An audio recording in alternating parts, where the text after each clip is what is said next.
so it's my honor to say this. You ready? I'm ready. Okay, let's go for it, fans. All right, Las Vegas. You one of the best. You got the best. The hottest band in the world. Kiss! Here's a little song about putting everything you can into your mouth. DJ Cumberbatch. You show us everything you've got. You keep on dancing and the room gets hot. You drive us wild, we'll drive you crazy. And you say you wanna go for a spin. The party's just because we let you in. You drive us wild, we'll drive you crazy.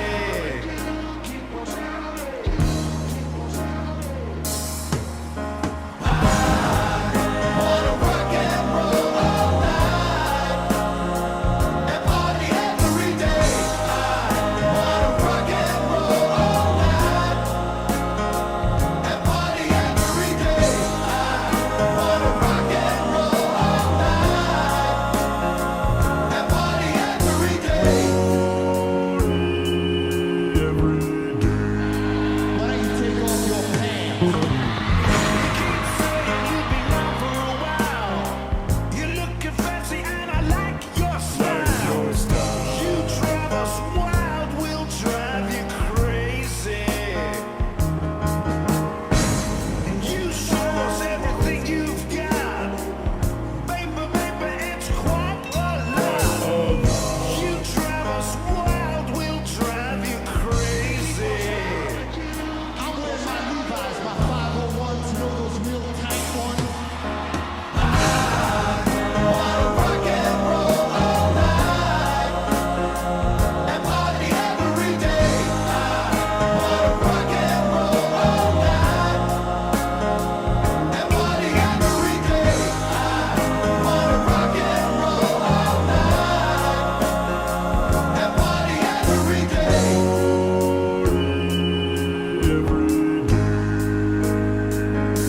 I wanna be high, so high. I wanna be free to know the things I do are right. I wanna be free, trust me. Oh, right. Listen to me. Hey, Schmuck. Take the lever out one more time. I'll put it right up your ass. Promise.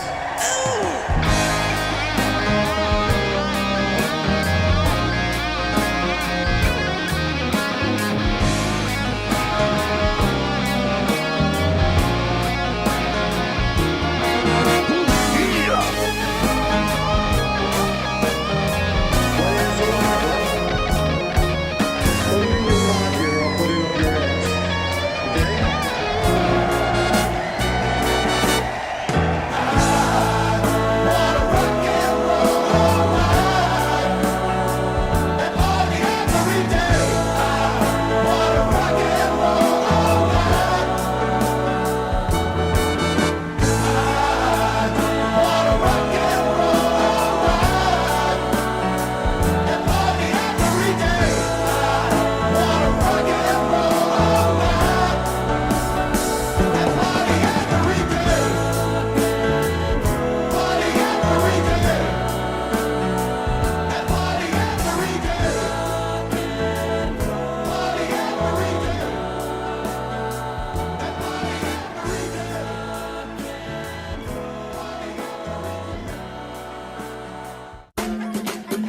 DJ Cumberbatch.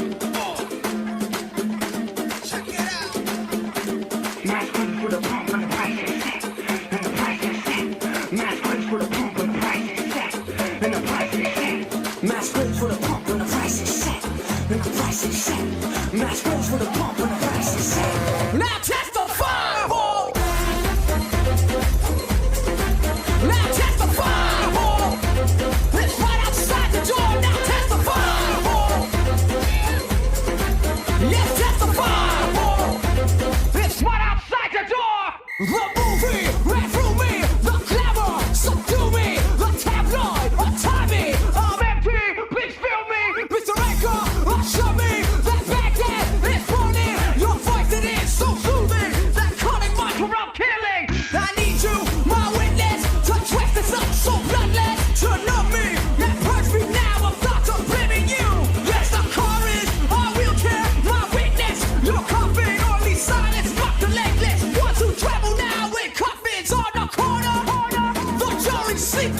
said, we found your weakness.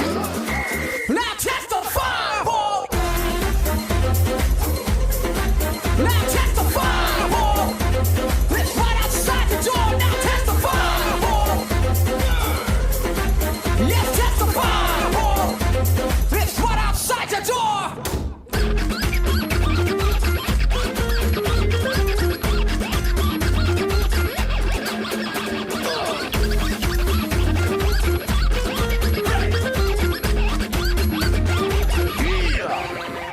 Precision, you feed me, my witness. I'm hungry, your temple, it calls me so I can carry on. My slaving, sweating, the skin right off my bones on a bed of fire. I'm choking on the smoke that fills my home. The wrecking ball is rushing, witness, you're blushing. The pipeline is gushing while here we lie in tune. While out the corner, luxury sleepless. We found your weakness, and it's right outside the door. Now testify, boy. Yeah, testify, boy. It's right outside the door. Now testify, boy. Yes, testify, boy. It goes a 1, 2, 3. Masquerades for the pump and the price is set. When the price is set. Masquerades for the pump and the price is set. When the price is set. Masquerades for the pump when the price is set. When the price is set. Masquerades for the pump when the price is set. When the price is set. Who controls the past now? Controls the future? Who controls the present now? Controls the past? Who controls the past now? Controls the future? Who controls the present now? Testify, boy. Testify, boy. Let's run outside the door now. Testify, boy. Testify, boy. Let's run outside the door. Testify, boy. Run outside the door.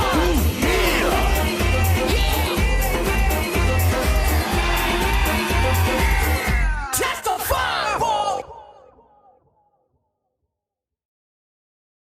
I like your pants around your feet. I like your pants around your feet. DJ Cumberbund. I like your pants around your feet. I like your pants around your feet. I like your pants around your feet. I like your feet around your pants. I like your feet around your pants. I like your pants around your pants. I like your feet around your feet. I like your pants.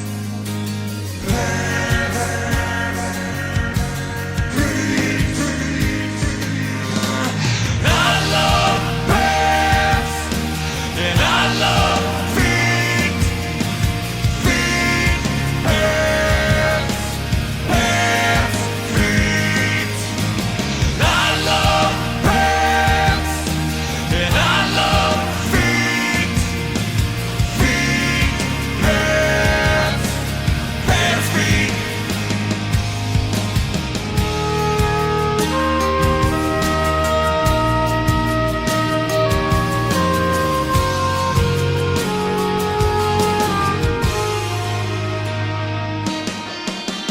I like your pants around your feet. I like your pants around your feet.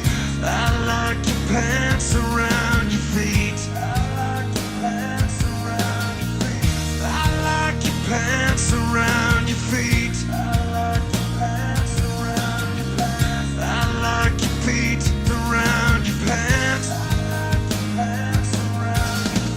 I like your pants around your pants. I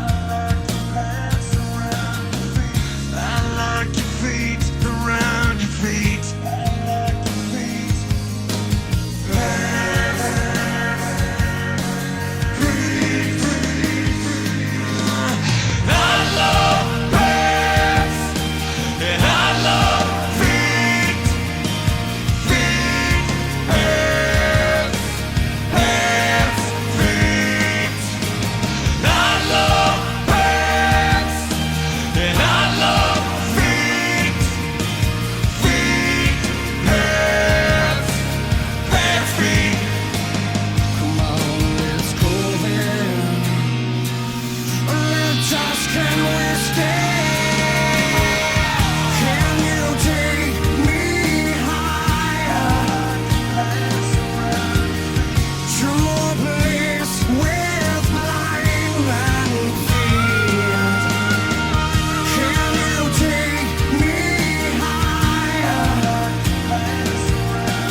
cool and say no to drugs, yeah. I love pants, and I love feet. These days and pants. I love pants, and I love feet. These days and pants. I like your pants around your feet. I like your pants around your feet.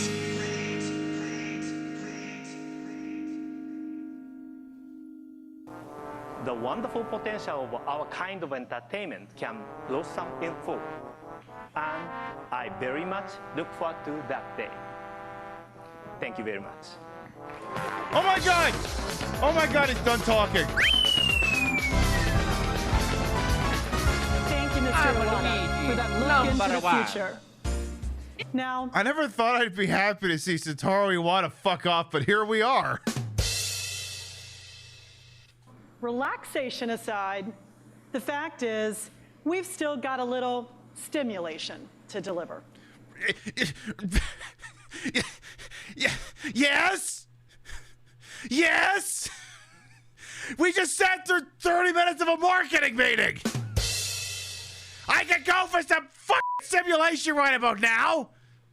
Nintendo Nancy Pelosi.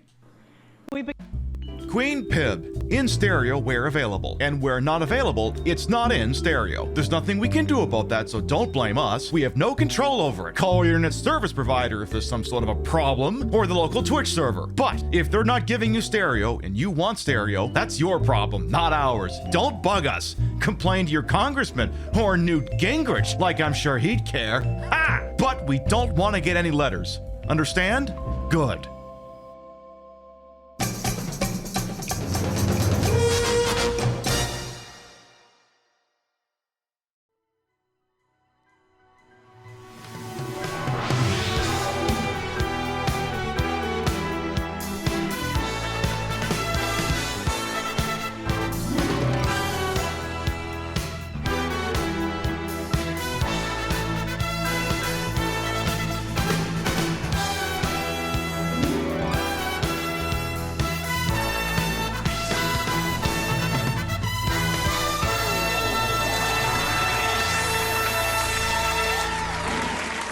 Considering that Satoru Iwata is both beloved and dead, you got to understand how much of a stinker that thing has to have been for us to have been happy for him to go away. Good morning, afternoon, evening, whatever time of day it is. Welcome to the show. Hope you're having a good day so far. I figured if we were going to get to the guitar solo and Pants Feet, I could at least pretend to play a musical instrument. I think once upon a time I actually knew how to play a goddamn ukulele. I believe those days are since very much behind me now. It's just here for a prop in case I want to do the ukulele apology meta. Do I still have that song on my soundboard? Do I? I'm not sure. I'm actually not 100% sure. I could have sworn I put it on there. Maybe I didn't. Maybe I'm hiding it somewhere else. Did I hide it in here?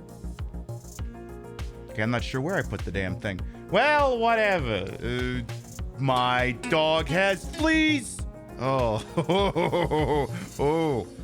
that's that bitch is out of tune. All right, let me just set this thing down here nice and gentle here. There, beautiful. All right, let's start from the top and make it drop. See what we got here bright and early on the definitely not gonna drop my fucking drink, definitely fucking not retro Saturday night E3 2009 Shitwatch party. Encoding overloaded. Settle down, computer. I haven't even done anything exciting. Settle the fuck down. Here, let me turn on Specky. No, you can't have an update. We're live. Computer, I swear to fucking God, if you're updating something right now, I'm gonna fucking hit you. I will not be putting up with that bullshit tonight. All right, let's see what we got here. Starting from the top and working our way down here. Let's see. Satan Boy, who was indeed first and called the shot. Welcome on in. Hello, Gimmick Puppet, Lightling, Ravaging Marvel, Midnight Wolf, Display Salad. Welcome on in. I continue to scroll here. I see King Monster, Derek Sean, Mr. The Exception. Welcome on in as well. Hello, Vector Man as well. Deviant Individual. There's probably a whole bunch of people going, Pip, what are you doing live already? What can I say? It's Saturday night. I'm cocked, locked, and ready to rock, and these presentations are going to take a minute. I figured, why don't we just get going ASAPCA? Hello, Matt Shake as well. Let's see what else we got here. We getting an apology video? No, I don't believe we're getting one of those. I don't believe that's going to be happening. I see Sassers as well. Welcome on in. There, I think we're all got up. You want your update, wanting computer noise? Well, it can't have it. Because that's the deal, right? With these computers, when I'm on the ball about them, both this one and the gaming PC, it's like, all right, on Wednesday, I will take the thing out of pause mode and I will permit it to download updates. And if it downloads anything, great. It lets it do its reboot and I pause it. If it downloads nothing, I pause it. I am not going to have another fucking Windows update go through the middle of a live goddamn broadcast. It cannot happen, will not happen. Hello, Nevbud as well. Welcome on. This is a strange Nintendo Direct prequel. A little bit like that, yeah. Just a smidge. Just a little bitty bit. Now, is there anything interesting going on in streamer Twitter that I could talk about for a couple of minutes? There's some kind of major allegations that spread like wildfire yesterday that an individual talking into an electric stick could comment on. Is there? Well, there was one thing. There was this one thing. And look, I've spoken to legal counsel about it, and they say, look, you can discuss it, but you can discuss it only at length. You cannot go too direct on this, okay? And I'm like, all right, look, here's the deal. I can't really just half-ass this thing. If I'm going to discuss it, I got to go full bore, okay? Good. Dino Crisis 3 is horrible. I don't give a shit what anybody thinks. That is what everyone was talking about, right? Right? It isn't? Well, what's everyone talking about then? Uh-huh. Uh-huh, yeah, nobody knew what happened. Uh-huh. Oh. Oh! Oh. What part of that is supposed to be surprising? Well, yeah, what else would get someone summarily tossed off this platform in such a way that they just paid out an entire contract and told the guy to fuck off? Well, what the hell else could it be? Okay, at least thank you for clarifying that, producer who's speaking directly into my ear. Something far worse than Dino Crisis 3. Well, I guess the word D is involved there somewhere. Everyone's talking about how hot you are. Oh, is that what it is like? Did not know that. Did not know that. The allegations running around that I'm going to temper everything I say with the word alleged is a former Twitch staffer shitposted into the void an incredibly vague subtweet referring to a he, and if it's a he capitalized, it must have been Jesus Christ, because who else could it have been? An individual was removed from Twitch apparently because they were using the Twitch Whispers feature to solicit an underage individual leading up to a TwitchCon in whatever fucking year it was, or something like that. Something along those lines. Now, independent of this person making a broad spectrum allegation against no specified individual in particular, no shortage of people took it upon themselves to think that this individual was referring to Dr. Disrespect. Hey, Rose as well, welcome on. And now please bear in mind that the individual who posted this incredibly vague subtext or subtweet, and these individuals making assumptions are two entirely different groups of people. The ex-Twitch staffer did not say who they were talking about. Specified no names. They could have been talking about James Woods for all we know. Could have been, actually it would make a lot more sense if they were talking about James Woods. I'm a worried that guy played too many creepers in movies and he turned into one for real. But anyway, yeah, exactly. Could have been talking about guest star. Exactly. And then to add fuel to the fire, Dr. Disrespect, who frankly should have spent Friday night as the night that he didn't look at his phone, put out a non-committal statement that reads like, I pled no contest and they paid out my contract, which, you know, when accusations of diddling are flying around, is not exactly the world's greatest denial. Again, the individual who launched the subtweet into the void did not specify who they were talking about, so nobody technically has a smoking gun on anything. And at the end of the day, this doesn't really change anyone's worldview. It's just a neat thing to know, like who shot Mr. Burns. Thematically, it will change nothing in our day-to-day lives. However, will be incredibly hilarious to watch his chud friends attempt to defend an alleged groomer. I should say the key word there is alleged, when all of these people have been shooting off at the mouth about how much the LGBTQIA2+ community is allegedly grooming people, when it turns out that more often than not the phone calls coming from inside the house.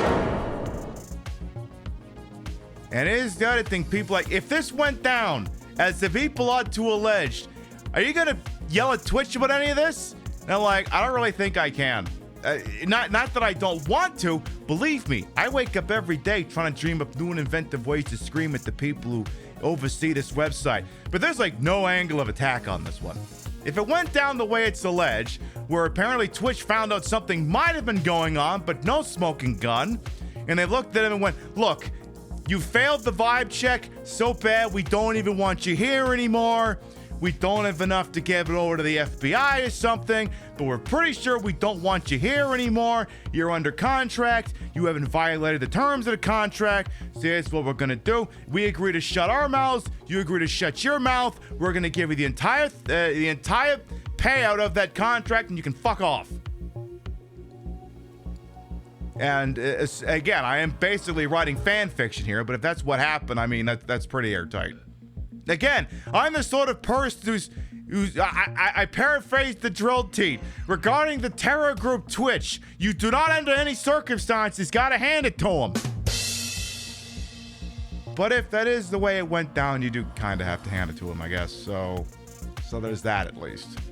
Again, this fundamentally does not change anything major about the world. It's just as funny as all hell to have allegedly found out about. Allegedly. Again, allegedly, Dr. Disrespect was outed for trying to groom a minor on Twitch. Allegedly.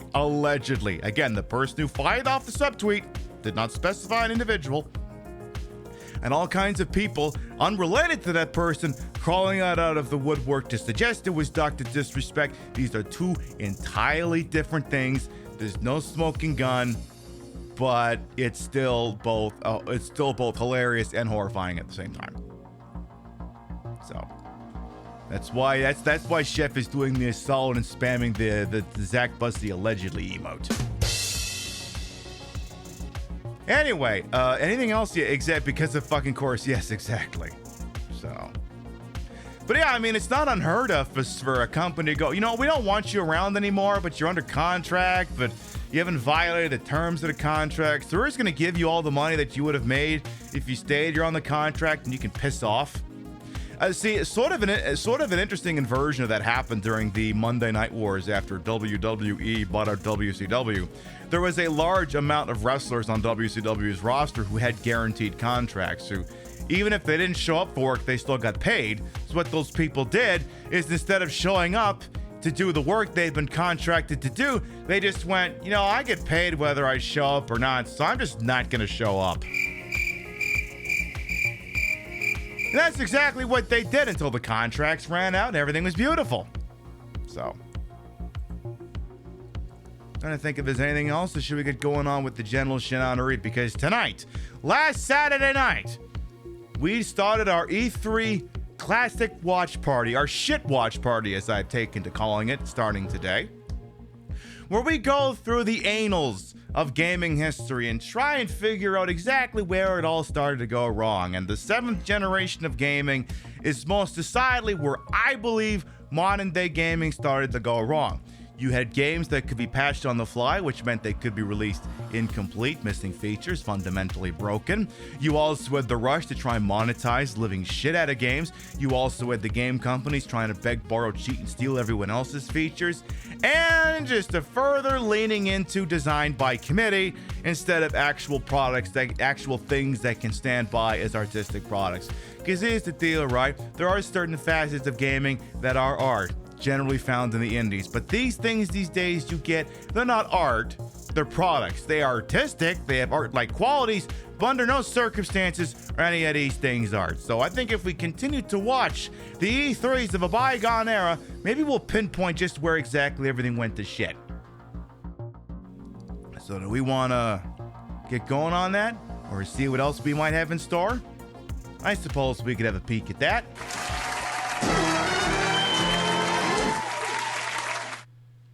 Usually there would be like a game there, but we're not really playing a game tonight. But at the same time, I suppose I could do something just to pique your attention here. I'll tell you what, the PlayStation's still hooked up, so here's the deal. We're not really going to play a PlayStation game right now, but I'll just give the speech I would give anyway. All right, we cannot in good conscience pretend to play a game on the PlayStation without permitting you to listen to the following.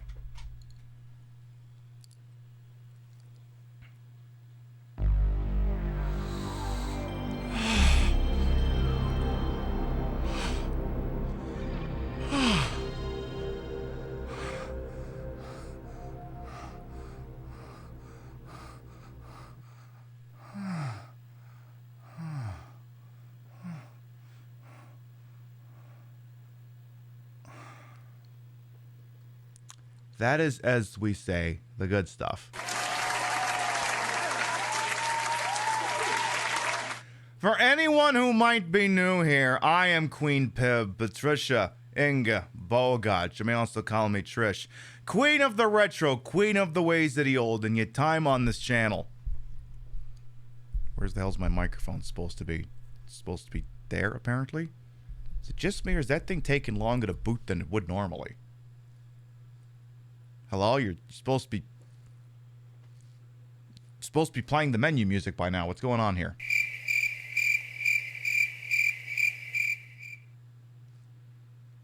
We'll try that again. Let's give that one another shot. I'll go less orgasmic this time.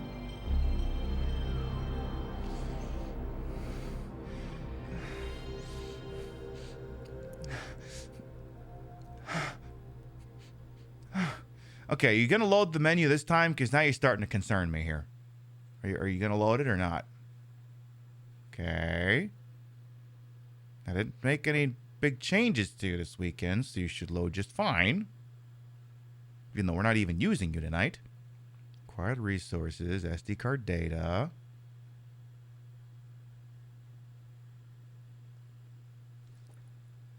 Huh.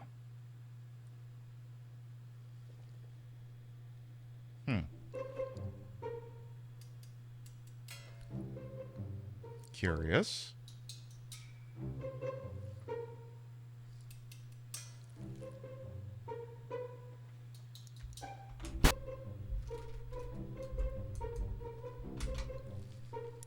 right, now I'm just going to mute the silly thing. Like, we're not even playing anything, and I'm like, are you functioning properly? Do I have to suddenly use the actual Planet of the Apes disc for tomorrow night's show?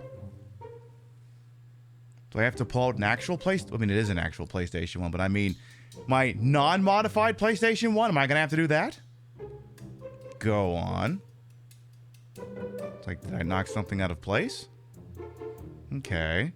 So it goes through all of its pre-boot systems here. I still haven't even introduced myself yet. I just figured I'd get the thing working first, then I'll tell you who the hell I am.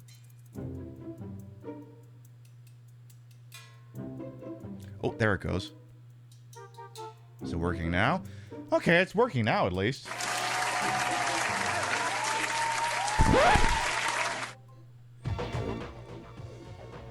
Concerning me there for a moment, Mr. PlayStation. Anyway, I believe I was attempting to introduce myself. All right, for anyone who might be new here, I am Queen Pib, Patricia Inga Bogart. You may also call me Trish. Queen of the retro. Queen of the ways of the old, and yet time on this channel. This fat-lipped, fat-hipped, fat-boobied, and fat-bootied channel is well-wasted. Welcome on in. I put the broad in broadcast to the whole and wholesome. I'm Ashford from my own hubris, and though these breasts, these giant, heaving, massive breasts, might be fake, the retro is real. That's the real PlayStation 1, and it's hooked up in the real dumbest manner to make it look and sound as bad as it used to. See the show that critics are calling. What did that idiot say again on Thursday? This is overtly sexual, and... Hang on, what was the exact fucking speech? I kind of blanked on it here. I gotta pull the fucking thing up. What was that speech? I gotta commit this thing to memory now. I'm looking it up. Oh yeah. This is nasty and overtly sexual and perverted and weird. Writes Grey Name Troll. That was the one, yes. It's such a great one, I put it in the banner on the Twitch website. So, yeah. And it is the Retro Saturday night. I've got myself a little bit of a margarita around here. You know what we say around here? Bottoms up. I know mine will be.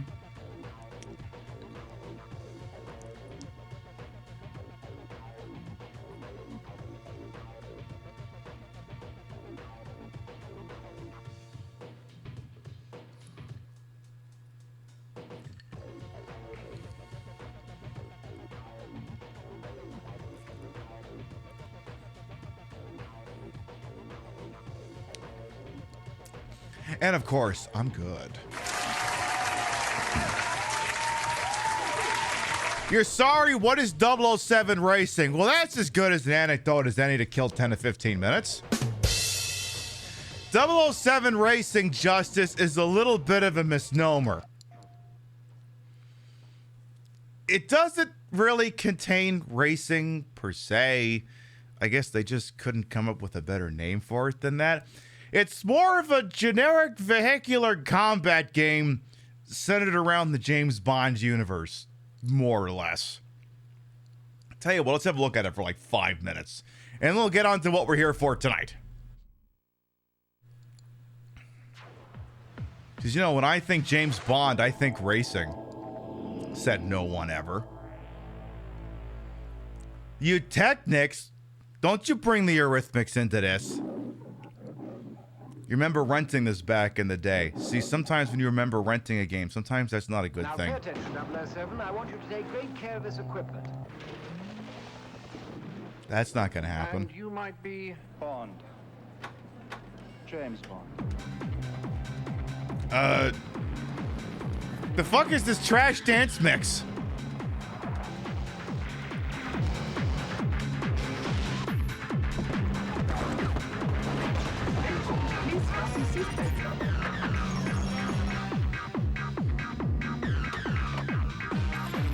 Well, yes, I have seen Tomorrow Never Dies, The Spy Who Loved Me, and Live and Let Die, and GoldenEye. Yes. And License to Kill. Probably. Property destruction? Definitely. There's also From Russia with Love in there somewhere. Hi, Terry Hatcher. How you doing?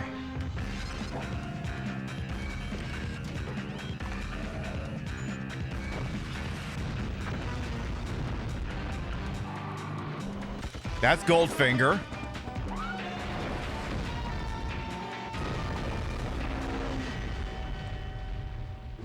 Grow up, 007. No, never.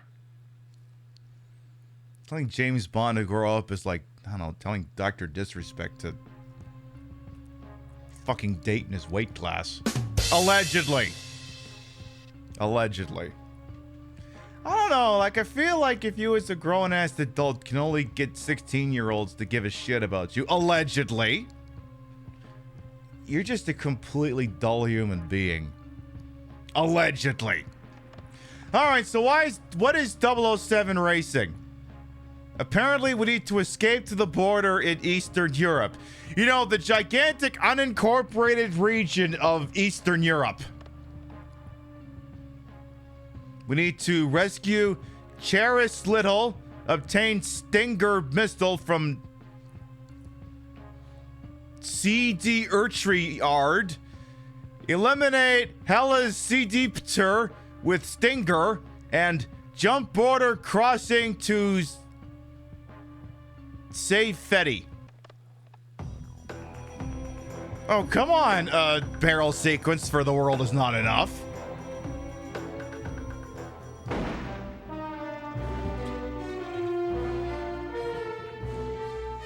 Hey, Cisco Clown as well, welcome on in. Why did that even have to be there if it wasn't going to anything? Okay. So it's basically just a vehicular combat game, more or less. But not like, you know, Twisted Metal where you pick one, you go to war with the other James Bond reconnaissance shows the fortress to be patrolled by armed guards. You are to get in, retrieve Miss Light, collect the Stinger missile, and get out quickly. If you must, engage any forces that attempt to intercept. Once clear, head for the border. Good luck, 007. Okay, I'll go until the car blows up. You want to have any music playing? Is it just me or did this introductory cutscene run a little longer than it ought to, you know? Oh, Kith Canoe as well, welcome on in. So we've got the old Aston Martin DB5 here, which... Do you want me to just push the button, or will it start itself here? Oh, I guess I actually have to push the button. Okay. Alright, we got some generic James Bond butt rock.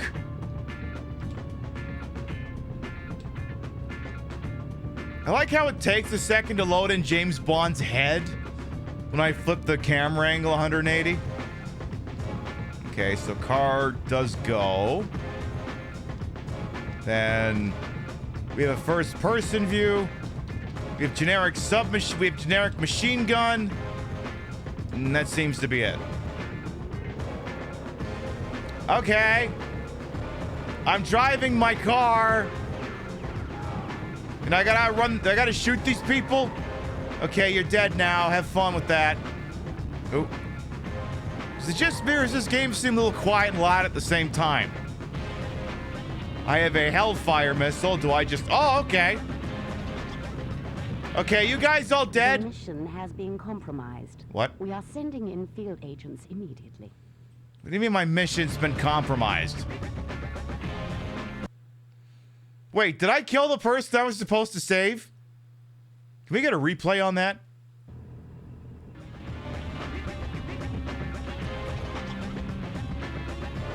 Are we getting the replay? Oh, okay, we are getting a replay. Show me all the dramatic camera angles like it's driving for the goddamn PlayStation over here.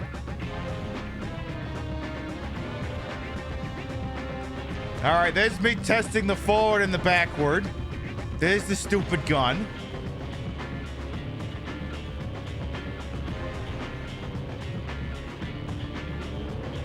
There's me wondering if I've got some eyeliner in my eye. It only just hits you at the most of the Daniel Craig era James Bond games, save the maybe two are basically putting on previous Bond movies, yeah. GoldenEye, 007 Legends. I mean, you got the Quantum of Solace thing, which is more Casino Royale. You got Bloodstone. And now we're just waiting for that IO interactive game. So apparently James Bond went in there and he shot too many people. Well, maybe he shouldn't have done that. This has been your incredibly brief preview of 007 Racing. Now that I don't know about you, but maybe we should start doing that E3 shit watch. One thing I will point out real quick is that we are not going to be live in this time slot next week. I am taking next Saturday off. Maybe we do a Friday night show. Who knows? Pibby, why would you be taking off Saturday? We're going to go see a baseball game. What do you mean a baseball game? You're going to go see a baseball game? Yeah, we're going to go see these guys. It's not always about the money, Spider-Man. It's about the Mets, baby. Love the Mets. All right, baby. Let's go. Get a home run, baby. Love the Mets. Let's go, Mets. We'll go what? We'll go see the Mets, baby. We're going to go see the Mets. They're going to play the Houston. They're going to go play the Houston Asterix. We'll go boo the shit out of them. So we'll be doing that next Saturday night. I'm going to play that again just because it's awesome and Rio wasn't at her desk. It's not always about the money, Spider-Man. It's about the Mets, baby. Love the Mets. All right, baby. Let's go. Get a home run, baby. Love the Mets. Let's go, Mets. So that's pretty much going to be an all-day affair because we got to, go over where you got to go over to MetLife Stadium and all that shit. It's MetLife, right? I can't remember these things anymore. Oh, we booing the Mets, the other team. I don't know. Booing the Mets feels like kicking a dog or something. It just doesn't feel right. Not because they're the local team, but it's like, they're the Mets, for Christ's sake. They're the biggest losers in baseball. Anyway, why we find ourselves here this evening is because we're going to be watching some more of our E3 2009 Shitwatch over here. Last Saturday night in this time slot, we watched the ones for Microsoft and Nintendo. Tonight, we've got Sony, Konami, and if there's time left, Konami from 2010. We'll see what happens. Are you cocked? Are you locked? Are you trying to figure out where you can put your microphone stand so that the thing that's green screening sees the little square you put behind so the letter still looks proper? All right, I think we got this. No. We'll do it live. Fuck it. Fucking thing sucks. Hit me with everything you got, Sony, from 2009.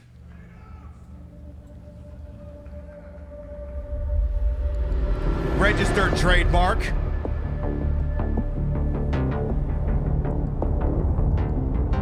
Okay, come on, Synthwave. Come on, Synthwave.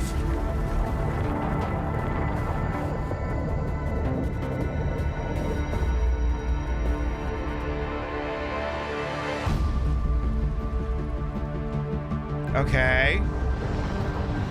The PISP! I remember that!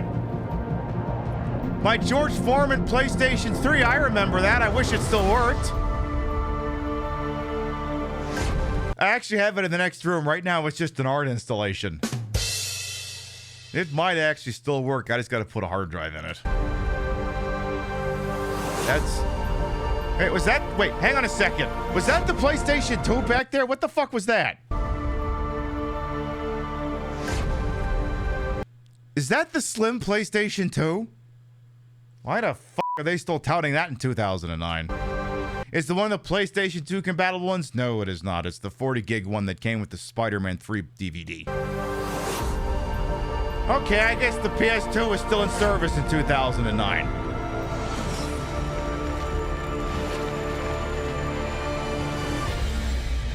Oh my god, there's some games and stuff. Oh my god, Sony's gonna give us games. All of the games. You would not believe how many games. All 3 of the games.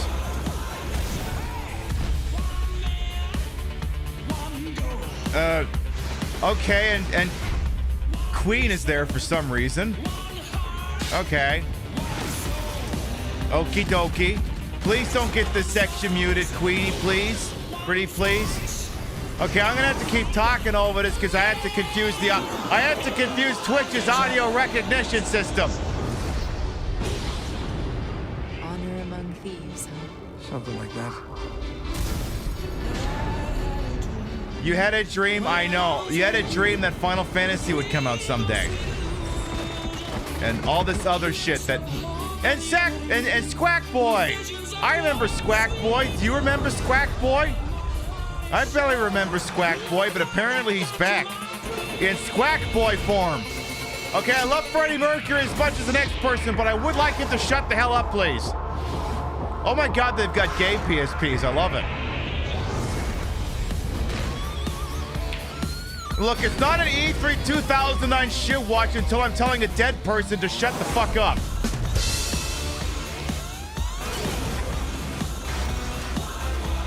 Oh my God, you have Vigima games. You have all the Vigima games, apparently.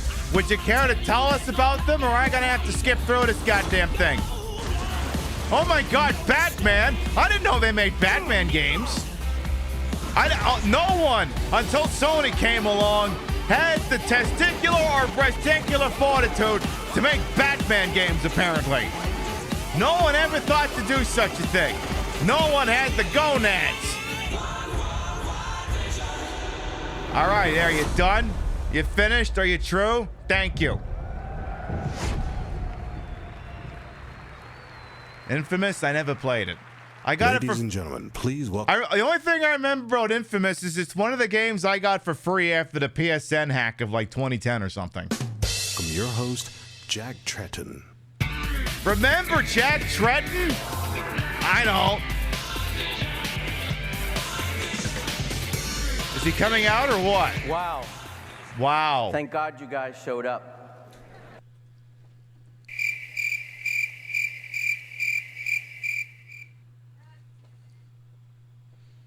I just kind of want to leave it on freeze frame there for a second. That is the look of a man who thought he'd be playing for an empty mess hall in Laughlin, Nevada or something. Yeah, shut up, nerd! We have to get back to bullying executives again. Shut the fuck up, nerd! Was Kaz still working for Sony as he shit canned? I think he was shit canned at this point. Given this industry's ability to keep confidential information, I was concerned that there really wouldn't be anything to be said at these press conferences.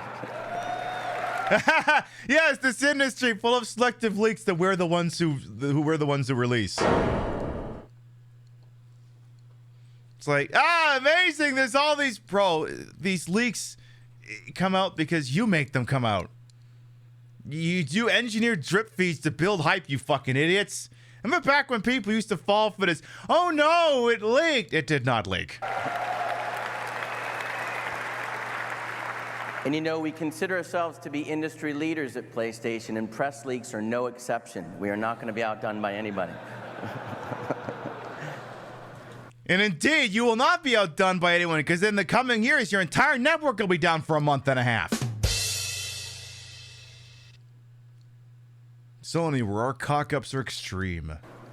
My heartbeat is redlining at about 230 beats per minute right now. I can't tell you the pressure it is to get... If your heartbeat rate is at 230 beats per minute, maybe you should go see that Satoru Iwata guy. He's got that finger blasting pulse oximeter thing he could use to make you fall asleep.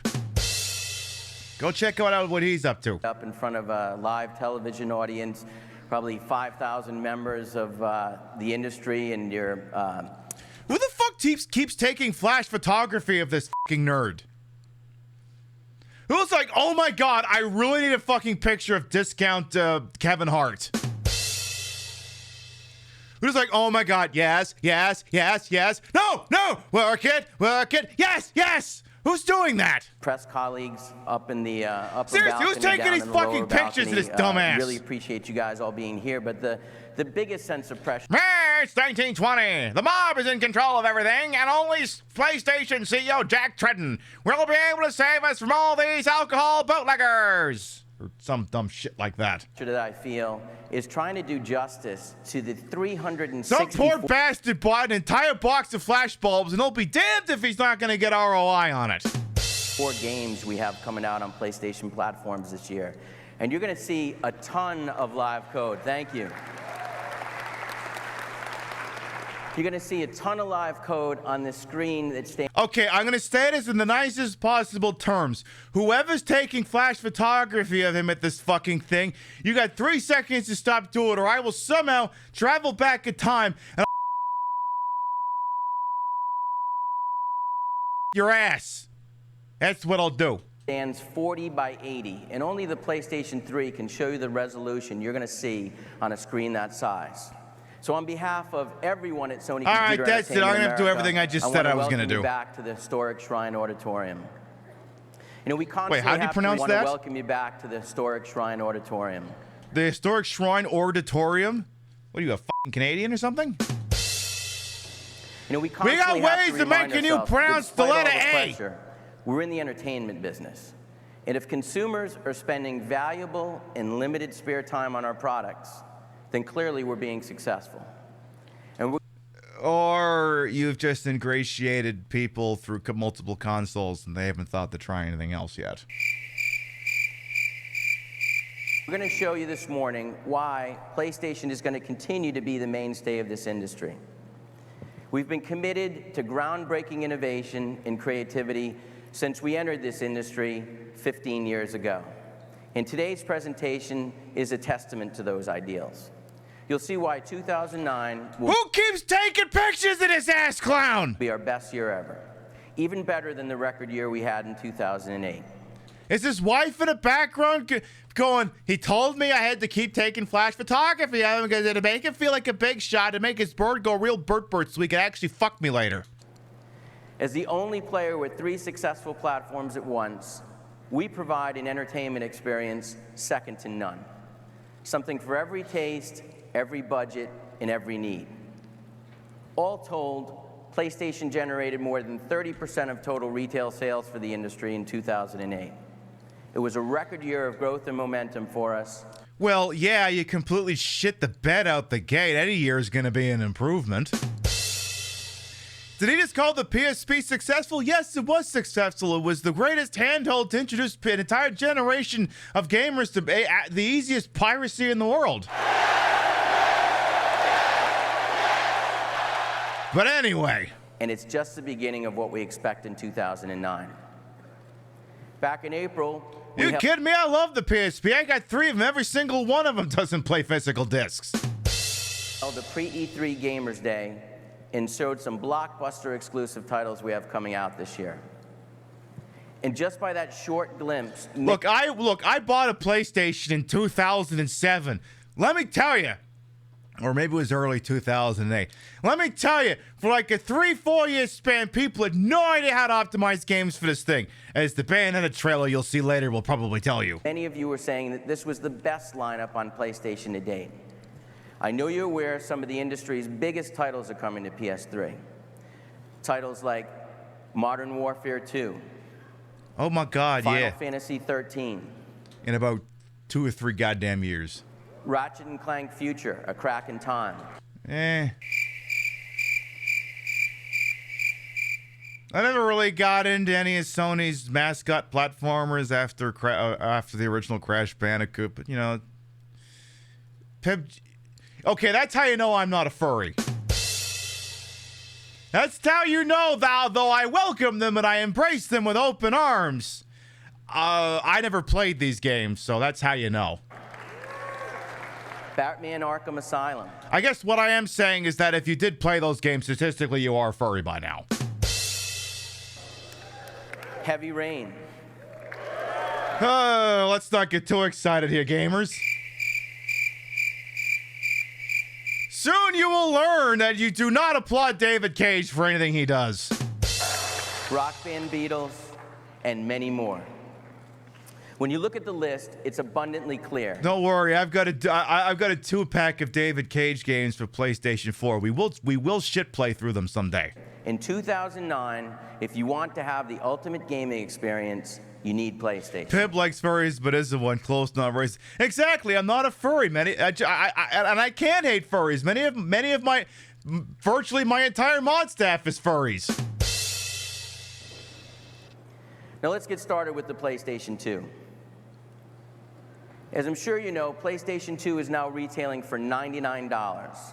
Cool. And the consumer response has been phenomenal. Last month's NPD numbers were impressive, but we also drove an additional 30% of our sales through distribution, Canada, and Latin America. Wait, what was the first country you said? 30% of our sales through distribution, Canada, and Latin America. Through distribution, Canada, and Latin America? What fucking country is distribution?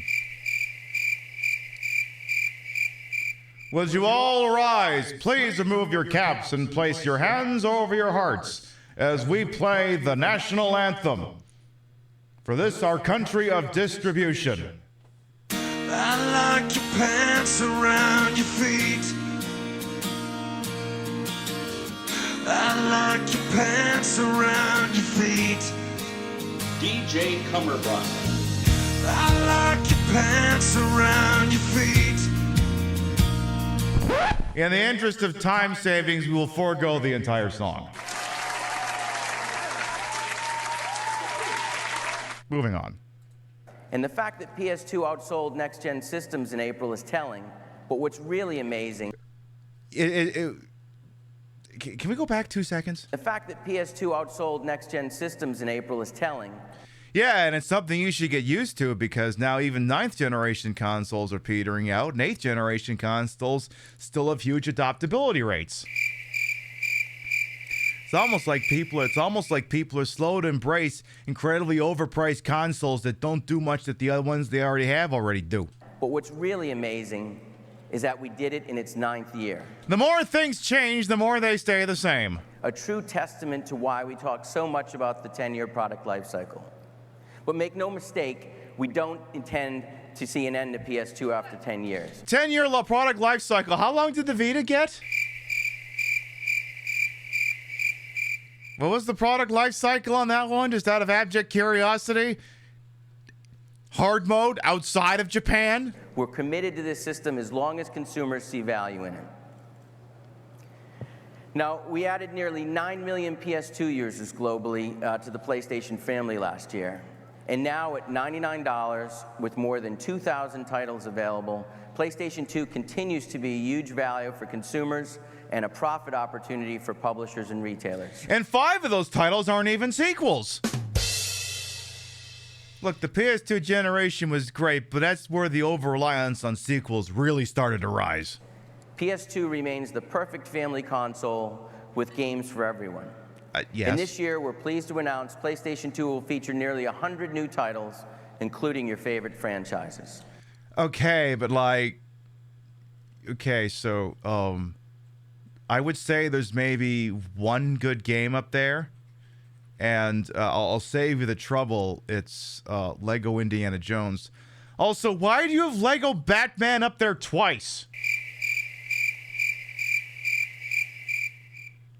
They've got Lego Batman on the top row, second from the left and second from the right. Why is it up there twice? Why are there 2 Madden games? No. One's Madden, one's NCAA football. Madden is indeed only up there once, but that's... okay, moving on.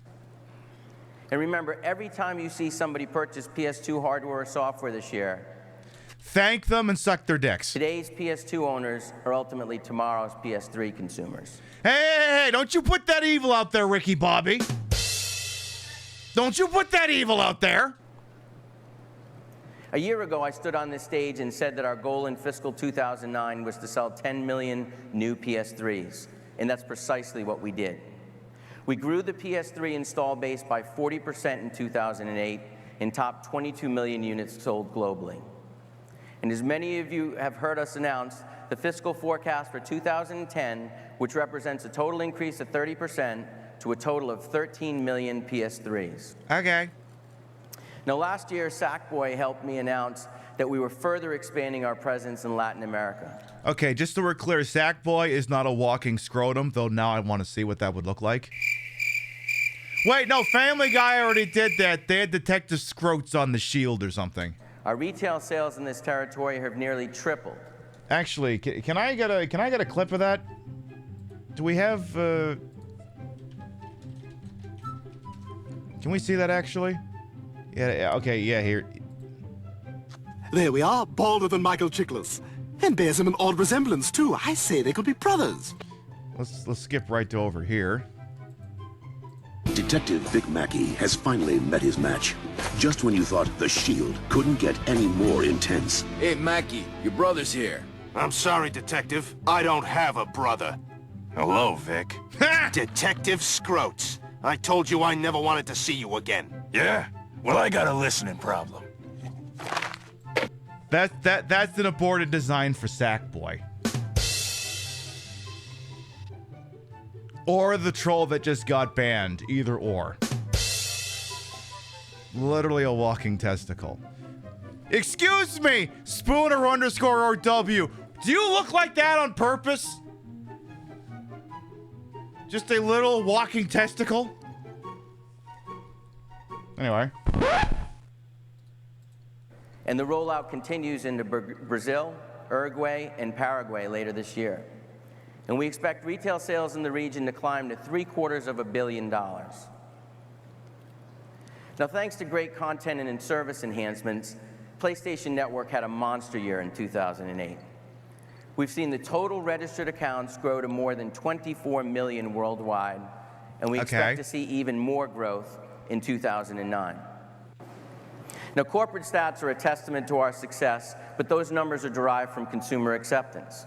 So let's talk about what consumers really care about. Great games. I suspect the reason that some of you have bags under your eyes is because you've been playing Infamous non-stop since it came out last week. No, I have bags under my eyes because it's 2024, and that's just what existing in the current time frame will just do to you.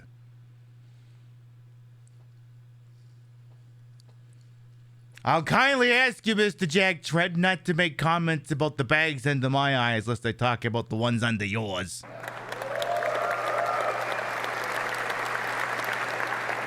With ratings at 90% or higher at places like IGN, Game Informer, GameSpot, and Game Trailers.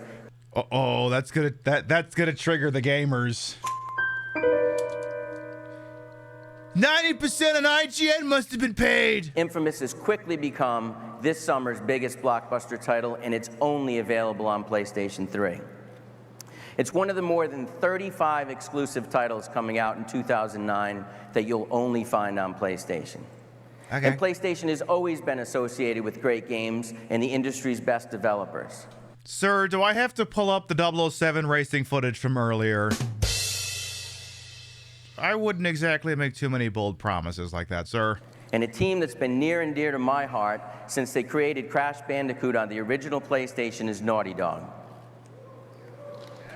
Back when Naughty Dog made games that were fun but still featured punchable idiots. Drake's Fortune was a groundbreaking title on PS3, selling more than 2.6 million units globally. So it's my pleasure to introduce Evan Wells, co-president of Naughty Dog, to show you Uncharted 2: Among Thieves.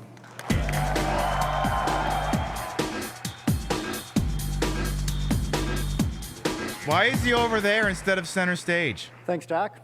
Naughty Dog has had a 15-year tradition of pushing the PlayStation hardware to its limits.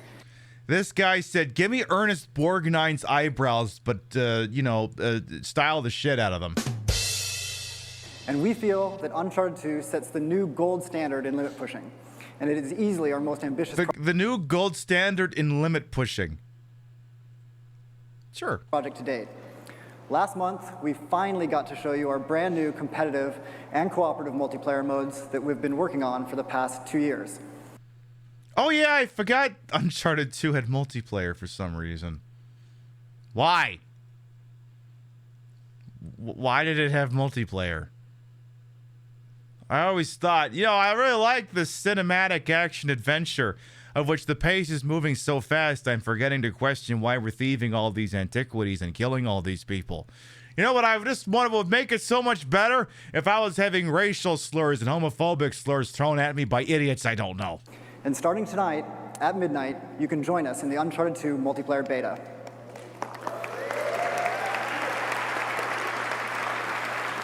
But we promised we'd be back to show you more of our single-player campaign. So today, you'll see what is not only one of the best technical showcases on any platform, but an active cinematic experience like no other game out there. So I'd rather show you than tell you, so let's cut to the chase. Here is Uncharted 2: Among Thieves. Okay. Is this before or after the Subway ad? Butts. Woo! Boats! Wait, that's not a boat. I feel cheated! Okay, this way. What do you reckon? We're gonna have to climb that thing? Yeah, that's usually what happens. Remember when Nolan North was in every video game? I don't even know if that guy's getting work anymore. He kind of fell off. Maybe he retired or died or something, I don't know. Someone in the audience is really fucking amped. He must have really done an 8-ball before he came out into the audience. Whoa! Landscapes! Come on, Nate, let's get moving. You better follow what's the name from Dragon Age. Whoa! Damn it. How the hell do we get across? We could just shove you. Looks like we're gonna have to shimmy across that beam. I really feel like the answer is stare at her ass for a while because she does have a fantastic ass. Because she got a great ass. And you got your head all the way up it. And then at some point, this solution will naturally manifest itself. Oh, God, be careful. Silly question. Shouldn't you holster the firearm before you attempt to... Have you ever held a gun? Or if you've never held the gun, just hold your phone, right? Just hold it like it's a clutch purse. Now imagine that there's some kind of beam spanning from left to right, and you got to shimmy across it. How much do you think the hand holding the phone, or in this case, the Beretta, is gonna be able to grip that beam? Like 0? I'm being a firearm truther about this, and there's nothing Jack Tretton could possibly do to stop me. Holy shit. A Hind D? Colonel, what's the Russian gunship doing here? Here,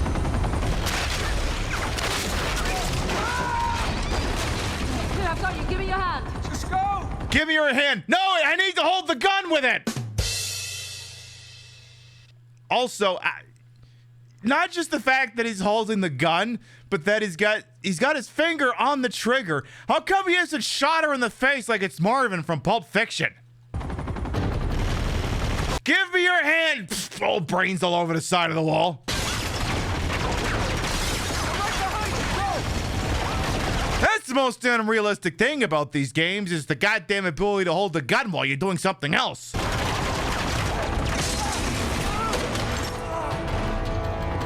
Again, you cannot hold on to something while also holding on to the gun. Also, at some point, you should have just pulled the trigger out of the necessary need to constrict your hand, to constrict your fist together.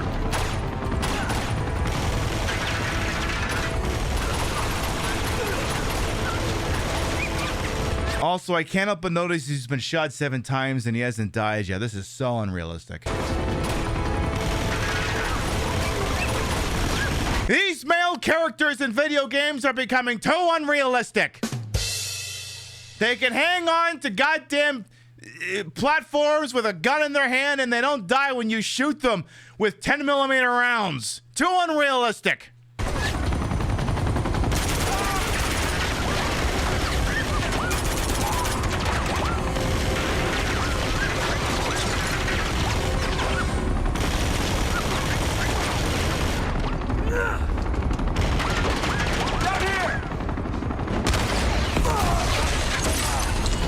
Well, he's gonna be dead for the next hour, right?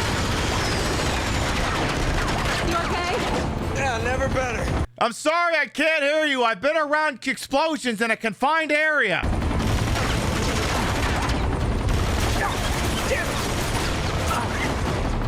You've met men in real life, their fingers are certainly not strong enough to hang off ledges. Half of them can't even find the clitoris.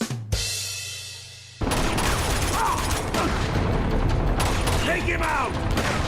You're dead!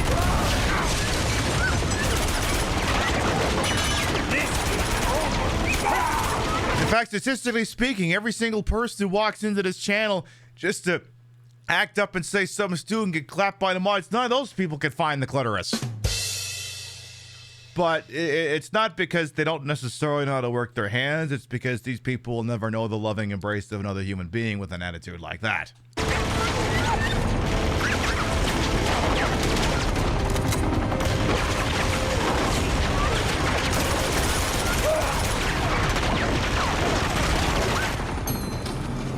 Hey! Get your head down! Okay, it's gameplay. Coming at you! Okay. Okay, but how did that grenade not kill Chloe just now? how is she still alive? Can we see how close is that grenade to her? Coming at you! Okay, so this concussive grenade goes off about 8 feet away from her. And she is none the worse for wear. None. What an icon.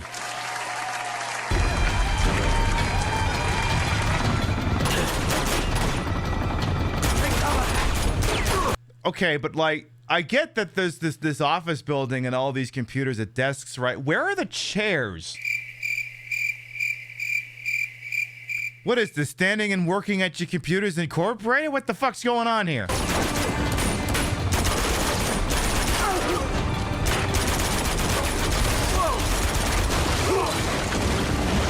Well,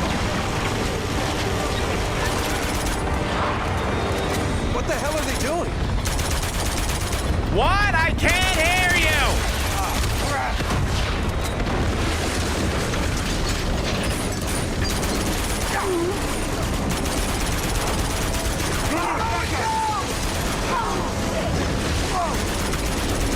Imagine having basically modern day Indiana Jones to work off of, and the Uncharted movie still sucked.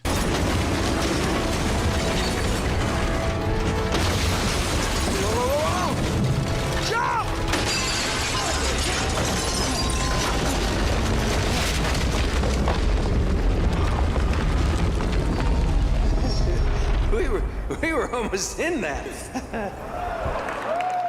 Shut up, discount Ichiban Kasuga.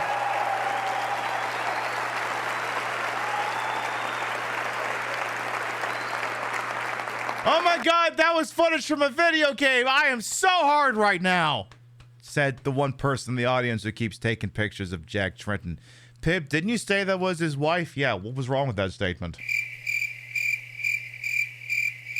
She can be hard. I'm not saying she can't be. So be sure to check out more on Uncharted 2 in the Sony booth. Thanks, Jack. You remember the ad for one of those games? They're like, it's so cinematic, your girlfriend will think you're watching a movie. Yeah, that was one of the ads for this game, yeah. That Kevin Butler guy was in it. I think you'll all agree Uncharted 2 is one of the best looking games we've ever seen. Okay. Oftentimes you hear us talk about only on PlayStation. It's not just a quantitative statement. More often than not, it's a qualitative one. It means only possible on PlayStation. That's a theme you'll hear us talk a lot about today. Okay. I'm excited about this next game, not just for one reason, but for 256 reasons. Oh God, not this game. We introduced MAG on this stage to a lot of fanfare last year, and today we'd like to show you the first public unveiling of live gameplay. Here to show you this massive game is Andy Bodwin of Zipper Interactive. Andy? Imagine basically having the framework for PUBG and then just completely dropping the ball.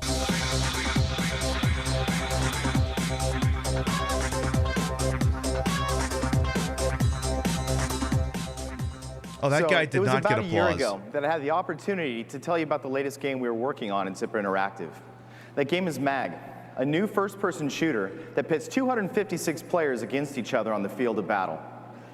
Well, here we are. It's a year later, and I'm pleased to be here again, this time with 8 other members of the Zipper team. You forgot about this title, so did everyone else. Just to talk about MAG, but to show you a live 256-player MAG battle. So now, before we start, I want to remind you that every action you're about to see or hear, from the distant chatter of a machine gun being fired by a developer in Seattle, to an airstrike called in by a tester in San Diego, has been triggered by a real player. It is and it isn't PUBG. They came up with the idea of, what if we just put a shitload of people in a game, but then still make it a red versus blue type of situation? Now, the battle you're about to watch is a Raven assault on a Sever fuel depot. CJ Heine, MAG's lead level designer, is acting as our squad leader today. Now, if we take a look at CJ's command network interface, you can get a feel of the scale of this battle. CJ's squad of 8, along with other 3 squads in his platoon. Remember pre-scripted game sequences featuring online gamers not calling each other the N-word? Must punch through a line of enemy bunkers, secure a forward landing zone, and push forward to the heart of the enemy facility. Now, if we pull back, just a bit, you can see that his squad isn't alone. His platoon is one of 4 that make up the Raven Company assaulting this base. Now, each blue dot you see is a live player participating in the battle right now. But remember that for each blue dot you see, there's also a red enemy, most of whom are currently undetected. So to start his assault, CJ is going to use one of his squad leader command abilities to call in a recon UAV to scout out those enemy locations. Did anyone internalize any of the words that guy was talking about? Did your eyes just kind of gloss over like mine did? Hello, little bisque as well. Welcome on in.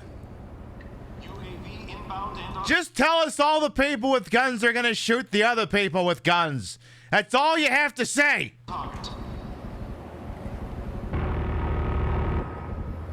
Now, unfortunately, the enemy has an anti-aircraft battery that's up and running, and it's going to shoot down his airstrike as it comes in. What so a he's going to have to go loser! with a little bit less information than he hoped and go from there. So these are all the squad members we see on screen. I mean, okay, maybe this was before the release of Modern Warfare 2, so maybe everyone hadn't turned into just a grenade-lobbing asshat, but I really feel like this is wholly unreal, not unrealistic. It's not indicative of the actual gameplay. That are up here on the stage today. Will it connect your Facebook account? Probably. The first objective to his team, which is to assault a bunker. This bunker serves as a forward spawn for the enemy, so if they can destroy it, they'll manage to push the defenders back farther into the heart of the base. Satori Wada was like, I'm going to put you to sleep explaining my pulse oximeter. And this guy says, I'm going to put you to sleep trying to explain PUBG. And yes, every color in this game is hot brown. What game is this? Little Bisque, we're watching Sony's E3 2009 presser. This is the game known as MAG. Or Massive on something game. I can't remember, but that's okay. Nobody remembers it because it died a quick death. So there's the bunker in front of us. Now, as we assault, we're going to switch over. Because the kind of person who would play this just has to hold out for Battlefield Bad Company 2. Now, these bunkers are very challenging targets. They have to go in, plant a charge at the base of it. Also, I can't help but notice, but the alleged other gamers on the other side seem to be failing to be killing the person who's got the camera strapped to them. Actually, that's how you know this is unrealistic of gameplay. We're just watching one person who never dies. They can attack the turret on top from distance. This is Battlefield. He would have already been shot 17 times by a sniper halfway across the fucking map. But if they have to get in close to plant the charge and defend that charge for a period of time while the defenders try to defuse it. He'd be getting 50 caliber from one side, someone with a Walther WA-2000 over there, and some guy with a PSG-1 way back in the back is going to shoot him in the dick. But he's still alive. There you can see now, as the actions he's taking, because there's actually a big sign above him that says, if you shoot this person, Jack Trent will personally come to your house and kill you. This objective has been assigned to the squad. He's going to get bonus points for every action he takes.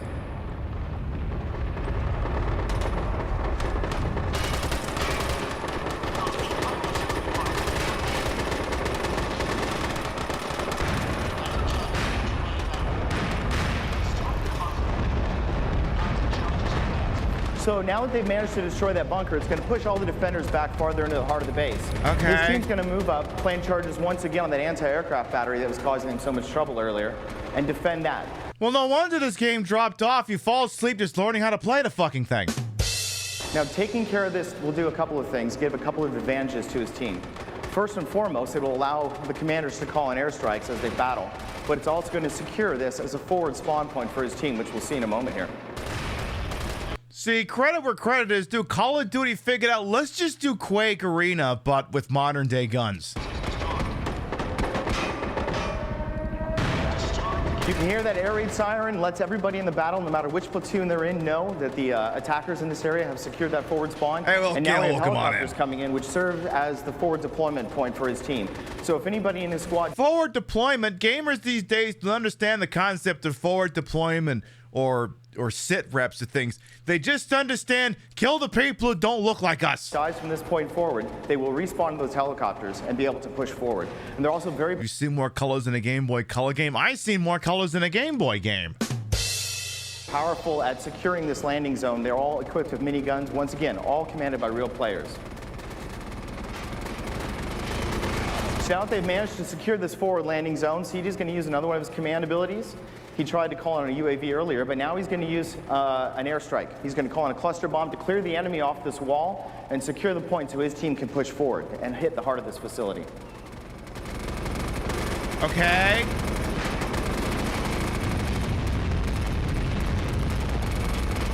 So obviously, devastating strike. It's cleared the enemy off this position. Now his team has a few moments before the enemies respawn, secure that wall again. So they're going to push in and set a foothold to push into the heart of the base where they're going to activate their Oscar Mikes, and Ramirez is going to do everything. And help, I'm dying over it. Jack Trenton, come and save me. Up with all 4 platoons for the final assault on this objective. Now, I do hope you all were taking notes because we're going to have this game running live on the show floor.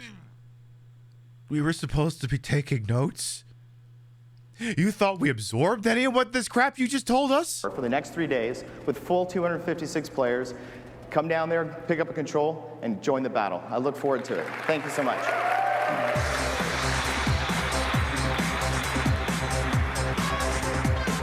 Yeah, that part's done.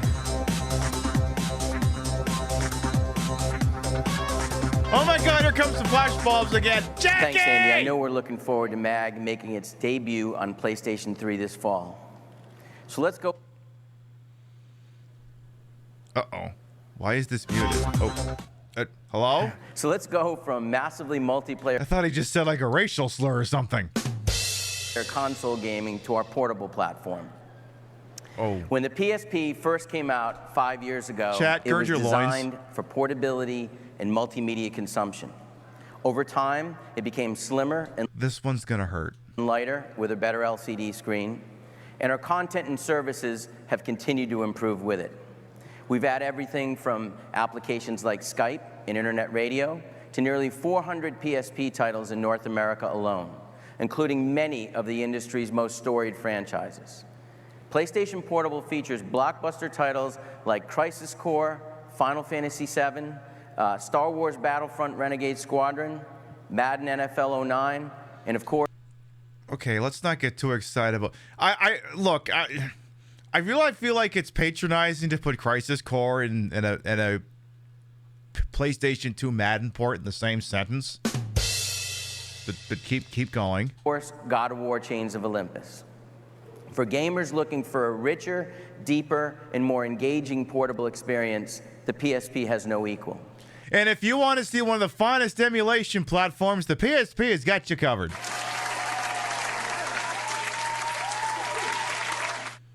At least Sony vaguely pretended to care about the PSP. They say to forget about the Vita after about 15 minutes. I know. And last year, 15 million people came to the same conclusion, pushing our global install base to more than 50 million units.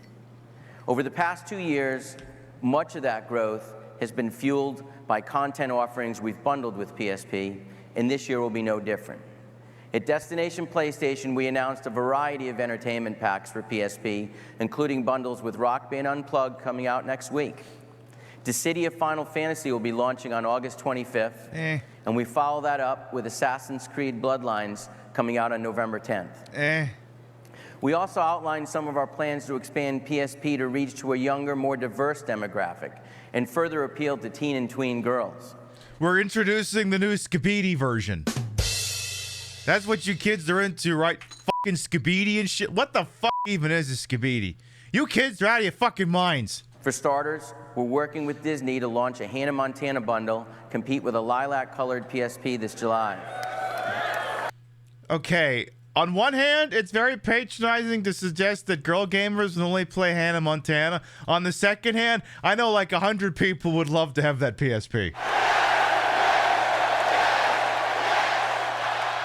Never mind the fucking tweens and what have you, that PSP came to slay.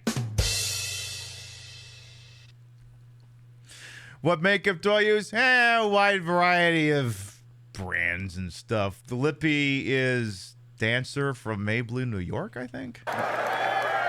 Just sold a few right there. That's awesome. Yeah, exactly. A couple of gays in the front like, oh my God, that PSP slay. I must have it. Get out of my way, kids. And they're literally just shoving kids aside trying to get this fucking thing. We're bringing a host of other content to PSP for this audience later this year, including Pets, Loco Roco 2, Patapon 2, and Rock Band. Not to mention a lot of great movie and TV content from partners like Disney and Nickelodeon. Not only do we have something for everyone from a content perspective, but when paired with PlayStation 3, PSP is in a class all its own. And it's a true game changer for the industry. Okay, Jack Trenton is definitely from the Midwest because every time he says all, he sounds like he's from fucking Minnesota or something. Either that or he's from Bensonhurst. One or the other. The all is saying things. To tell you more about this vision, I'd like to introduce the president of Sony's Network Products and Services Group and the president and CEO of Sony Computer Entertainment, Kaz Hirai. Oh no, we're at CazCon 1.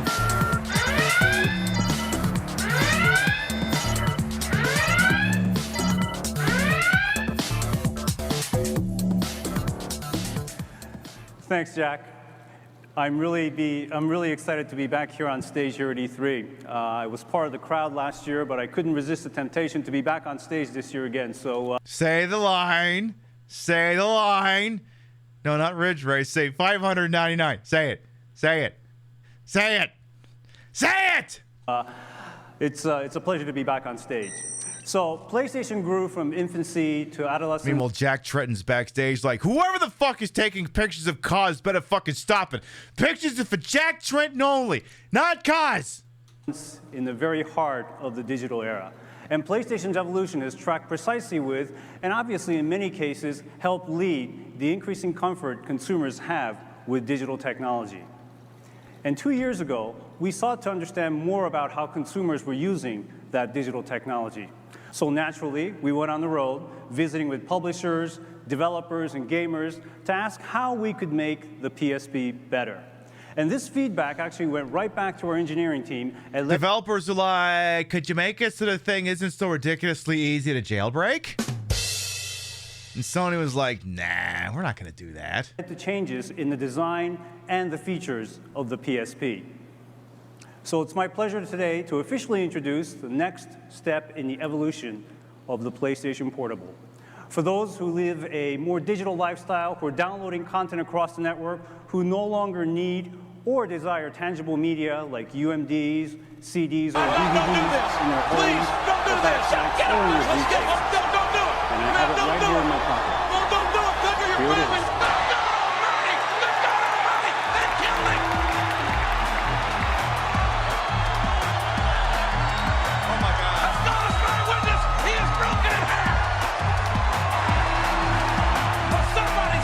We actually have a couple names for this beautiful little device.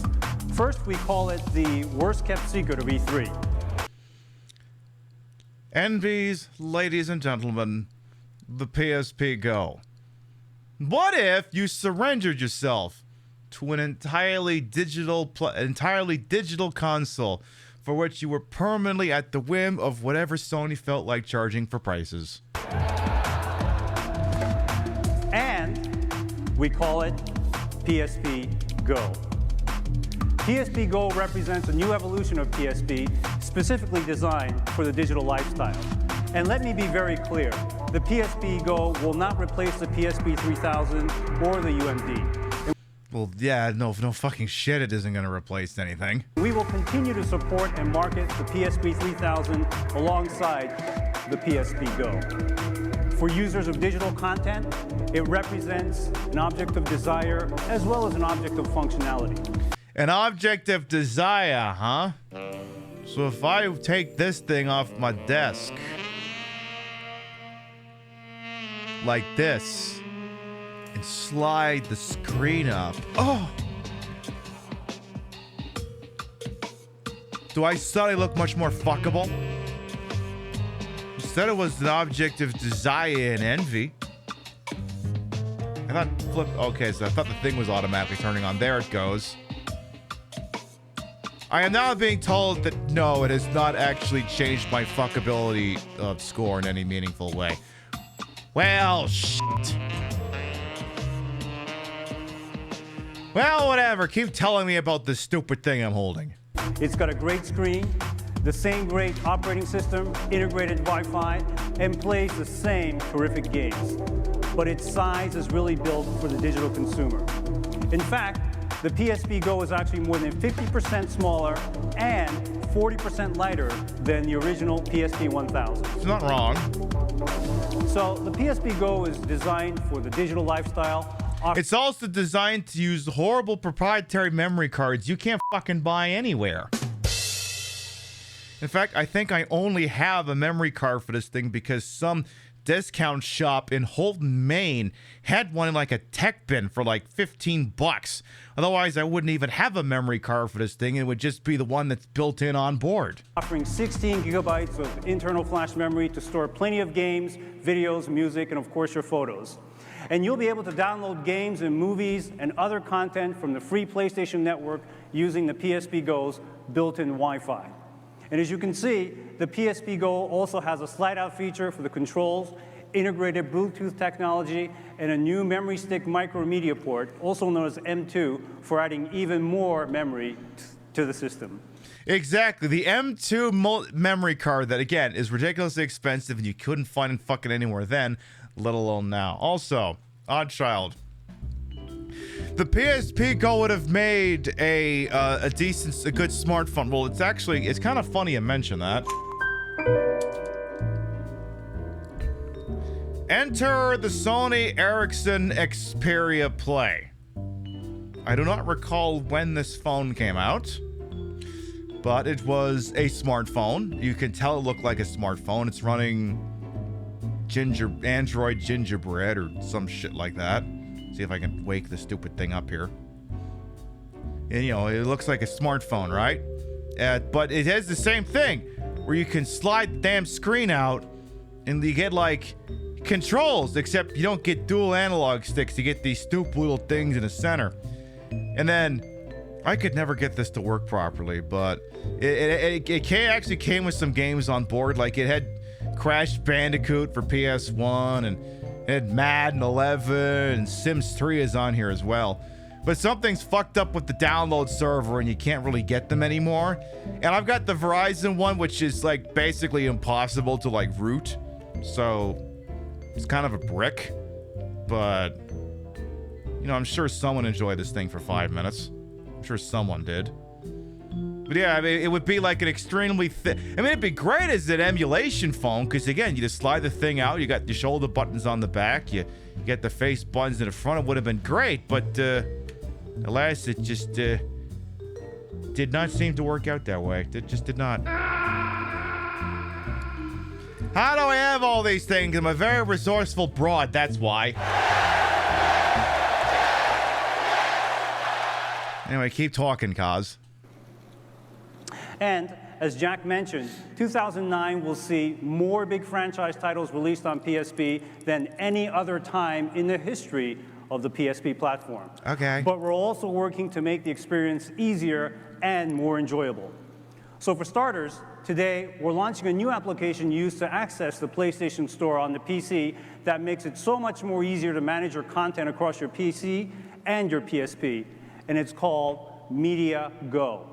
Media Go has replaced the current version of the Media Manager and is now the application used to access the PlayStation Store directly from your PC. Does the PSP Go still play games, or is it just a brick? Pretty sure it plays games. Actually, let me see here. Let's see. Okay, first of all, I have to go into one of the memory cards, right? And there's like games on there and stuff, but the problem is half of them won't work until I find this one particular file that's called 660 Pro C Fast Recovery and launch it. Then it's launching it, right? And then I'm still waiting on it here. Still waiting. Still waiting. Still waiting. Then it comes back, right? And then, ooh. Oh my goodness. I see Scarface. I can play Scarface on it. Ooh. Scarface the game, not the movie. So we got that. Oh my goodness. Street Fighter Alpha 3 and Grand Theft Auto Vice City Stories is some bullshit. Now, okay, so yeah, the PSP Go, kind of a laughing stock at the time because like all digital-only consoles without any kind of secondary input for inserting games, it means you're at the mercy of the digital storefront, of course, until the unit gets modded, and then all the digital storage space on it suddenly becomes a fantastic asset.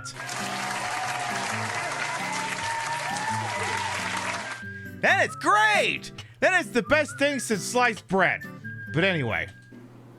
It makes content transfer of pictures and movies and music that much easier with really a much more intuitive interface.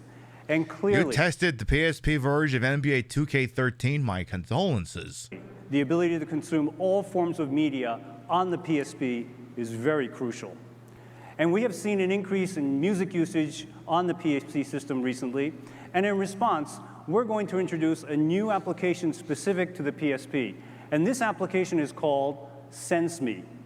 So incorporating a 12-tone technology recognition system, SenseMe will analyze your music library to deliver a playlist based on the moods that you select. Launching on PSP and PSP Gold this fall, SenseMe really enhances the music experience so that you can easily enjoy the mood and the tracks to fit your mood and occasion.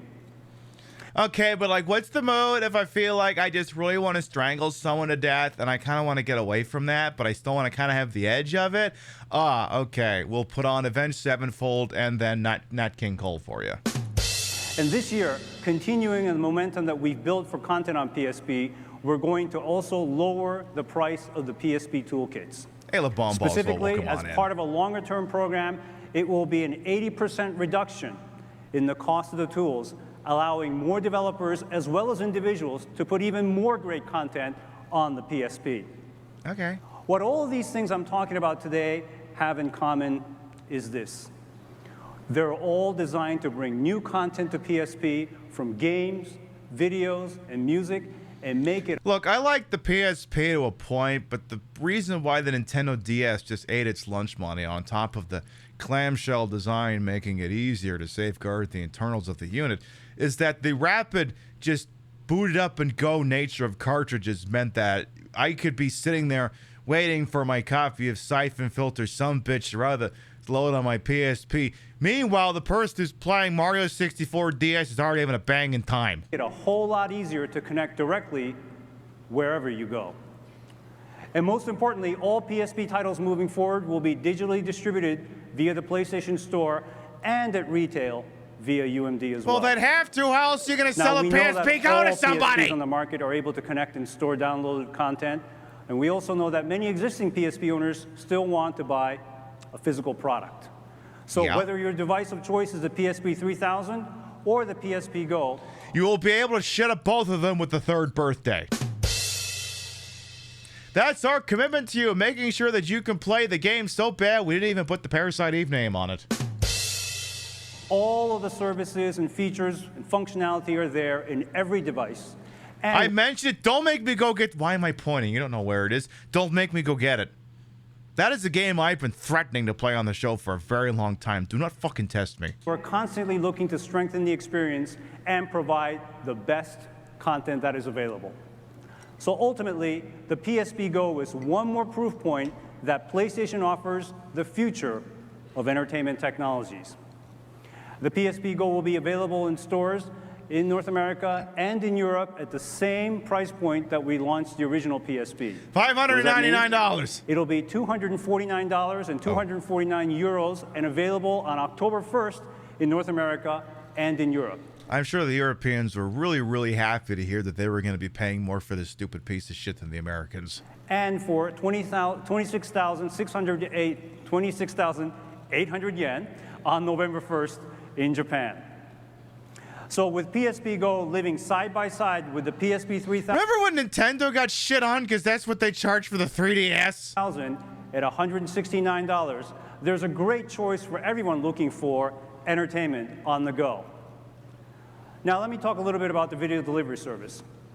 At E3 last year, we launched a video delivery service that seamlessly delivered content that can be enjoyed in your living room. Take a shot every time this guy says content. You'll be pissing on the bathroom wall in 20 minutes. Or on the go. And since its debut on this stage last July, the video delivery service has had more than 1,900 movies and now more than 9,400 TV shows available. And starting today... And now none of those are probably available anymore. I'd like to announce that the video delivery service will be available natively on the PSP as well. Thank you. Wait, why do I need this video delivery systems when I've got UMDs of Casino Royale and Air Force One? What was the fucking... I mean, other than me, who the fuck would buy Air Force One for PSP? I need to watch my super boomer version of What If Die Hard Had Sex with Aaron Sorkin. I really need to watch it on my PSP. Now it's going to be easier than ever to download video or gaming content directly to your PSP. Cuz, buy a new word that isn't content. Please. I'm begging you. Stop fucking saying content. You sound like someone trying to describe Twitch streamers, and even that's cringe. And we're also in the process of adding more content to the PlayStation... Stop it! Stop fucking saying content! Shut the fuck up. Content creator. A washing machine makes content. The dog who shits on your lawn makes content. Doesn't mean anybody wants it. PlayStation Store as well. And we've signed partnerships with a host of new providers. And today, we'll be launching content from Showtime, G4, E, HDNet, Stars TV. Okay, how many of these things still exist? I mean, Showtime exists. The UFC still exists.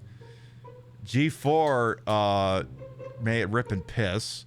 TNA is on the ropes. The Weinstein Company, oh, that's a great logo. That's a good one to have there. HDNet, I'm pretty sure that's dead.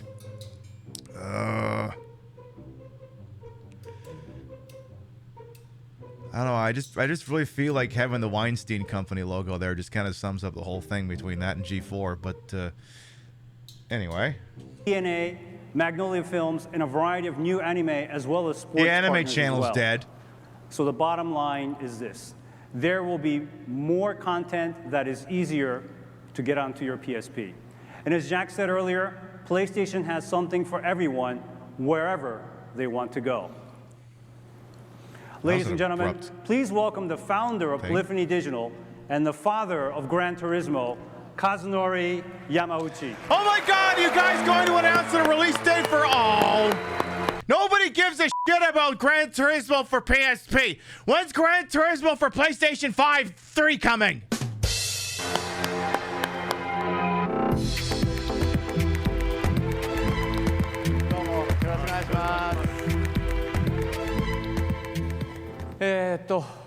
Okay, before we get to the actual meme-worthy content that's about to happen here, I actually want to take. I want to do a bit of a detour here. Permit me for just a moment. He's gonna talk about Gran Turismo for PSP, and honestly, who cares? When I was fucking around with my PS3 last night, I actually fired up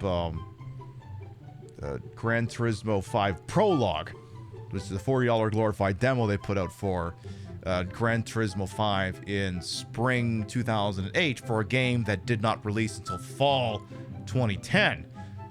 But I was thinking when I fired it up is like, it's amazing how pointless so much of this continuous self-defeating graphics arms race has been going on when I can fire up Gran Turismo 5 Prologue and go, you know, if I kind of squinted my eyes, this looks like almost PlayStation 5 graphics.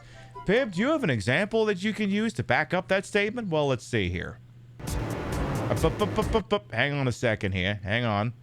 I gotta take the session of VLC player and kind of... No, don't close it.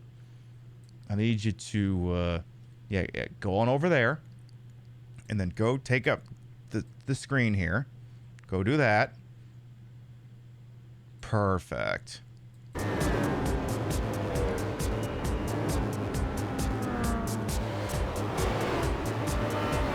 I mean, this still looks good today.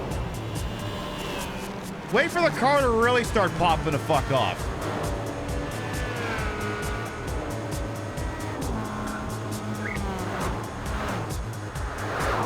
I mean, that still holds up.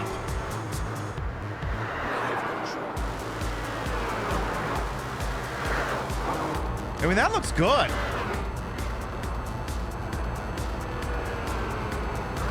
And that's the PlayStation 3 doing that.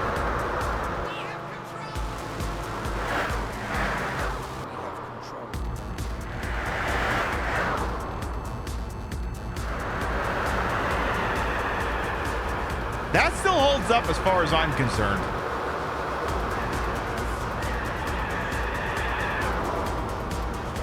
I mean, sure, the audience doesn't animate, but why would they need to?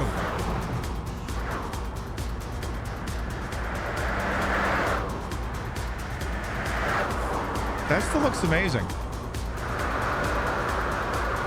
So again, what is the point of the last 15 years of graphics arm races if that still looks fucking amazing? PS3, the forgotten PlayStation. Exactly, Miss Hire. Welcome on in. Anyway, tell me, get the Gran Turismo guy up here. 皆さんにですね、今日、この場で本当に長い時間、お待たせしていた。Okay, Google Auto Translate or caption. You don't have to try and. Though to be completely honest, I think sometimes my own captioner confuses the things I'm saying and maybe does that as well. Adios, Yo-Yo, Nevada, and Neurologic on Motorface. I don't think that's anything. I'm just gonna let it ride. グランツーリスモ PSP の発表ができることを本当に光栄に思っています。To everyone, I am. Hey, I've seen that guy before. That guy looks familiar. Wonder where I've seen that guy before. Very honored here today to be given this opportunity to announce Gran Turismo PSP that I know everyone has been waiting for so long. Is that one of those vintage memes I've heard so much about? ですね、今ここで実際にグランツーリスモ PSP が、動いています。As you can see here, Gran Turismo is running on the small PSP Go. 小さなPSP Go ですが、中に入っているグランツーリスモは、フルスケールのものです。The PSP Go is a very, very small piece of hardware, but what the Gran Turismo that's running inside it is a full-scale Gran Turismo. 60フレームパーセカンドで動いてますね。Hey, Lux, welcome on in. 60 frames per second. 簡単に、グランツーリスモ PSP の内容を皆さんに紹介しましょう。Now, I'd like to take this opportunity to talk a bit about the game. まずゲームのスケールですけれども、このグランツーリスモ PSP には800台以上の車が収録され、35コース、60レイアウト以上の景観トラックが収録されます。Regarding volume. So before anyone asks, yes, disinterested PSP Go guy is, or his translator is basically a very vintage meme from 15 years ago. They would Photoshop him into things where like something clearly exciting or noteworthy is going on, and he's just staring at his notebook. Volume and the scale, Gran Turismo PSP contains 800 cars, 35 tracks, and 60 layout variations of those tracks.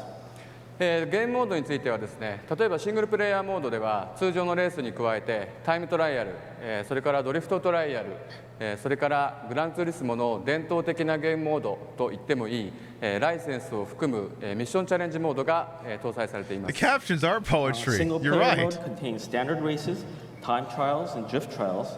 And there is a mission challenge mode that includes the legacy license mode of Gran Turismo. Like we're making a haiku or something. このグランツーリスモはですね、小さいマシンには入っているものの、決してサブセット Sensei has seen your either Monaco stuff over.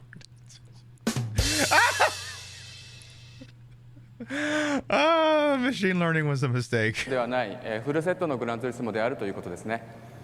In that respect, though it is running on such a small piece of hardware, this Gran Turismo PSP actually offers a full-sized Gran Turismo experience. This is not a shrunken down subset of the series. それからですね、この持ち運べる、プレイステーションポータブル、ならではの機能として、アドホックモードを通じた、最大4人までの対戦機能があります。Data aside, I own a modem. Attack tanks and yoga animes. Holy shit, this guy just came up with the TV show.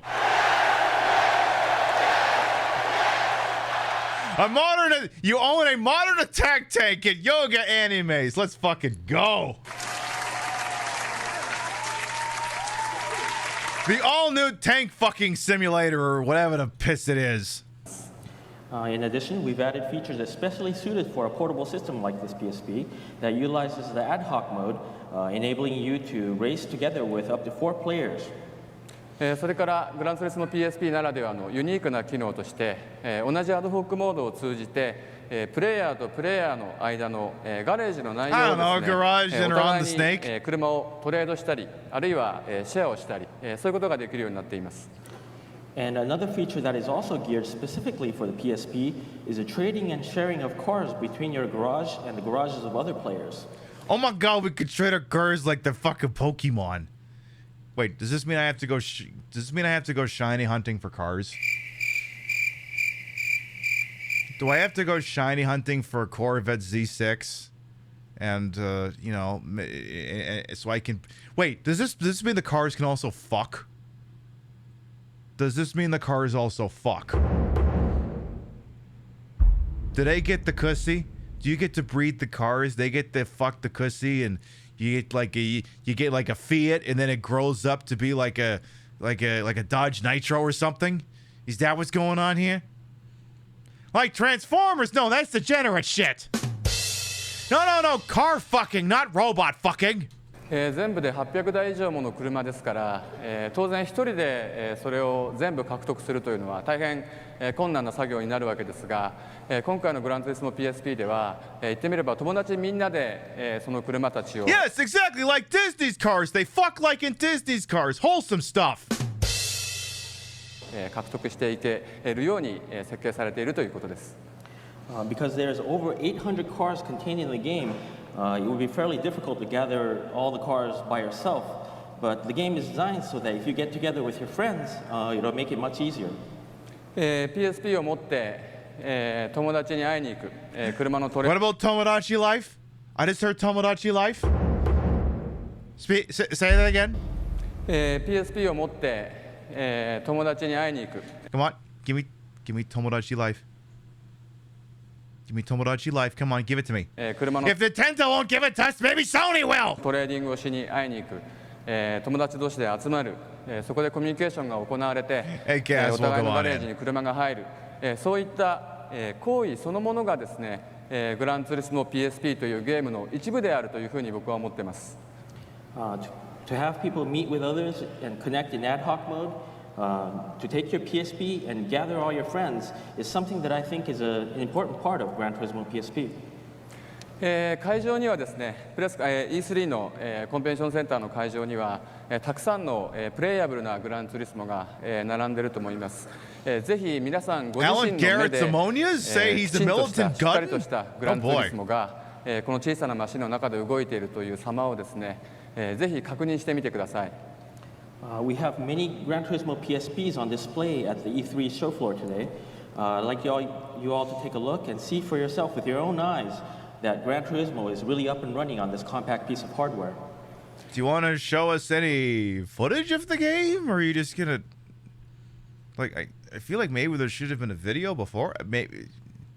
Maybe there's a video after he shuts up.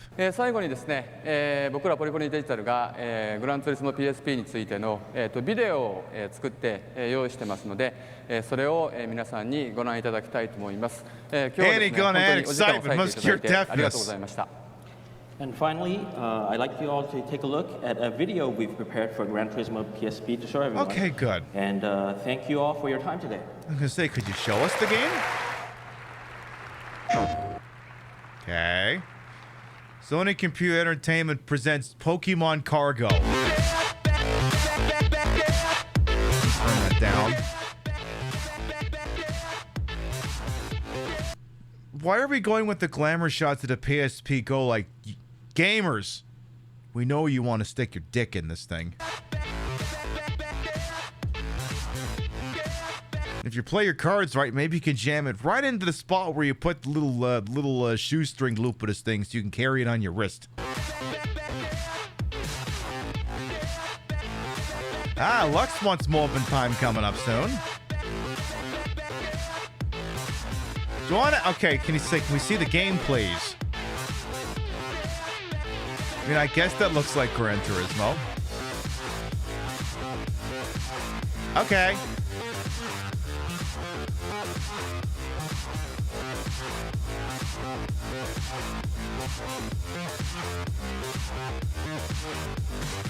Oh, you're good, Lux. You're good.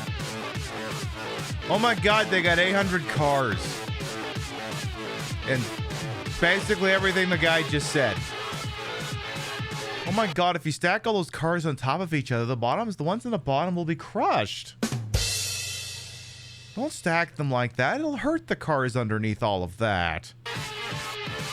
You're hurting the cars!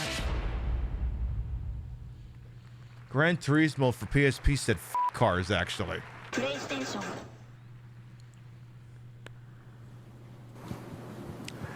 Thank you, Kazunori, and I look forward to having Kazunori share some of the cars he has in my garage, or his garage, with the cars that I have in my garage as well.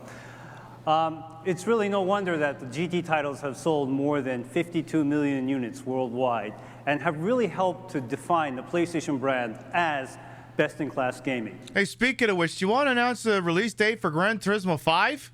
And we're looking forward to the industry's best driving experience coming to the PSP this fall, October 1st, to help celebrate the launch of PSP Go.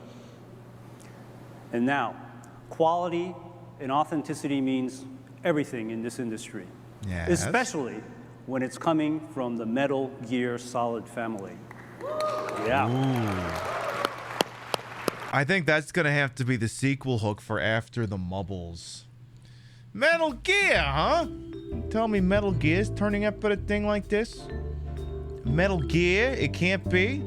Well, in any event, I'll tell you what can be. Lux decided to call in 52,000 chippies for Around the Mubbles. We'll go ahead and get that launched and over. That'll take just a second here. Uno momento, por favor here. And then we'll resume the Sony presser here. Let's see. Hello, mouse? Mouse is trapped in center of screen. Steam, are you getting stupid on me again? Steam, can you not? Thank you. Steam? Steam is stealing my mouse. Steam. Stop stealing my mouse. Steam.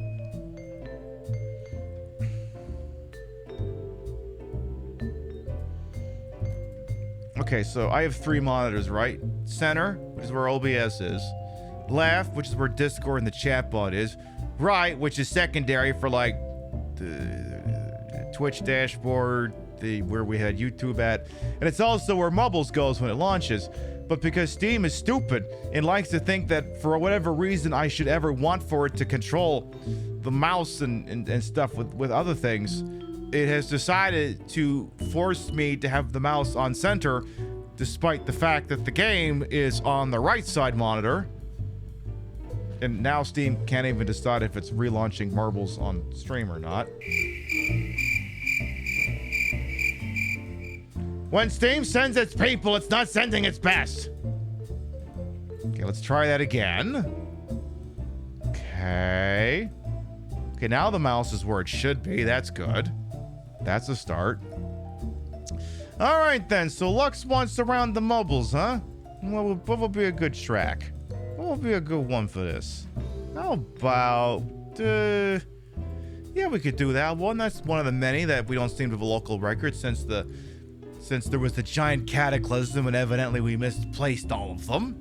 It's Trashy Queen. Did I say hello? I'm gonna say it again. How you doing? I could tell you just how else it is you're doing right about now. Exclamation mark! Play!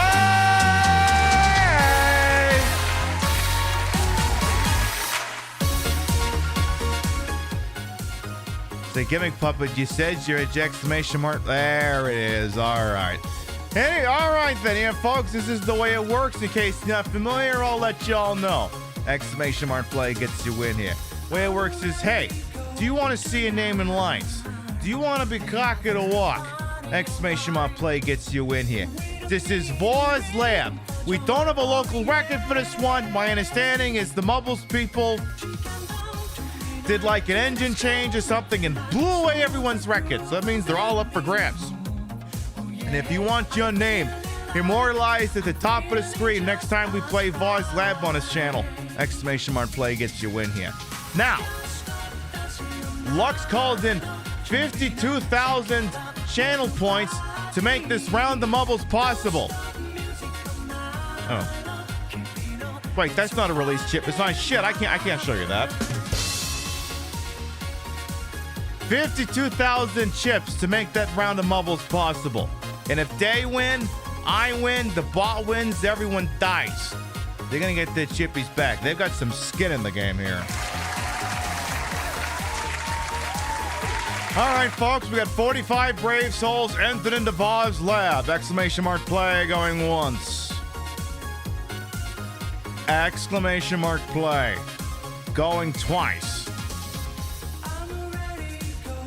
Just enough time for you to pick up your super duper exciting PSP Go and figure out where on October 1st, 2009 you're gonna stick your dick in a goddamn thing. It is very pretty.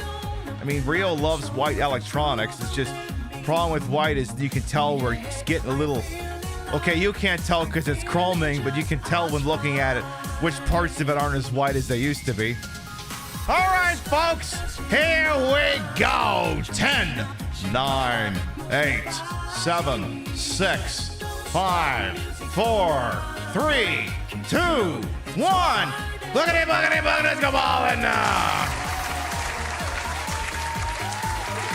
48 brave souls have entered into Voz Lab. Everyone is sitting in the beaker for the moment.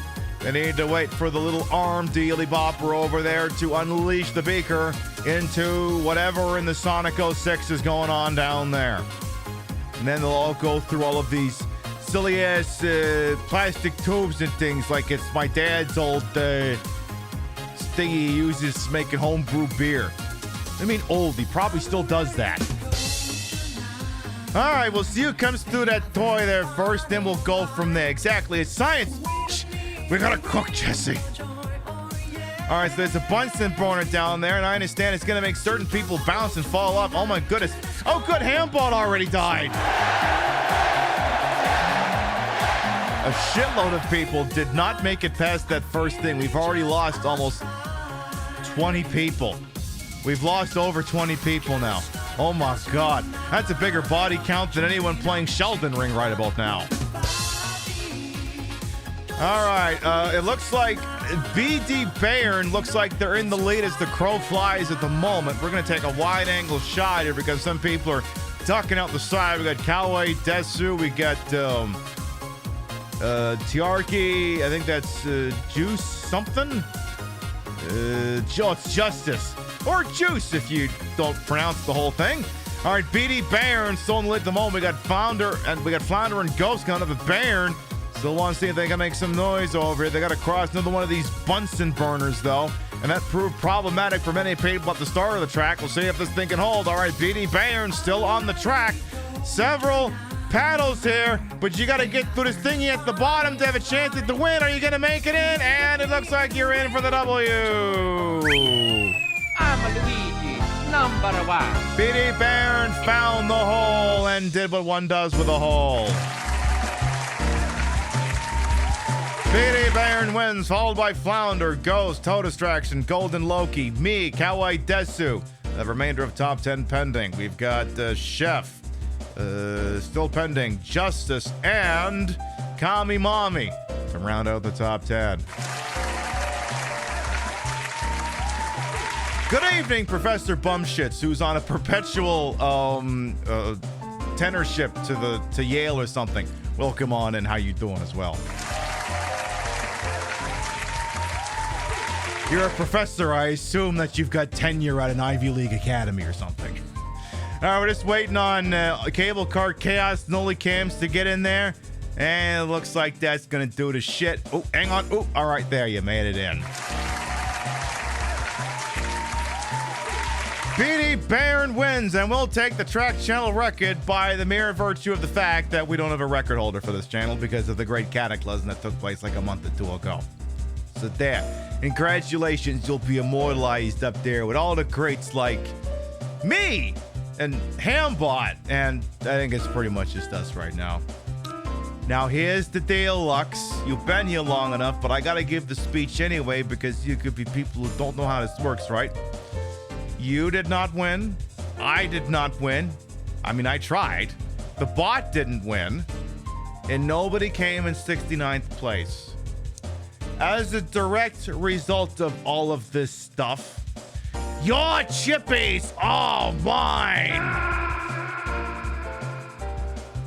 Pib, you don't even sell a great chip. What are you doing? I've shown off too much.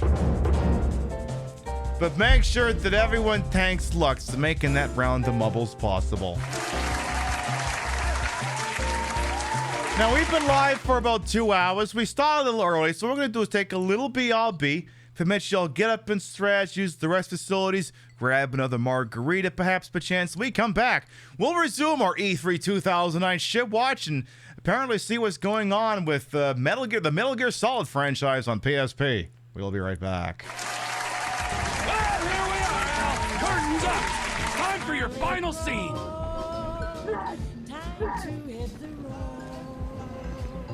You fucking psycho! Time to hit the, time to hit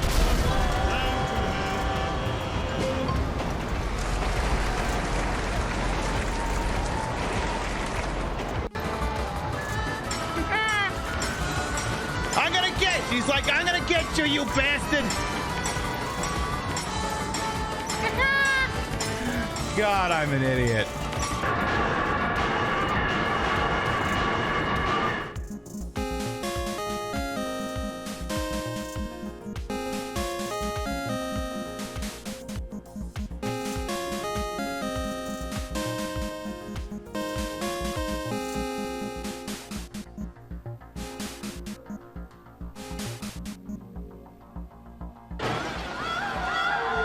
And the crowd goes wild.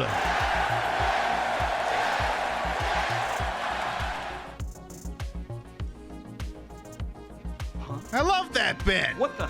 Let's see what you're hiding under that checkered suit. Have sex with Benny. More than you ever dreamed, baby.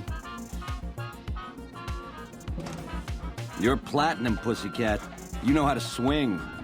Nice Charlies, too. Give him a shake for the Ben man, will you? Hello. Oh, that was a nice bit of hey-hey, girlie. You're a real ring-a-ding broad. Hold me, will you? I swear you wore me out.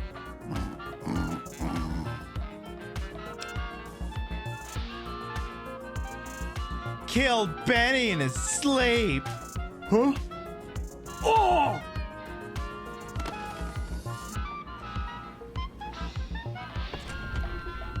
Boom! It's not what it looks like!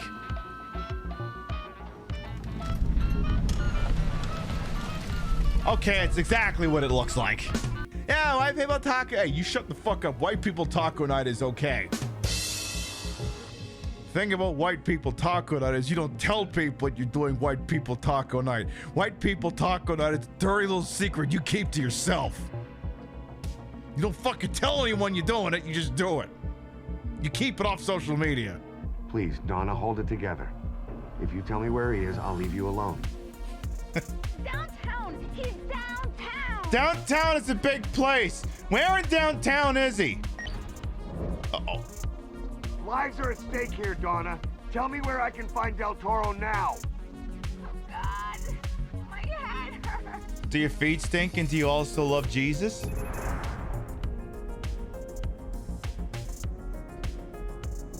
Look, downtown's a big place. I need you to be more specific. That's what I said! It's an abandoned apartment building. There's a lot of abandoned apartment buildings in downtown Los Angeles! This is not narrowing things down! Quit fucking honking!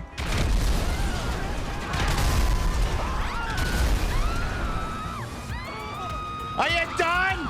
Are you finished? Are you true?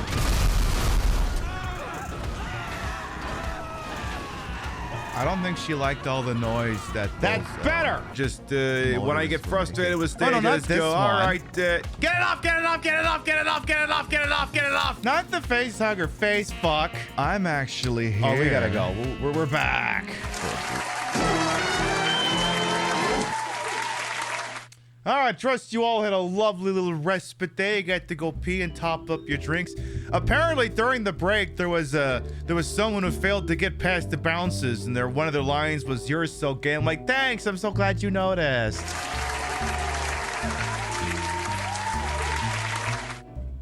Congratulations, your eyeballs work, and you're capable of cognitive thought. I'd offer you a cookie, but the mods won't let you see anything I'm doing anymore.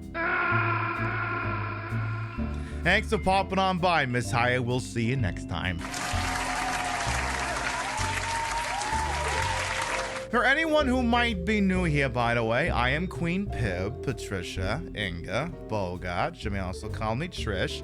I'm the queen of the retro, the queen of the ways that he old, and yet time on this channel. This fat-lipped, fat-hipped, fat-boobied, and fat-bootied channel is, of course, and as always, well-wasted. Welcome on in. I put the broad in broadcast to the whole and wholesome. I'm H-ford for my own hubris, and though these breasticles might be real, but fake.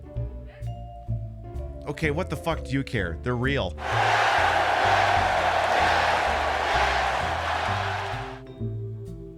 Pip, how come I see you with small breasts? I just repeatedly get and remove my... I just keep getting fake tits installed and uninstalled every day. Let me tell you, it's I'm perpetually doped up on painkillers all the time to deal with it, but okay, maybe they're not real. But anyway, it would be if we were playing PlayStation 1 games tonight, it would be a real PlayStation hooked up in real dumbest manner to make it look and sound as bad as it used to. But I'm having a couple of drinks. Do I have to deep throat the straw again, or do you guys just get the point that I'm very capable of going to town on a dick and balls? Do I have to deep throat this thing again? I don't have to? Good. And we're continuing our E3 2009 Shitwatch. Trying to figure out just where gaming as a whole went wrong. And there was some very clear-cut signs in both the Microsoft and Nintendo presses that we watched last week on Saturday. But there's some clear-cut clues here in the Sony one as well, not the least of which was Sony deciding that they were going to dabble in an all-digital distribution PSP. In this case, the PSP Go, which, to look back on it, it's a fine piece of hardware for soft modding and playing games without the discs. It's an impressive piece of tech for that, but I don't know about as a piece of standalone consumer electronics at retail. I don't know about that. And of course, because we don't fucking learn our lessons, of course, they're selling a PlayStation 5 with that same problem as well. It's a lot. Anyway, let's see what's going on with the Metal Gear Solid family. This is gonna be Peace Walker, I'm pretty sure.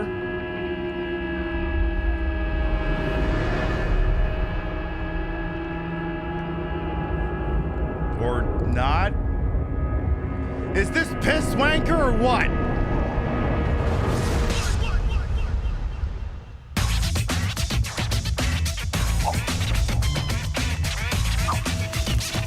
Okay, no, that's just Nutsack Boy. That's not Metal Gear.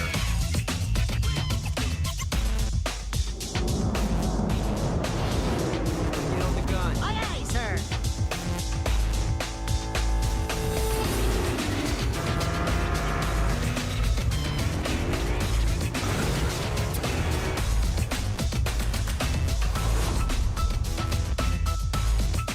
Okay, these are games. I get it. But what do you want to? You said, where's the Metal Gear? That's SOCOM. That's not Metal Gear. Come on. I don't even know what that is. Oh, that's probably Monster Hunter. That's Soul Calibur. I feel like having fighting games in the PSP was really playing with fire, because what if you wanted to throw the goddamn thing? You ever play a fighting game that kicks your ass so bad you throw the thing? Well, in this, you'll throw the whole fucking console and the disc that's inside of it.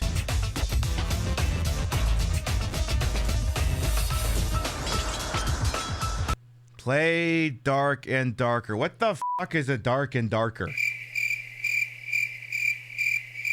Is that Scottish first-person game on an oil rig I've heard so much about these days? Yeah, shit. Now we're never gonna know the answer.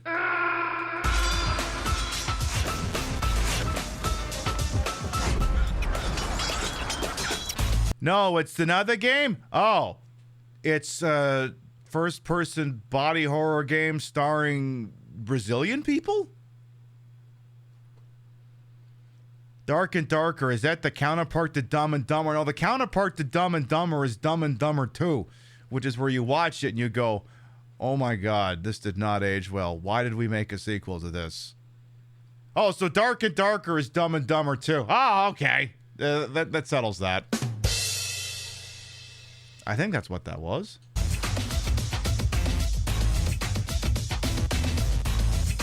Is that one of them Persona games up there?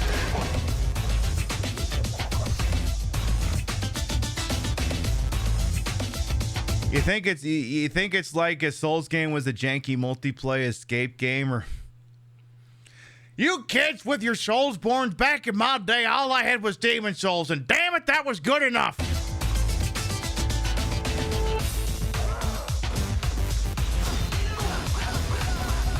Okay, the PS. You know what would be really great? I don't want to tell you how to do your job, Sony, but have you considered telling us what game is on the screen?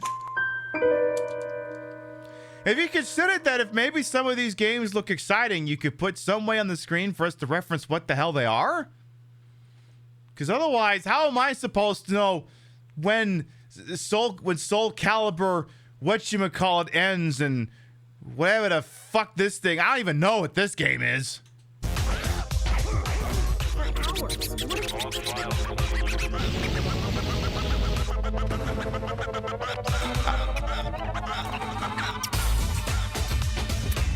Oh my god, it's Rory McIlroy golf.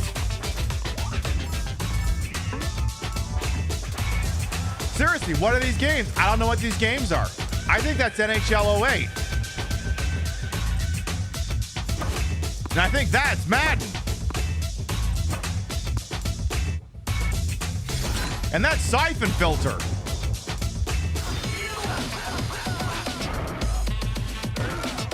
And that's Grand Theft Auto Liberty City Stories.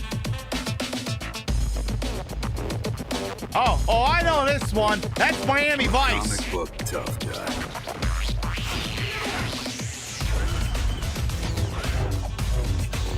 Wait. I know that one.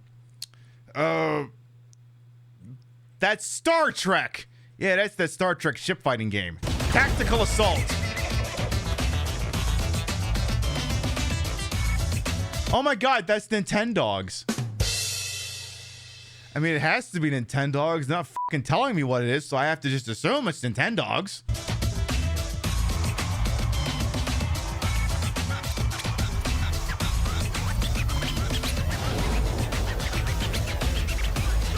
Oh, I know that one for sure. That's Dave Mirra Freestyle.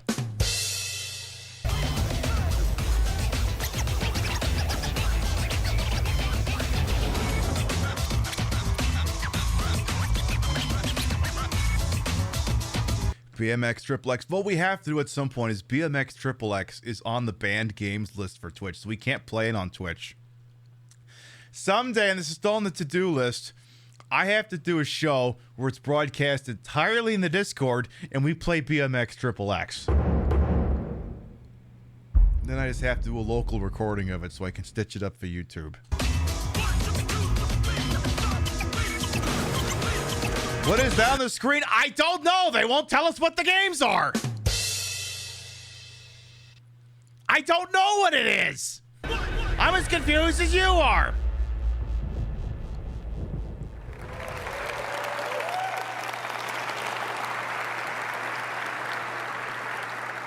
Sounds like we got a lot of your favorites in there, and I'm sure. I mean, we would, but we have no idea what they're called. There might have been some favorites up there, but I'd be fucked if I know what they were. Here you can see PlayStation Portable is set to have a. Why is BMX banned? BMX XXX, I'm actually not 100% sure why it's on the banned list. It might be too woke or too anti-woke. I don't think, I mean, it had some nudity in it, but nudity's not really a... Maybe it's because it's got custom character created possible nudity options. That would be my guess. A tremendous year. A lot of content and services we've been talking about have one thing in common. Content! They're all part of the PlayStation Network. PSN comes to E3 with momentum on our side. It now has more than... You can tell this is before the hack. 24 million registered users around the world, including more than 11 million in North America. These consumers have downloaded more than 475 million pieces of content. Worldwide. And in the past year alone, our install base of unique consoles has grown 150%. There's more than 200 titles currently available on the PlayStation Store, and more than 90 of them are exclusive.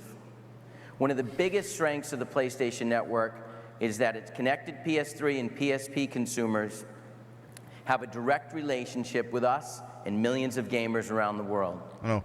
Free Help! Yes, it said content in 20 seconds! Wi-Fi in every unit makes it easy, and free connectivity to the PlayStation Network makes it painless. With Free for PlayStation now. Network, you get tons of additional content, connectivity, and community interaction with no hidden fees. He is so dead inside. I agree, Gamer Herb. In addition, we're adding nearly 50 PS1 classics to the PlayStation Store starting this year, and starting today with the launch of Final Fantasy VII. You get to hear that, nerds? You get to play Final Fantasy VII for the 4th time. We've always believed by offering free access to online gameplay, we could aggregate a huge audience quickly. And that. Remember when you could do that shit for free? Remember PlayStation CEO Jack Tretton? Remember we didn't have to pay for this shit? Remember when you could buy computer games without having to have a leveraged PlayStation account? Remember? Do you remember? You don't fucking remember, do you? That's exactly what we're doing. One of the other things we're excited about on PlayStation Network today is the rapid growth and the momentum of PlayStation Home. Oh, no. As you all know, Home is an ever-evolving 3D social network. Remember PlayStation Home? God.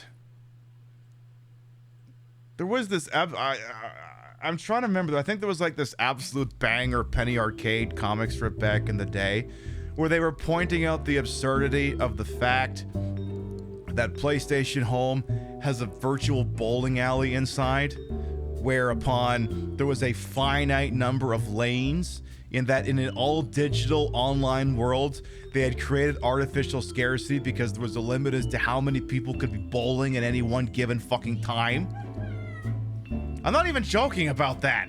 That was a real fucking thing. I was there. I remember it. Only so many people could go bowling at once in a game that could theoretically have had an infinite number of instanced occasions of that bowling alley. You wish you could stream PlayStation Home right now? I'm sure there's some sick bastard keeping it alive on Homebrew. There probably is. Oy vey. I was there. I was there. I was a veteran of this. Anyway. That represents the PlayStation community. Built for PS3 users to meet, chat, share, and launch into gaming experiences together. I have a very sinister idea. Give me just a second.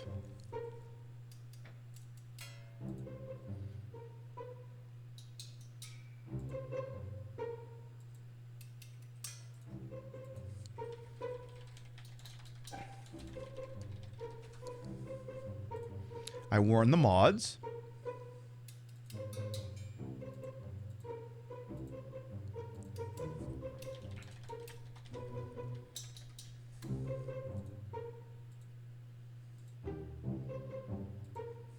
Anyway, resuming.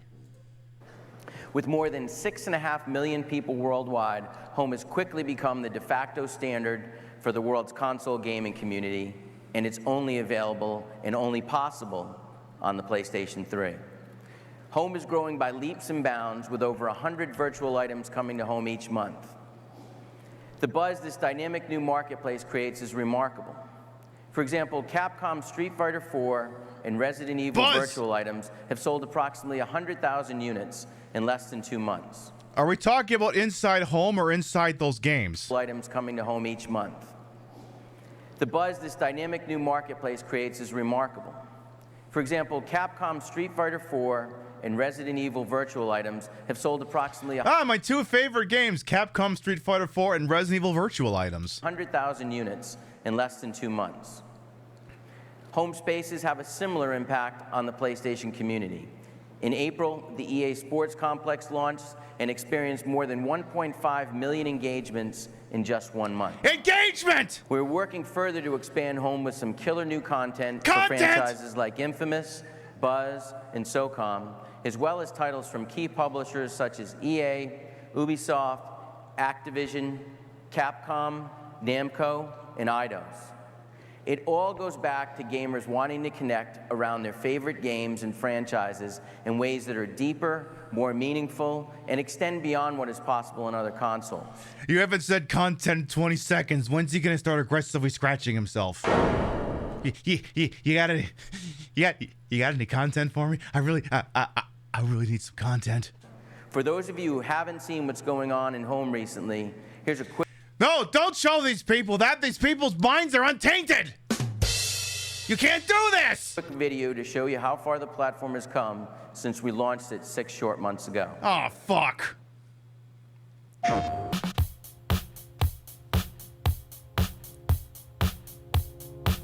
Okay.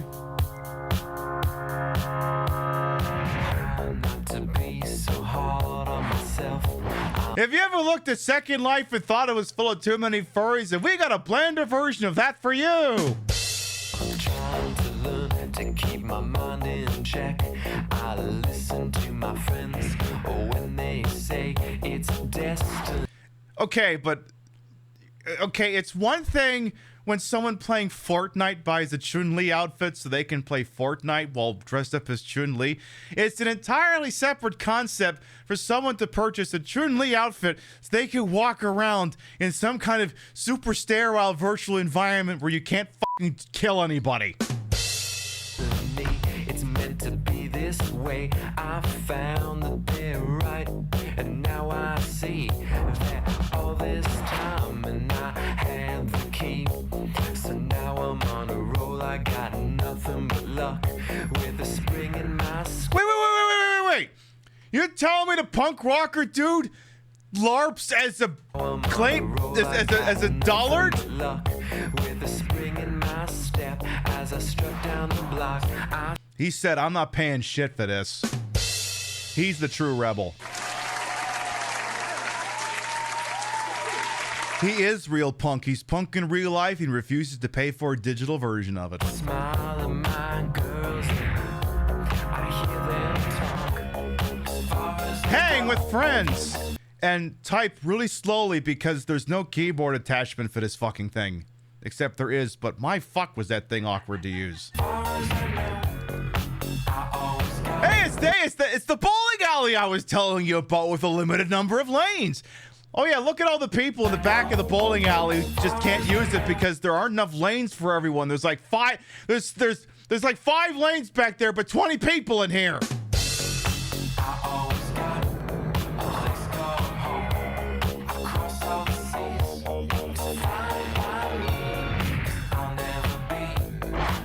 Ah, yes, go to the Resident Evil 5 theme. Okay, that part's actually kind of interesting, but the fact that none of these people are being aggressively murdered to death by a bunch of people infected with Las Plagas or whatever the fuck it is in that game, very unrealistic. Far from home. I hear them Okay, but The Godfather 2 sucked. talk. As far as I go, as far as I know, I always got a place called home. Across all the seas, it's fine by me, 'cause I'll never be This is awesome. Why are you lying to people like this? Wait. Hey, excuse me for just one fucking second here. I was told this place was furry free. What the fuck is this?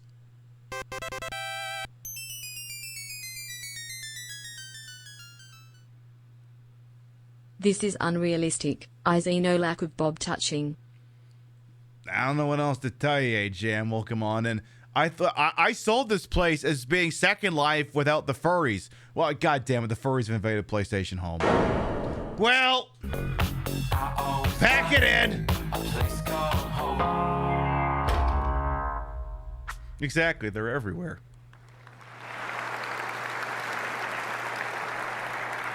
Thank you. Just so you know, I'm the guy with the mohawk, and my handle's Mr. T, so maybe I'll see some of you guys out there. You LARP as Mr. T?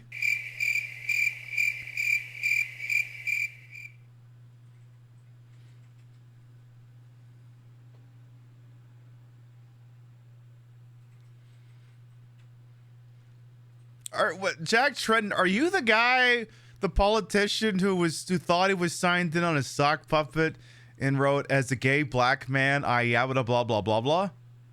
Because I'm a little bit worried that you're that guy.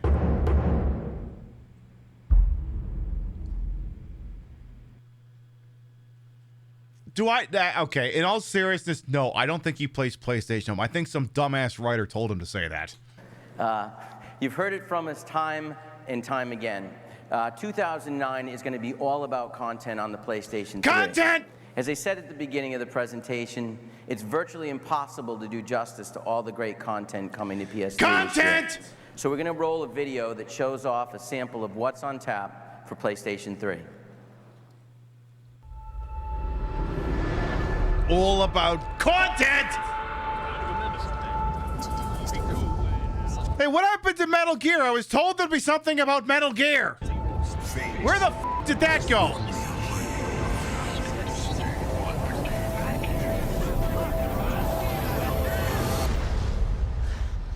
I'm sorry, do you have a plan to go along with that grenade? Not this crap again.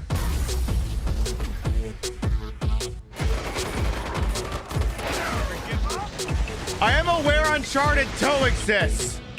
And Infamous exists. Or actually, I'm not sure what these games are called. There's no text on screen. My bad. Oh, that was Siphon Filter, and this is Madden NFL 09. And that's Infamous.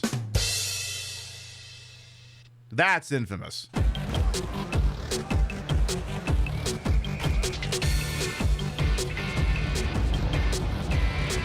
That's Dragon Quest.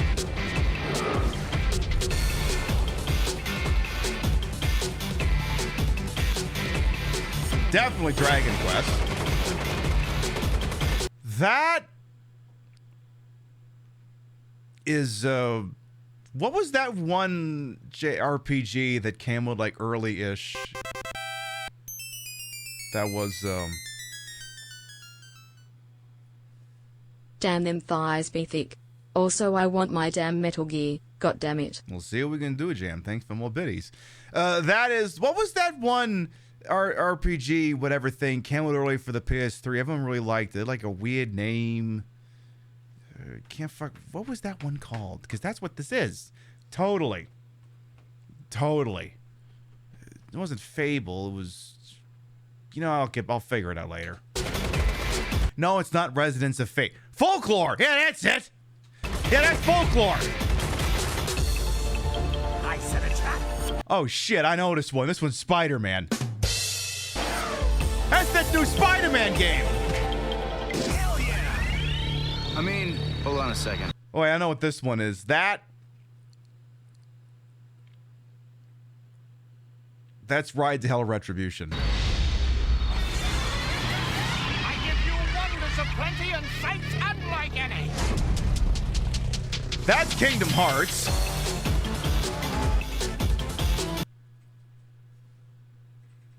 That's Final Fantasy 13.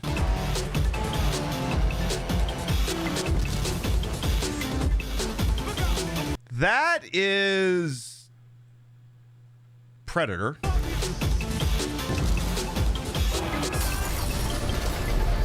must be Genshin. That is Jack and Daxter. Bloodline of the Dragon Ninja ends here. I don't even know what this is.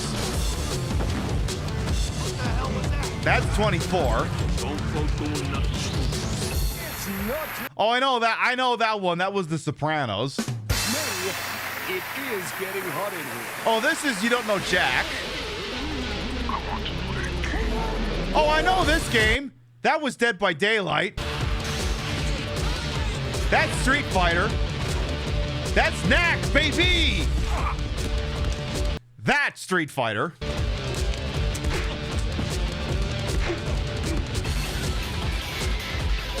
Let's see how you really live it now to stand up to a god. That's Final Fantasy 13 again.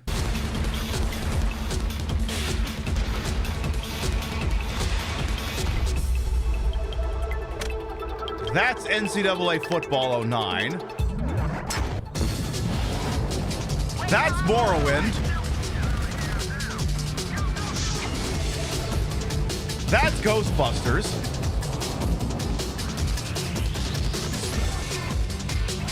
That's NHL 09. That's Burnout Paradise.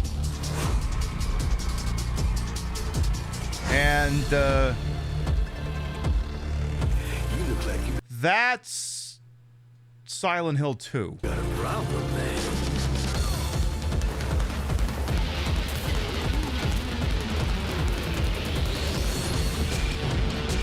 That's DEFCON.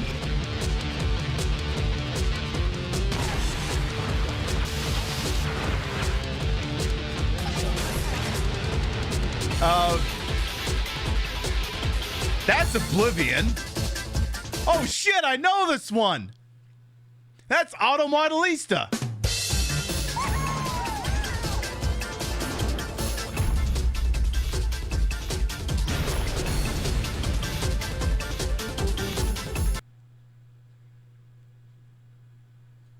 They haven't officially shown us that horror yet. Guys, you can't just cold drop that one on us. You just... This one's spoiling later into this presentation.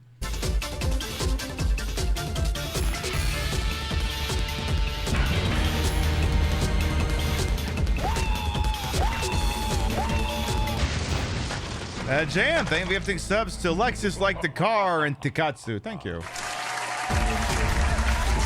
That's Spider-Man again. That's Burnout Paradise. I gotta assume it is, not put any fucking names on the screen. That's Halo.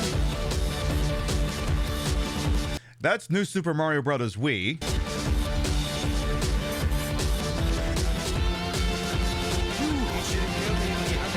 That is... Okay, that's actually the Saboteur. I can't joke about that one.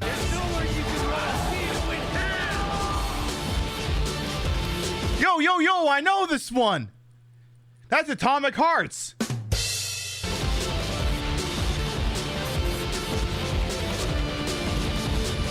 That's Conker's Bad Fur Day.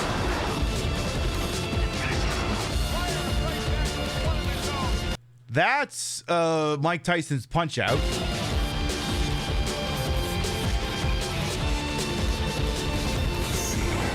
That's Bayonetta.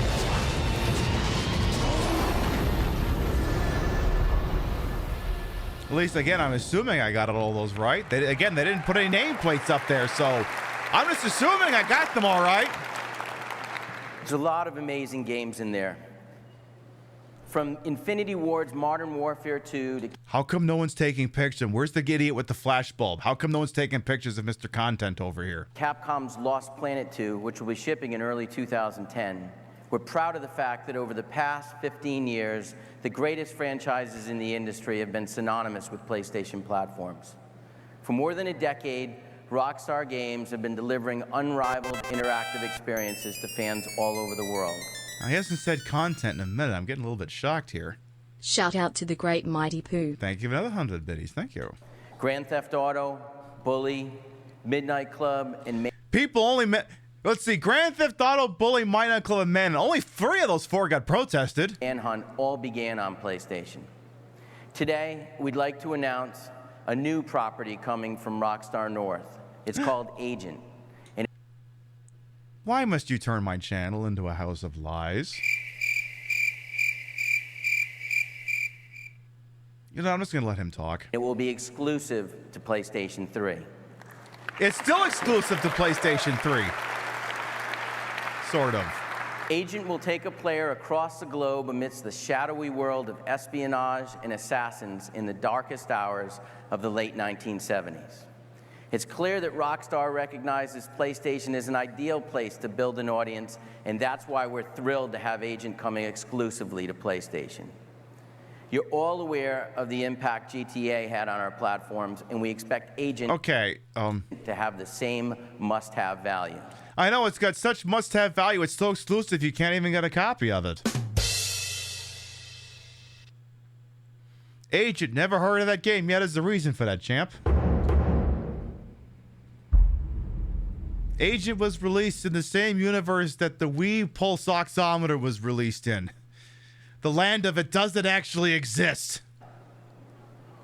Now, Ubisoft Assassin's Creed is a franchise that took the industry by storm in 2007 and went on to sell more than 8 million units globally. Today, I'm pleased to welcome Sebastian Poole and Patrice Desilets from Ubisoft to show us Assassin's Creed 2 on PS3. Was it that bad? No, they never released it. It's vaporware. Hello, everyone. I am very happy and excited to be here to present you Assassin's Creed 2. I can't tell if he's French or Irish. He needs to keep talking. The original vision of the Assassin's Creed universe needed a sequel, and here it is. Actually, he sounds like a French person trying to do an Irish accent. The general direction I gave to the team for AC2 was quite simple. Diversity. Give players more options in all aspects of the game. What does his t-shirt say? This demo will give you a glimpse of what to expect. Buy the Thurk. All right, chat, you heard it first. Buy Thurk. Sebastien? Go out and purchase the Thurk. AC2 starts right where AC1 ended, with Desmond Miles using the Animus machine to relive an ancestor's life. I thought Assassin's Creed ended in somewhere in the Middle East. What the f*** are we doing in Venice? But this time, you will experience a different time period. The Italian Renaissance. Ezio, Leonardo says that the machine it's at the top of the tower. It's you! Meet Desmond's new ancestor, Ezio. Ezio Auditore da Firenze. Gesundheit. The Italian Renaissance gave us the perfect setting to exploit what was so great in AC1. Believable. How many Assassin's Creed games have there been since this? I'm gonna have to look this up.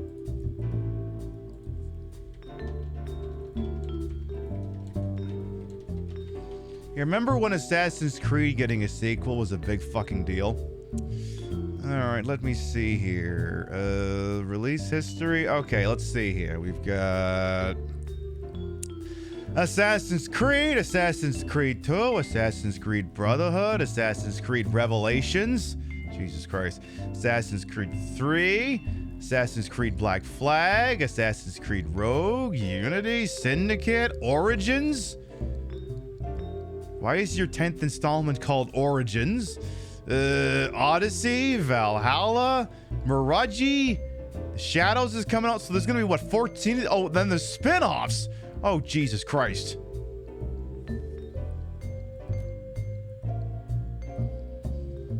This level of repeated sequels and spin-offs. CBS is like, I wish we could pull it off with our TV shows. We'd make CSI Valhalla if we thought we could get away with it with a straight face. Jesus Christ.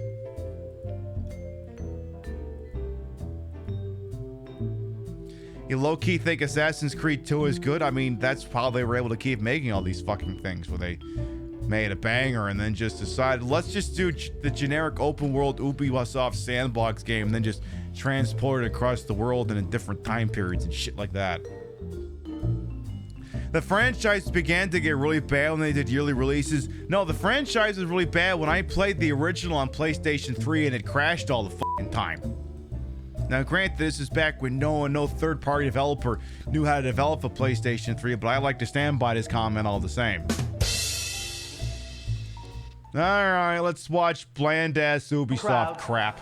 Dangerous times, and beautiful open cities. Why All is that during a asshole pivotal running around moment up there? in Somebody history. shoot him. The birth of the modern world. Parkour. Ezio's story is about a young Florentine noble on a quest for vengeance. It's about someone who has He's on a quest for vengeance? Dressed like that, I thought he was on a quest to go to the store and get a loaf of bread. to deal with a great loss. To help character progression, A great loss? You mean like the Control-Alt-Delete comic? That loss? Is this loss? Well, I suppose that if I read that comic and was severely invested in it, I probably would want to play Assassin's Creed 2. we've constructed our game, around Yeah, when do we someone get who back to isn't an Uncharted assassin at 2? first. But you will Are you telling me all the video games are starting to look like a giant amorphous blob? learn to become one with the help of some friends. Leonardo da Vinci is one of those friends.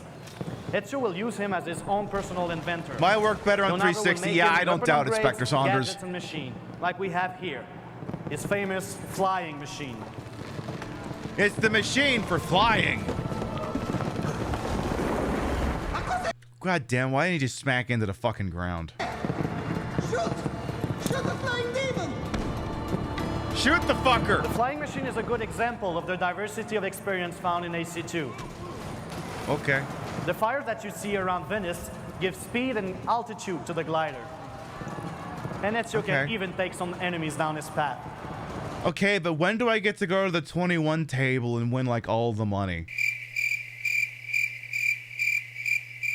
Pib Venice, not the Venetian. Hey, I said what I said.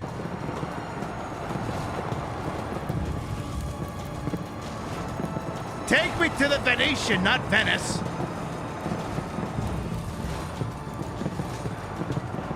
The target Ezio is after is hidden inside the Palazzo Ducale. Oh, see? See? The Palazzo is there, too. I told you this is the Venetian. See right here. And the The only way Enrico to get to Palazzo him is also from the here. sky.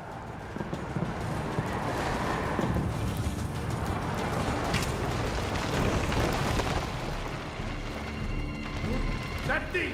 Stop!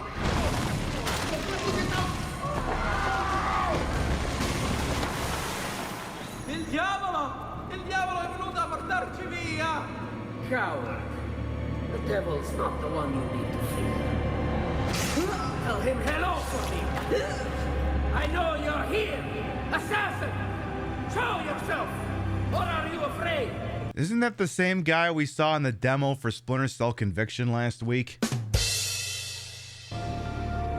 We work hard also on giving more assassination techniques to Ezio, making him even deadlier than his Crusade He's even counterpart, deadlier. He can stab them in the face, or he can stab them in the back. Altair. Oh my god, he's gonna stab that guy. Oh my god, he stabbed him. He's gonna stab these other people. Hey, Roberto, how's your peripheral vision? Ah, Roberto, he's terrible. Why do you ask?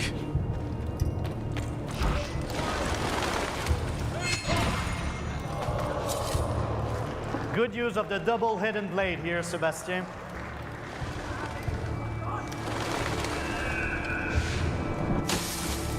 Here we have an example of our Gosh, did anyone see that extremely rapid thing in the peripheral vision and a lot of noise that was made just now? new Nah. AI archetype, the Seeker.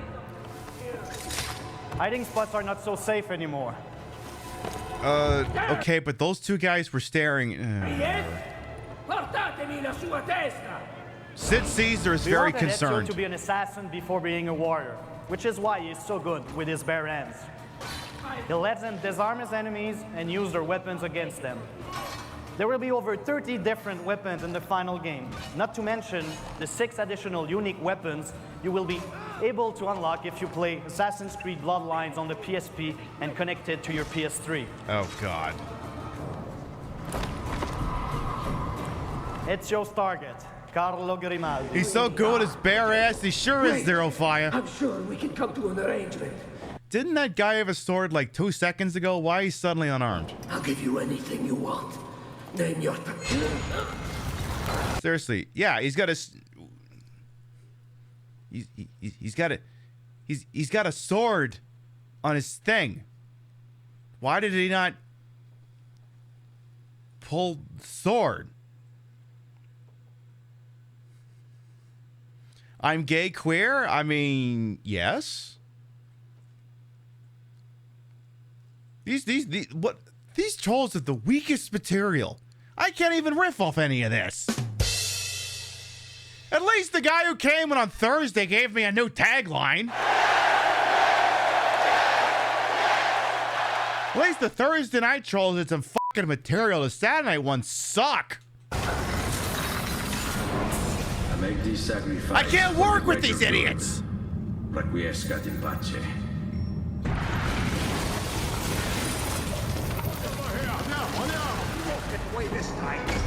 So you're surrounded. Hey, Trinetta, welcome on in. A smoke bomb. Just another example of the diversity of tools you will have at your disposal.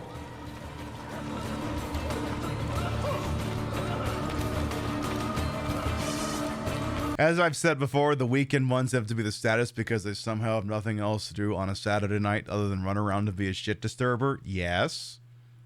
Exactly. Like, if it's one thing if they're running around being a fucking moron on a weekday, but like, this is Saturday night. It's all right for fighting. And here you are just being a moron.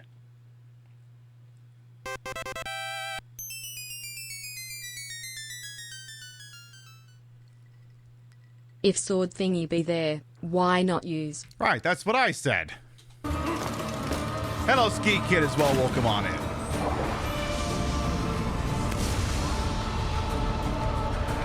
Assassin's Creed 2. We swear we won't make 30 more of these. So this was the AC2. Remember, his t-shirt says buy the cur. Buy the cur. So make sure you buy the cur. 3 demo. I hope you enjoyed it. But I must inform you, the game is massive in scope. This is just a short sample. You'll have the opportunity to experience it at its fullest really soon. Shit, you told me the game is more than 5 minutes Assassin's long? Creed Bloodline on the PSP will be on the store shelf this holiday. Thank you, and have a great E3. Okay, he was definitely French, not Irish.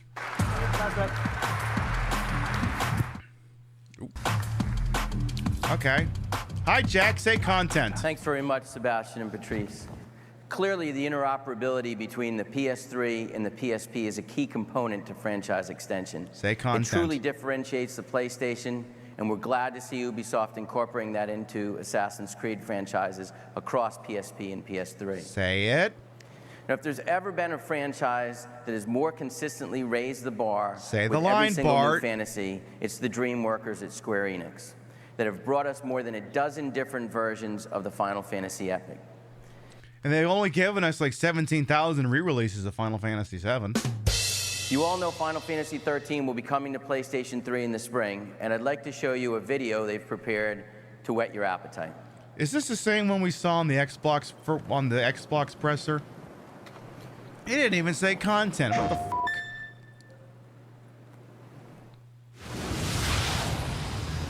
Okay, no, this one's The different. whole world was against us. With us dead, everyone was sure that things would go back. Back to the way they were before. Look at that. Just what we were looking for. Yeah. God Right damn in it! there. They trans the shit out of Cloud! Post-file C. God damn it, now Cloud's gone all woke. God damn it, now Cloud's got different pronouns and pretty pink hair. God damn it, gaming's gone too woke. Huh.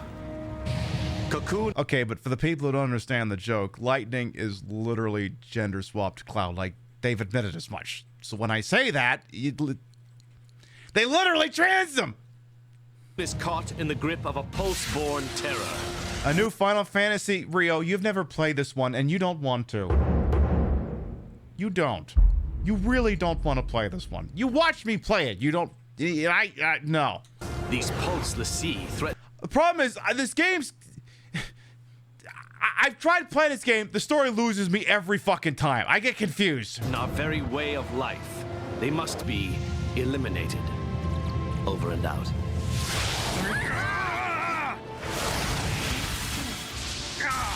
I get confused because they've got the Lassie, the Foul Sea, the Seath, the Seeker Swarms, the One if by land, two if by sea, the Sea-Doos, the Ski-Doos, the Scythes, the Scribes, the Andalites. There's so many goddamn terms in it. I can't fucking do it. I just can't fucking deal with it. Then I just I'll just go back and play Final Fantasy 1. At least half the spells don't work, but at least it was straightforward. We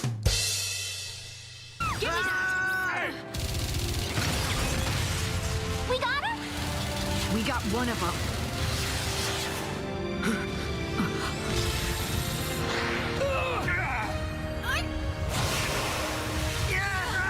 Also, it has what's his name who voices everyone in it, so that's also a knock against it. Fucking what's his name? Discount Harrison Ford. Great titties on this broad, though. For every task, there's a perfect tool. Content! Time to jump. Yeah, Troy Baker. What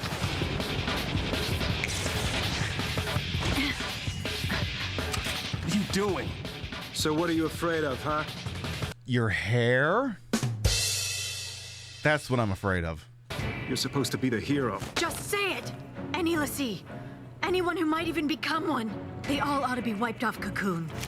See, even she's confused as to what the fuck the term is. This Lassie, seeth, see my vest made of real gorilla chest.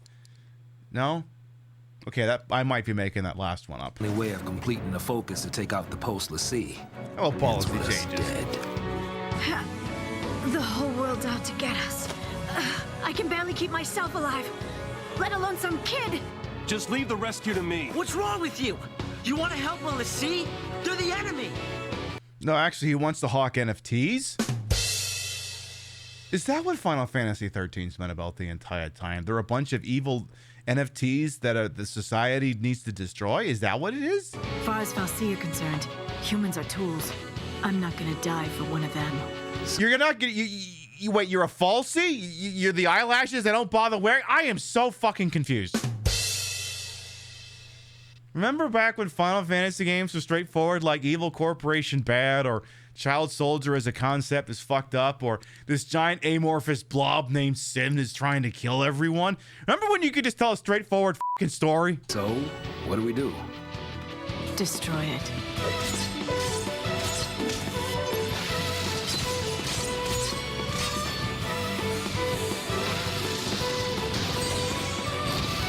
Yeah, or when there was chaos!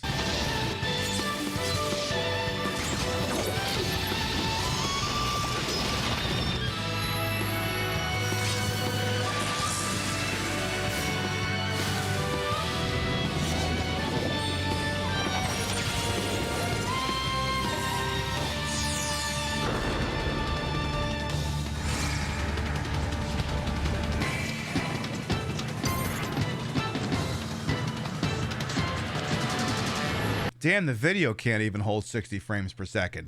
This game is this very, very mid game, very bad, not going to be very good. Not going to be very good at all.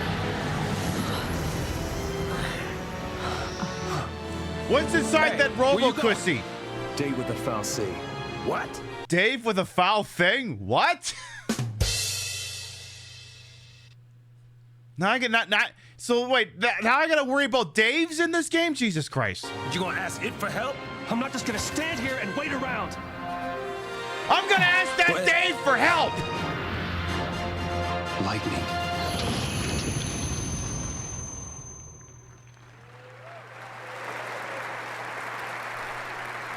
Coming for PlayStation 3. It's also coming out for 360. Let's not get too fucking excited here, Sony. PlayStation. We're very excited about Final Fantasy XIII, but Square Enix isn't stopping there. He hasn't said content in over 5 minutes. That man is going to choke someone to death if he doesn't say it real quick. They're also hard at work on the title that comes after that. And I'm proud to introduce and show the first footage anywhere.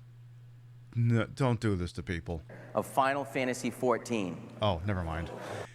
Final Fantasy XIV.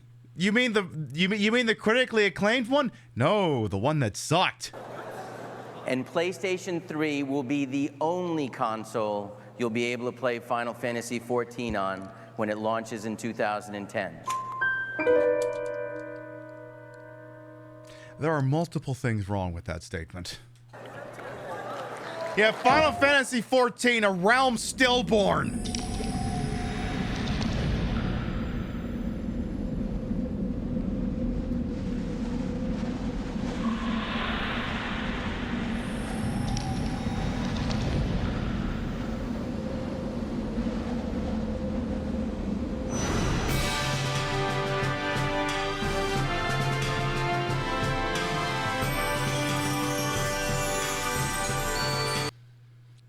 Her name, Eorzea. Oh, I bet you that sounds really fun to scream during sex. Oh yeah, baby, Eorzea? Yeah? No?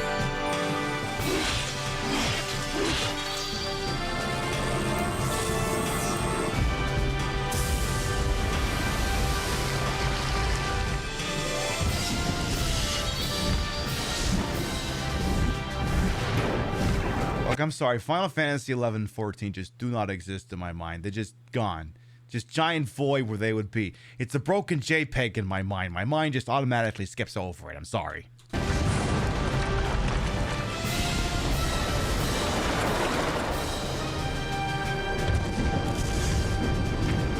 Modern Final Fantasy 14 is great. Well, then what the hell is this?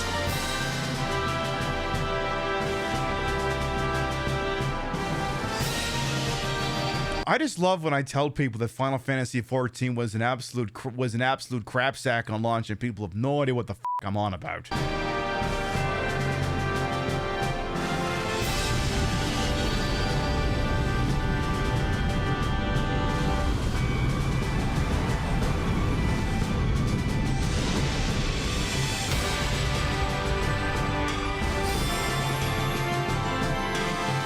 I was half expecting them to do footage of Final Fantasy Versus 13.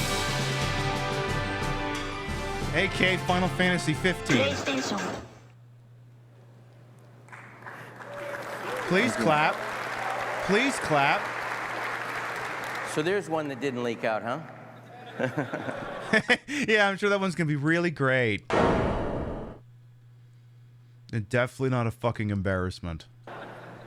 We've shown you titles for hardcore gamers, teen and tween girls, and everything in between on all 3 platforms. What's in between tween gamer girl and hardcore gamer? Oh, right, PlayStation Home. We're not just here to talk about what's coming this holiday season, but what's going to keep everyone excited for the next few years. Motion-controlled gaming has been a phenomenon that's been attracting a great deal of consumers the last few years. The fuck did you just say? The fuck do I do with you now? But what's going to keep everyone excited for the next few years?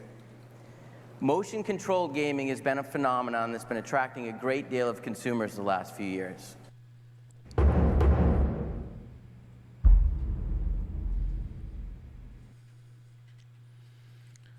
This is his revenge for not saying content in the last 10 minutes. And we know a little something about this space as we introduced the first true motion controller back on the PlayStation 2 with iToy. Shortly after the launch of PS3, we introduced the next generation camera that was designed for both gaming and video conferencing via Play. What happens when young children see this page in the top page of Twitch? They see someone who looks fucking fabulous.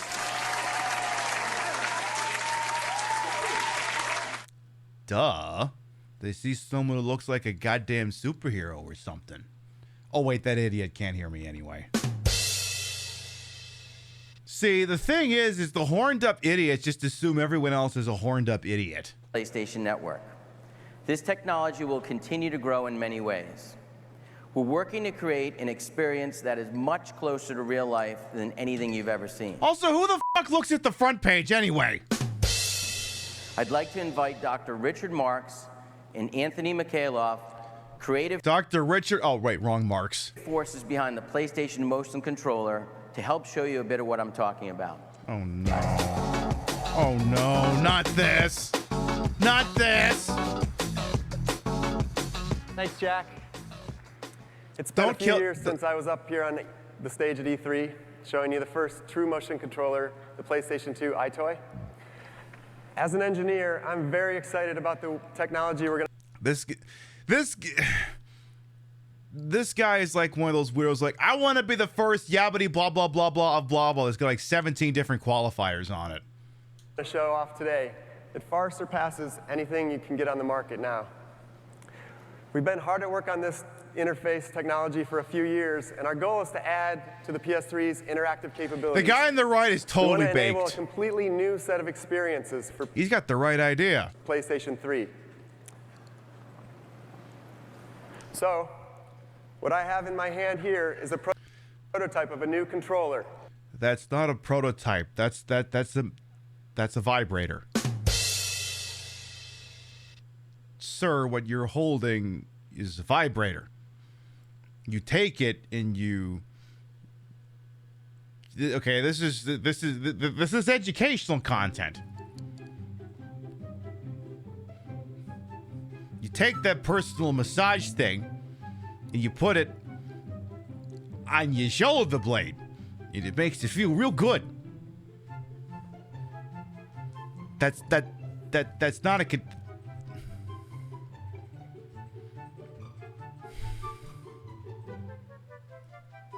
Yeah, we asked Hitachi to do our prototyping. They just laughed and sent us this, exactly. Hey, Aardvark as well. Yes, the pills filter of 2009 games also applied to the clothing. Exactly!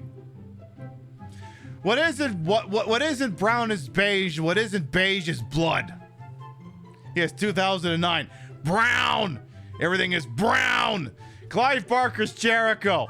Condemned 2. Gears of War. Modern Warfare.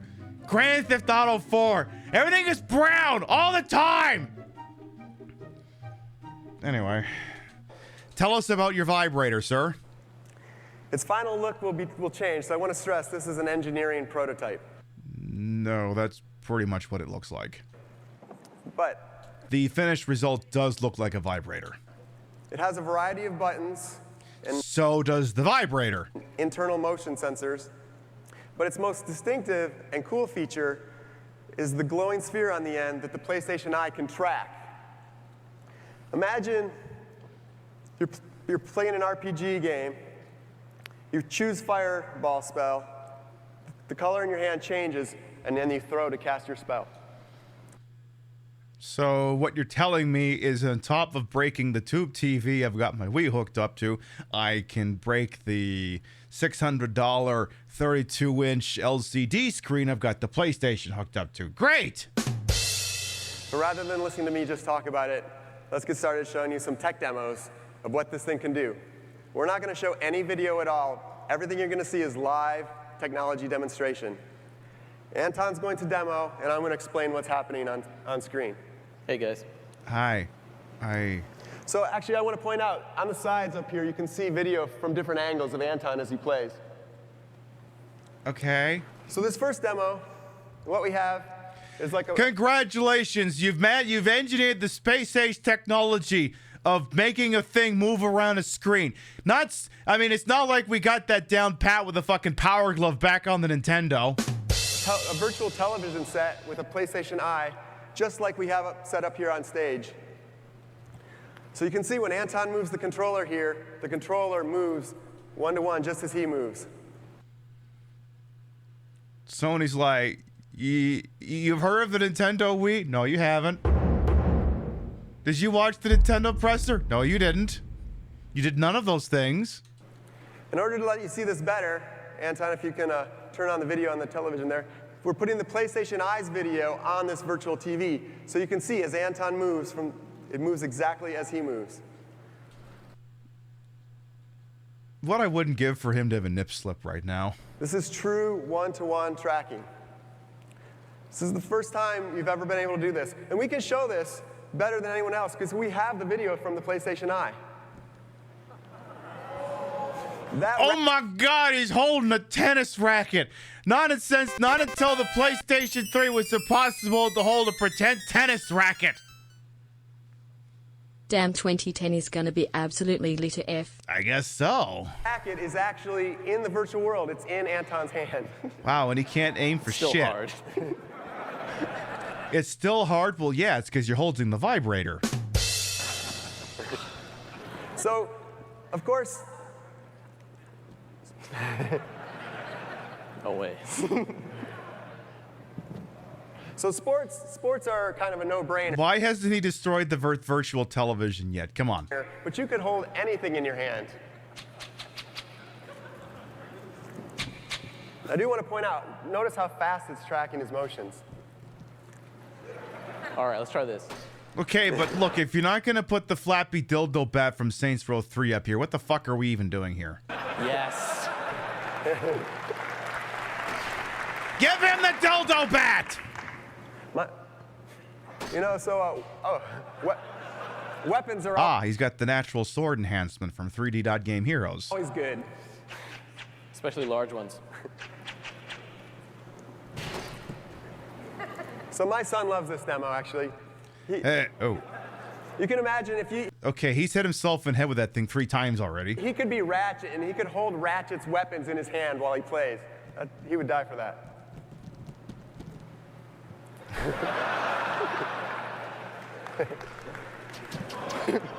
I'm sorry, are we attempting to explain how this is practical for gameplay, or are we just doing a comedy bit? And if we're doing the comedy bit, how come he isn't actually holding dildo bat yet? Okay, we have a flashlight now. Notice we have true 3D pointing. He can move around. Oh my God, 3D pointing! Oh my God. Not until Sony came along could we point in 3 dimensions. And point from any position or angle here. Okay, the flashlight's pretty cool, but do you have anything with a little more firepower, maybe? Oh, yeah. A foam dart. Oh no, you knocked over the imaginary eye toy. Now the whole thing doesn't work. Shot though. All right, more firepower. Now we're talking. Gold Desert Eagle. So now, did you license that? Because, you know, Desert Eagle is an actual registered trademark owned by an Israeli company. Did you license that? Because if not, you're gonna get sued. Of course, the PlayStation, this new controller, and motion control in general, people have thought are more of a casual experience. And we expect very great casual experiences. But we also want to enable some more game. I couldn't tell you a single PlayStation Move game. And I don't mean like one where they stapled it in like Deadly Premonition or Resident Evil 5. Like, I couldn't tell you. I couldn't. Games. We think that'll be a great use of this controller too. So if you want to switch to first-person shooter mode, Barfo can Vision. actually move around the room and point and shoot things. That looks horrible. We learned from iToy that buttons are needed for some experiences. There's some experiences you can do without them, but some experiences there's just no other way to do. There's really no other way to do this without a trigger. It just wouldn't feel right. Gosh, if only Nintendo thought to put a trigger on their Wiimote. Oh, wait a minute. Okay, so let's see anything else? We got one more thing. Okay. He's got an extremely floppy Schwartz. So, you can imagine the kind of special effects we could overlay with the video and the graphics here. Now, we're going to switch gears completely here. This next demo, it may look simple, but it's one of the hardest things to do precisely. Anton is effectively reaching into the scene, bridging the gap between the real and virtual worlds. Sony, why are you insulting our intelligence with this Wii ripoff and trying to explain to a gaming audience? So let me be abundantly clear about that. The E3 pressers are viewed primarily by tech publications, by gaming publications, by hardcore gamers. John Q. Random Person does not watch this crap. This is being shown to people who already have a vested interest in knowledge base in gaming. Why are they sitting here and patronizing us with this goddamn Wii knockoff tech demo? We're already fairly confident that we understand how the technology works. Like, you'd have to be living under a fucking rock in the gaming media world to not understand how this technology works. Like, they could just do that.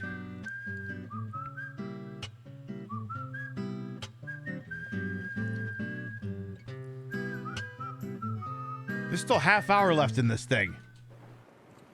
This is the foundation for the ultimate sandbox. This is so boring, the trolls are more engaging. You could build anything in this. The game development is really excited about this because the possibilities are limitless here. The possibilities are literally nobody's gonna fucking buy this. Another thing that's really difficult to do in a virtual world is drawing. Yes. And in particular, writing requires extreme precision. The tip of that pencil Anton's using is being tracked at sub-millimeter accuracy. Okay. Draw a penis! If you don't draw a penis on this, nobody's gonna buy one. Draw a penis!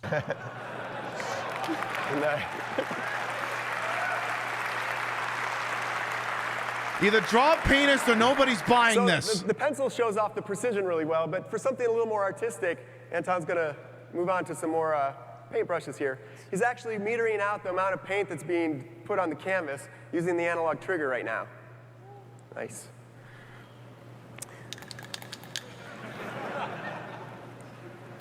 For something like a spray paint can, the angle actually matters of what he's doing here. Ooh, dripping right down the wall there, nice. Yeah. Of course, if you just want to mess around. You can do that too. So drawing is a kind of fundamental capability, but it doesn't have to be used literally. It doesn't have to be used literally?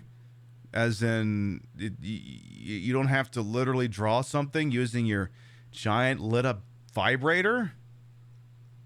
Oy vey. You could use it instead, say, to lay out a path of objects. Oh, I'll help it out.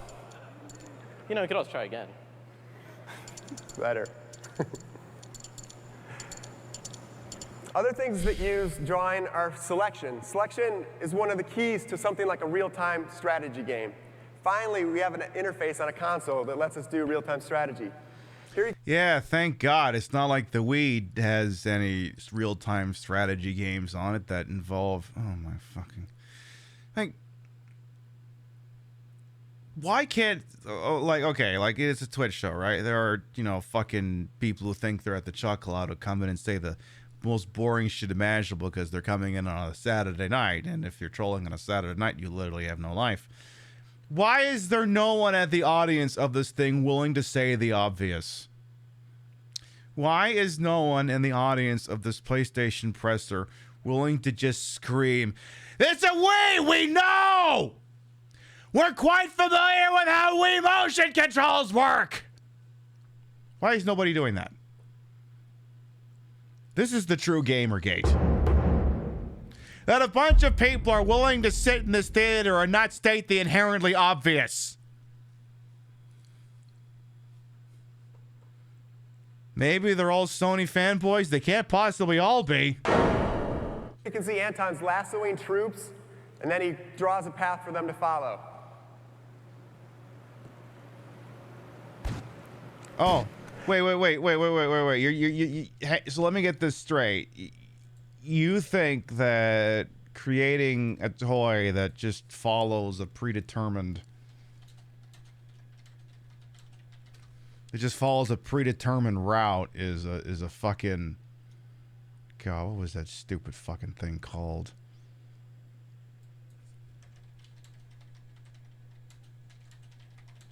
You mean to tell me that that's highfalutin space age? What was the name of that goddamn car ad that was in a Star Wars holiday special? Not Tobor, the other fucking thing. Oh, God.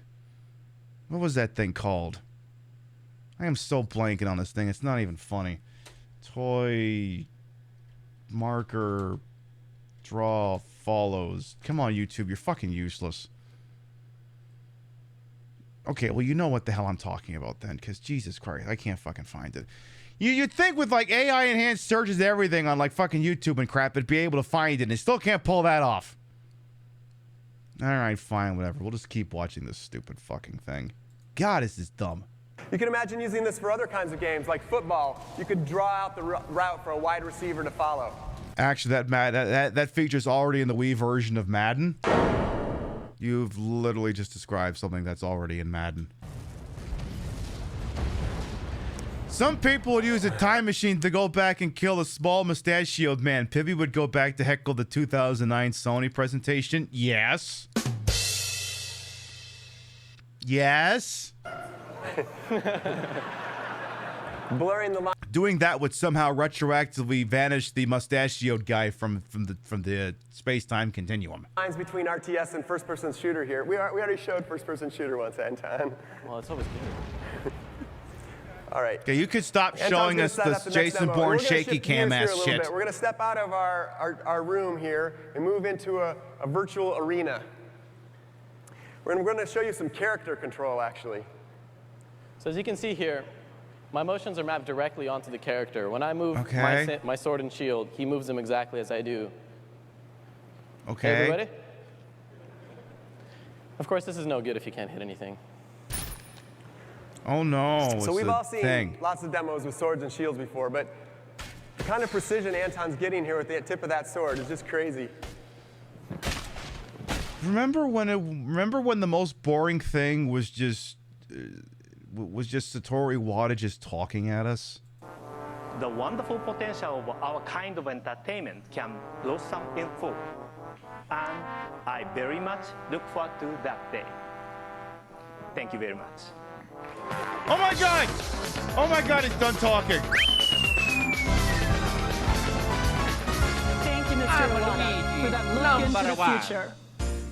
Now, I never thought I'd be happy to see Satoru Iwata fuck off, but here we are. relaxation aside, the fact is, we've still got a little stimulation to deliver. Yes? Yes? We just sat through 30 minutes of a marketing meeting. I could go for some fucking simulation right about now. Nintendo Nancy Pelosi. I almost wish Nintendo Nancy Pelosi would come back. She was less dull than this.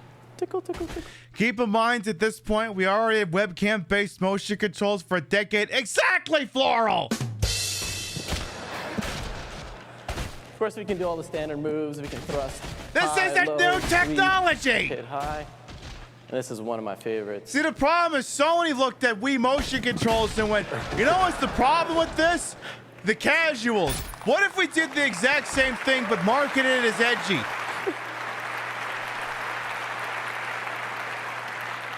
How many years of Ken? Everyone's so fucking bored, they're applauding for him knocking over a fucking Lego skeleton. What was that? You can also use it in a defensive posture, too.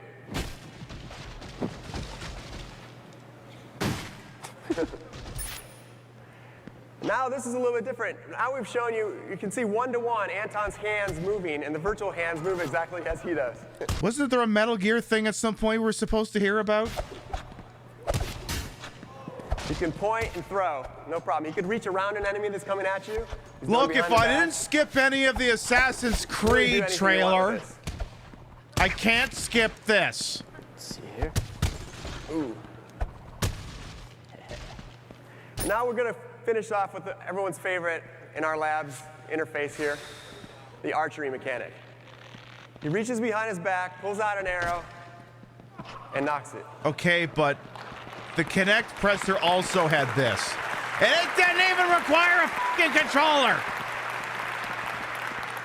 Of course, the tension on the string matters, so the farther I pull it back, the more power I'm going to launch into this guy. Okay, but literally the Project Natal presser also had someone doing a fucking Katniss Everdeen over here, and they didn't even need controllers for that. Oh. All right, Rick, call the shot. Farthest guy on the right there. Gangster style, yeah. Oof. Steady. Let me see if I can. This week! Nice. Let's go for something more dramatic. There we go. I also love how a whole bunch of ones that were close to him like despawned. It's like if they get too close, the demo's getting rid of them. Yeah, that's exactly what's happening. If you can't see here, Anton's actually dropping down to one. Watch the one on the left. Yeah, see? Watch the one on the exact left. If it gets too close, then the game just gets rid of it. All right. If you can't see here, Anton's actually dropping down to one knee, Robin Hood style, to finish this last shot. Ooh. Camera has no problems tracking him when he does that. All right. Well, I hope these real-time tech demos sparked your imagination. It certainly sparked the imagination of our development community. And I hope it doesn't spark any thoughts of the Nintendo Wii in your brain. We're looking forward to sharing more about the motion controller with you in the near future. Thank you, everyone. Thank you. Go away and never come back. Somebody say content.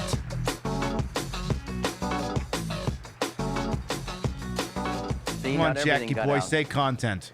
This is going to be a really exciting part of PlayStation's future. So thanks to Rick and Anton for giving us an early glimpse today. It's so exciting, literally nobody can remember anything about it. Everyone should expect to hear more about PlayStation Motion Controller in the future. Is that a and prepare threat? for a launch in the spring of 2010. This is a threat. One of last year's biggest sensations was Sackboy and Little Big Planet. And since its launch last November, we've seen over 900,000 user-created levels, played more than 200 million times. There's a lot more in store for Little Big Planet in 2009, including a Little Big Planet game coming to PSP and lots of new licensed content. Imagine dressing up your Sackboy as a member Oh, this is the Metal Gear content. of your favorite Disney characters, including Jack Sparrow from Pirates of the Caribbean. Hey, it's that guy who's an asshole. Cinderella, or even Mr. Incredible. And we'll be rolling out these costumes and more from Disney Interactive Studios on the PlayStation Network starting this fall. Now, you may remember Little Big Planet's tagline from a year ago. No. Play, create, and share. It's also something you can sit down and play with your 6-year-old daughter or your hardcore gaming friends. Sure. That was never intended to be just a tagline. It was the beginning of a whole new genre. Something you could find only on PlayStation. And this is the first time where user-generated content, social networking, and gaming have come together in one place. PlayStation is in the best position to evolve this category, and I'd like to introduce a new franchise today, our second, and one that is also exclusive to PlayStation 3. I'd like to welcome William Ho and James Grieve from United Front Games to show you the next great title in play, create, share genre. We call it Mod Nation Racers. Oh, shit. Okay, I did like that game, but admittedly, all we did was just make Mario Kart tracks with it.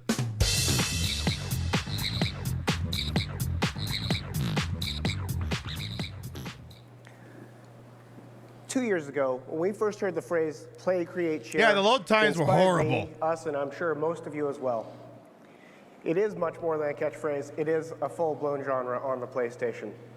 So what does play, create, share mean to a racing game designer like me?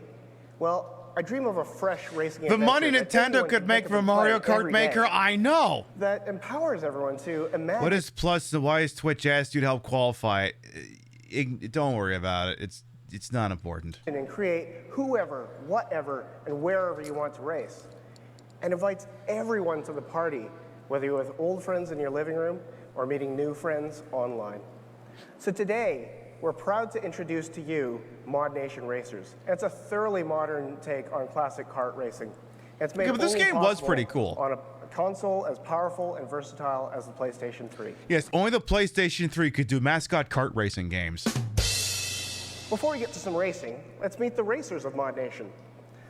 I'm sure you've all seen these urban vinyl collectibles and designer toys made by companies like Tokidoki and Kid Robot and others. And what I think is really cool about them is artists you've never heard of before are expressing themselves in unlimited styles and becoming superstar designers in the process.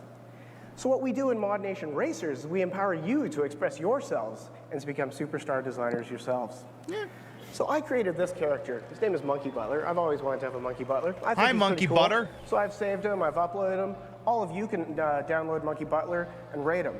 How'd you rate him, James? But yeah, you could create your own cars. You could create your own characters. It was actually pretty cool. Not too high, Will. Not too high. And they followed up with Little Big Planet Racing, which, why didn't you just do Mod Nation Racers too? I don't know what's with you and this monkey guy. I think I got another outfit for him here, though. Yeah, download my own Monkey Butler like it's The Simpsons. So what kind of mod would you want to be, smart guy? Let's take a look. Let's see what we got. This guy's pretty cool. Okay. I don't know, though. He's not for me, though. Kind of an edgelord. I think I'm going to go with this guy. Yeah. Okay, he's pretty cool. The but, you gotta default put guy, him in my okay. Pink Dune buggy, which I think's all right. You know, pink is the new brown. You gotta like it. This guy needs a real race car, man. I'm sure we've got something better for him in here. Still a There little you pink, I go. think. Maybe we'll go with this guy. Alright, that's Sure, what I'm yeah, trying to you do. can I have the respect old that. So while you're Dodge Charger. preparing for your race, I'm just going to tell everyone here that these are just a few of the unlimited number of combinations that you can make in the game yourself. You can create, you can share, and remix them. So here we are in the game. Let's have some fun. Let's hit the track. I mean, it does have a pretty good solo campaign as well. The most gorgeous, most physical, most interactive kart racing game you've ever seen. But it was Starts with the actually really graphics. good, a We're really harnessing solid the kart full racing power of the game. PS3. It really The results was. speak for themselves. We're also using real-time physics Like, everywhere. I would The car unironically play handling this just again. comes alive. Surface changes like this old rickety bridge just feel right. Why this And kicking hasn't your come car to back, drift I just have feels no sweet. fucking clue. All without sacrificing pick-up and play control. The frame rate is for this game is much better than they're showing here. We've got some weapons here. We've got a full arsenal of weapons that we're introducing. Some with Yeah, familiar you know, play you could do all the Mario mechanics, Kart others, from crap our like secret weapons labs and that we're stuff. developing. You could drift. You could even ahead sideswipe here. people Nope. too, which was pretty cool. Take them out. Up ahead here, we're going to Like see you some could of the flick the more right physical stick and you would just interactive ram the elements, person next to you. It was amazing. Such as this launcher. We've also got a stomper. We've got a. It was a really awesome Devastator. game. I played the Takes shit out of opponents. it. You feel the ripple. You feel them being taken out. This one you can activate remotely. Putting it on PSP, however, was also a learn to drive, choice. Coder Boy. Sorry, better luck next time. Like, okay, we made we So we that's put it a bit on of the racing PSP, in but Mod none of the Nation Racers. features made the This track trip. was made using a tool we call Track Studio. We wanted to empower racers like you to become creators yourselves. It's ridiculously easy to use. So we're going to show. But again, like every single other tool that just lets you make your own stages, in much the same way that Little Big Planet, everyone just remade Mario stages, and this everyone just remade Mario Kart tracks. Show you how it works. We're going to blow away that track, which was made in Track Studio. We're going to start a brand new track. We're I'm going not to try even to joking. do this in record I time was there. in under 5 minutes. Are you up for it? See how we go. Let's see how we go. So the reason why it's ridiculously easy to use is because we let you create by playing. And James is going to tell you what he's doing here. Like Will said, this is super easy. We're just using regular driving controls here. We've got elevation on the right stick so we can make some hills. And it's smart enough that if we cross over the track, it's gonna put in a little overpass or something for us. So we're gonna keep this track pretty short, I think. Just make a little straight here. Yeah. And then we'll bring it back to the finish line. We just have to drive back through the finish gate to close this off. All right, bring it home, James. And then I think it would So as he procedurally closes the generate loop, like what's stuff. happened here is in seconds he's actually made a brand new functional racetrack. And as he enters test drive mode, we spawn AI opponents and he's racing and he's finding out how fun his track is right away. How's it feeling? Feels pretty good. Yeah, that was actually pretty cool back in the day. All right. So I kind of like off-roading. Can we add some dirt roads to our track? I think so. We got something here for you. Now, the one caveat with this, AI in 2009, this isn't true AI. That would dog will come on in. The one caveat to this is I think you were quite limited as the kinds of track themes you could use, like European look, Appalachian looking track or desert track or whatever. So we'll just select dirt from our palette here. And this is as simple as just dragging it out over the track. We can change the surface type. So that's pretty easy. All right. Now we got to put in a background. Why don't we start with some mountains? Can you make some really big mountains? I think we can do that. I'm a fan of big mountains. I think we got something here for you. We'll just make this brush a little bigger for you. Oh, and boy. just start pulling away here. This is really They're reticulating the hell out of those splines. Remind me of our home in Vancouver, British Columbia. They're beautiful mountains there. Nice. So I think we need to add some water. I think we can do that as well. We just turn the brush We around. can add and we'll water just that's drag this nowhere out near through the here. track. And then we've got a lake for these guys. I think one last thing we're going to need to do here, though, is we're going to have to even out this hill here. So we'll just make the brush a little smaller. And once again, we can just drag this around and we'll bring up another hill. There you go. And we're all good. That's looking pretty good. One last thing while we're here. We'll go to our surface brushes. We've got a ton of surfaces to choose from. We're just going to go with some dirt around here today, and we can just spray this down like this. Nice and easy. All right, I think it's time to add some green. Can you make a forest? I think we got something here. Let's see. We'll go to A little our bit by props. Planet Coaster, yeah. We'll just bring the cursor back through here. I think. Like, I'm not going to hate on this. Like I said, I played this back in the day. This is actually pretty good. So we'll just start around here, and we'll just start laying these guys down. Once again, this is nice and easy. Just drag it out around the road. We can speed it up. Come back into the middle here, and we'll just fill out the center here, and I think we're good. Nice. So that looks nice. But where do the Mod Nation racers live? I think we need to build a village for them. Yeah, I think we've got one of them in here. No, so you this is don't. Our palette. It's our village brush. Once more, we can just drag this thing around the side of the track and just start laying these down. We'll speed it up again. They live in the water! So now we're just going to fill in the middle of the track as well, I think. There we go. There you go. I think that's probably pretty Now, good. you know me, I'm kind of a reckless driver, so we need some objects I can smack through and maybe some weapons I can pick up. I think we've got something here. We'll go with some safety cones around the inside here. That should make it nice Yeah, and fun. look forward to crashing and then into I think those. We'll do a couple of weapons on the dirt section. So we'll just come back through to here, select our weapon You missed pickup, out on this game. place There are a few couple of track these games down, that survive. Right, And exactly. I'm going to drop in a little extra for myself, just in case I get in trouble in this race. Cool. All right, I think we have to hurry up. Time's ticking. One more thing. Time's ticking. We wasted too much time on our PlayStation Move seminar. James. Yeah, Not the you have sheep. to forgive I'm my done friend. now. He's I'm from done. Australia, so we'll indulge him. Yeah, I like mountains. He likes sheep. Okay, finishing touches. Okay. Bring it home. I think we're going to raise the water here. That lake's pretty cool, but I think it could be a bit higher. So Higher? that's a little too high. That's a little too high. We'll drop that down a bit. You're going to That's drown about all the right, I think. sheep. Last thing we're going to do here is we're going to put in a bit of a sunset. It's always nice. So we'll bring the sun around to this side, I think. Just drop down a little so we can see it. Bring it down in the sky. That's probably a little too low, but we'll bring that up about there. I think that's going to be good for us. Awesome. So why don't you go into test run mode and see how it is. What's just happened, folks, is James has created an original track from scratch. It's fully populated, original. fully lit, it's fully playable within seconds. And now we're going to have some fun here. He can continue tweaking his track using a whole host of tools. He can save it to the PS3 Again, this hard frame drive. rate He is can brutal, upload it. but it's Other much people can smoother play than it that online. in-game. He can even download it and remix it. Oh, these guys are tough. I'm going to have to take them I out. think you built a pretty tough track. You have to strike back with your secret weapon. Nice. You put too Awesome much demo, detritus James. That out was there. Incredible. This needs a sequel? Yes, it does. Yes, it does. To keep the faith there, James. Was that a cluster bomb? Yeah, the way like the power-ups work is like they're in like 3 different levels. If you pick up one, it's like the base level. It's like for the rocket, you pick up the red thing once, it's just a dummy rocket, like a green shell. You pick up the second one, it's one homing missile, and then you pick up a third one. It's basically what you saw, a heat-seeking cluster bomb. Even I didn't think you were going to get it done in 5 minutes, but I do my best. You know, it would be amazing to see what you or anyone else here could do given more than 5 minutes on a stage here. So that's just a brief introduction to Mod Nation Racers and the passionate team back at United Front Games in Vancouver. is working The really actual hard on single-player dreaming up more campaign was features pretty that cool, we're going too. to tell all of you about in the coming months. But in the meantime, what really drives us every day is dreaming what all of you are going to race, create, and share when the game is released in 2010. Thanks, everyone. Thank you. Have a good E3. I will actually applaud this one. This man has not said content for like an hour. Thanks very much, William and James. Now it's my pleasure to give you a sneak peek at another upcoming title being developed exclusively for PlayStation 3. It comes from the wildly creative minds of Fumito Ueda.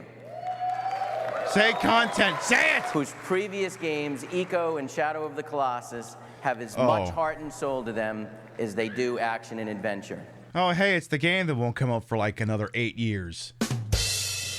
Here's a new glimpse at Ueda-san's next masterpiece, the third title in the trilogy, known as The Last Guardian. That game took so long to develop, it came out on the PlayStation 4.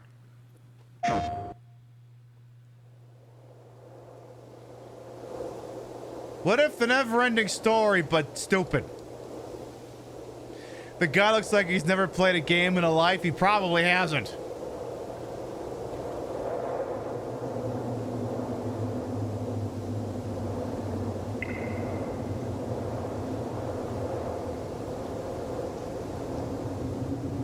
Again, chat, this game is not coming out until like 2018, 2019, somewhere thereabouts. It's gonna be forever. Is this the Forrest Gump game in that it takes forever to get to the point? Yes.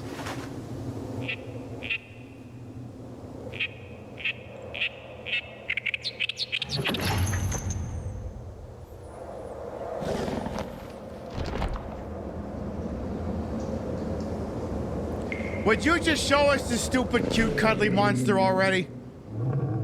Please?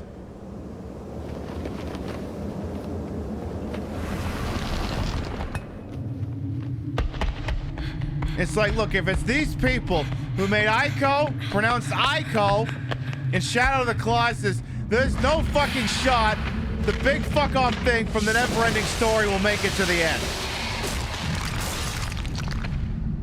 Yeah, what if a boy and a blob, but the blob is a griffin? Exactly.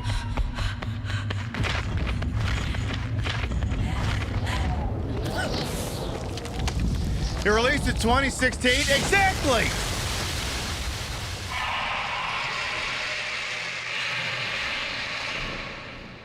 Hi, how you doing?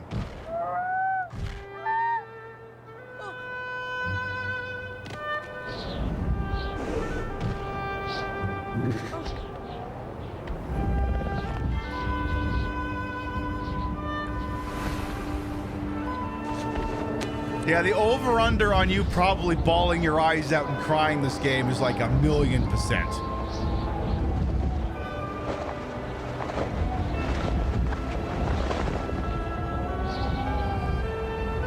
Because you know there's no fucking shot a game like this is gonna let that bastard live by the end credits.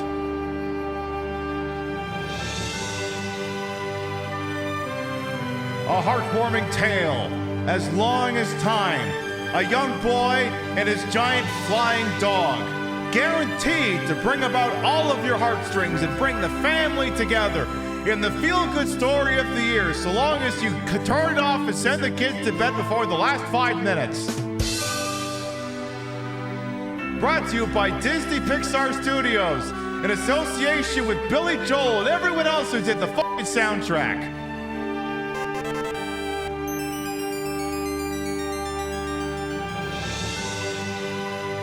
The Shire. Yeah, that too. This whole upbeat Disney trailer thing is kind of dying on me here.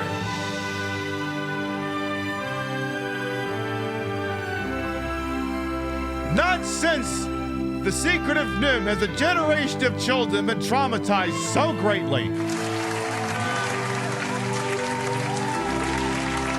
Why don't you just cut the foreplay and watch Plague Dogs?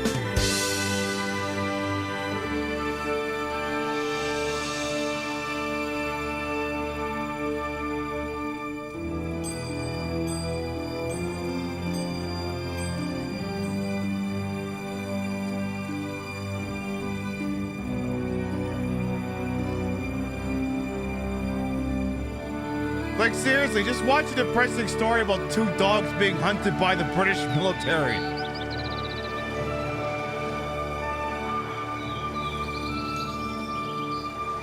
Again, remember, chat, I told you this weeks ago, but I'm gonna tell it to you again. If someone asks, hey, do you want to watch this British animated, stop them right there. It's gonna be sad and depressing, and you're not gonna have any fun. It's not gonna happen. Brett only knows how to make sad, depressing cartoons.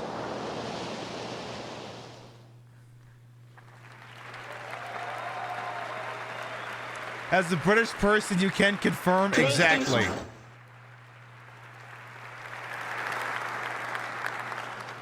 Now, 15 years ago, I don't think anyone could have dreamed how this Watership next game down, would not drive this. PlayStation sales into the stratosphere. Say Ladies and gentlemen, content! please feast your eyes on a short tease of Polyphony Digital's Gran Turismo 5. Which still won't be out for another 1.5 years. What's the one about the old couple in nuclear apocalypse? That's When the Wind Blows.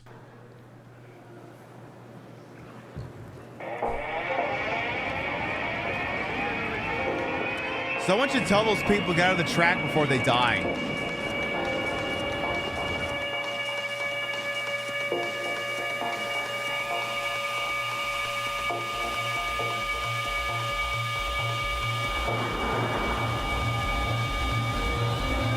Hey! That person looked up and said, "Hey, you got a release of this game at all over here."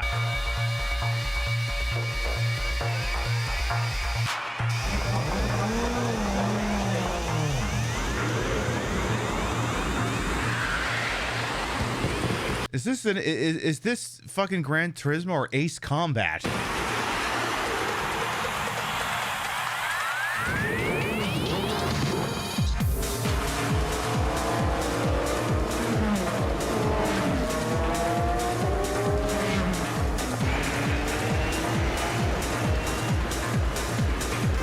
Does PlayStation 5 even have a Gran Turismo game? I'm not even sure. My balls are getting from lack of sane content. Is that so?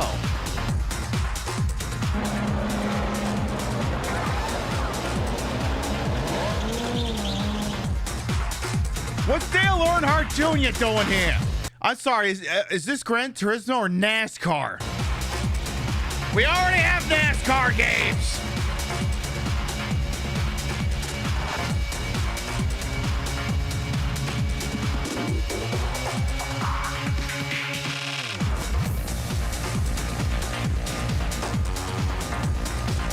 At least don't let Tony Stewart run anyone over in this game, though. I should play Lasgar on here to make people cry. If I wanted to make people cry, I would just watch the PlayStation Move Presser again.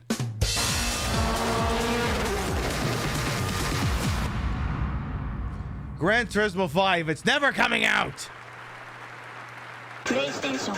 Pretty sure Jeff Gordon was the star tutor on this. I do remember that, Kimmy. Speaking of game experiences, it helps separate PlayStation from every other console out there. Say content. And one of the reasons that we hold the 10-year value proposition so near and dear to our heart is due to this next franchise, which was produced some of the best titles on the PlayStation 2 and PSP platform. This is one of the most eagerly anticipated games of this generation.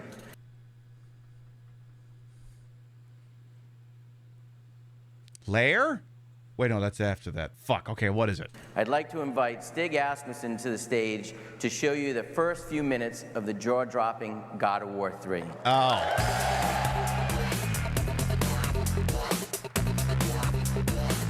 Remember when God of War wasn't woke? It wasn't some boring-ass game about some guy trying to raise his fucking kid like he's a developer who had a kid?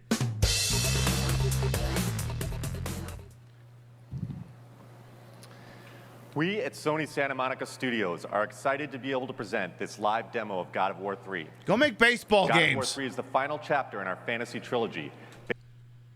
Can I have that in writing, please?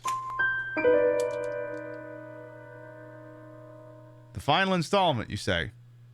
Can we have that in writing, please? Please? Pretty please. Sugar on top? You're not making any more of these things after that? Not going to do that? Not going to make a bunch of long, drawn-out games where you're just hanging out with a stupid fucking kid and you're disguising all the loading times by just having them slide through tight spaces? You sure about that? You sure about that, or you sure about that? Based on the dark side of Greek mythology. We will see how the story of the gods, Titans, and Kratos ends. Kratos' sole purpose is to exact revenge on Zeus and all of Olympus, and he will do so in the most brutal fashion. I think this demo does a fantastic job of describing the energy and spirit of this brutal nature. Now our design director, Todd Pappy, will take point on the controls, and we'll get into our demo. Are we sure this is God of War 3 and not Sonic Unleashed?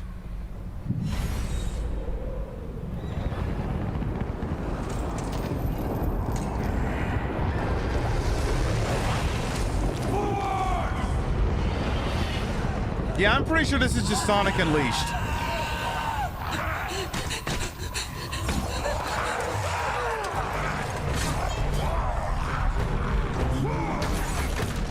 Okay.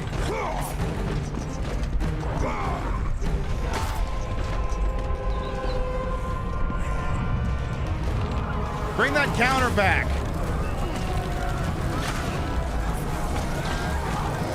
Bring that counter back. Fine, don't bring it back.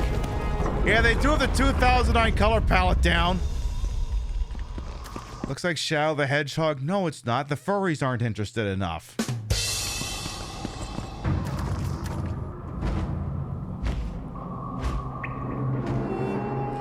I'm sorry, but if you want a good mythology-based action game, Dante's Inferno better than God of War, don't at me. Well, yeah, because Dante's Inferno, those people actually had the particular fortitude to sacrifice a goat or something during their presser.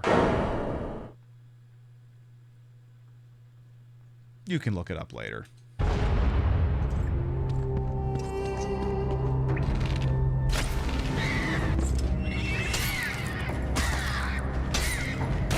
Did this game jump cut? This game is jump cutting. Maybe it's the raw video.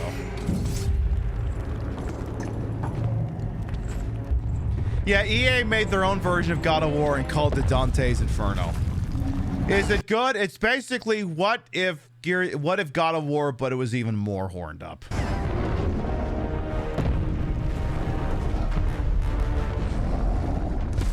Oh my god, this is like my favorite game, Dark Souls. Behold the glory of Helios! The glory of helium? You need to be careful with that. At some point, we're gonna run out of that shit.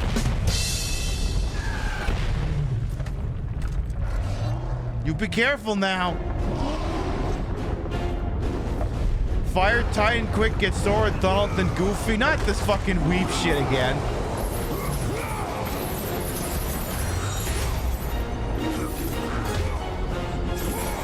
Damn, what count's gonna get higher? His kill streak or the amount of trolls we've clapped tonight?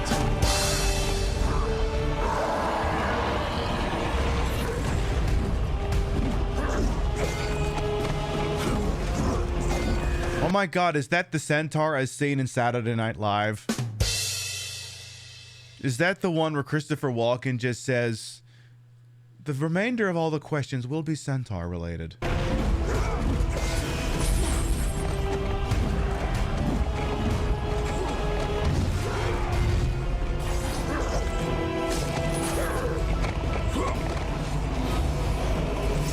What's got the trolls in a tizzy? Well, they're seeing an extremely queer individual having a good time, and that just makes them fucking furious. Like, we joke, but that's actually what it is. They see someone who's not plain Jane having a good time. They're like, I have to wreck that because my life has no direction. The mistake they're making, of course, is that they think I give a shit about what they have to say. It's like, motherfucker, I played the first Modern Warfare 2.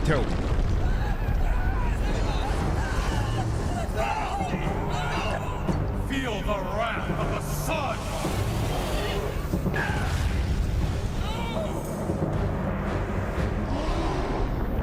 Oh my god, it's a trebuchet. That is how that's pronounced, right? Trebuchet? Use the trebuchet!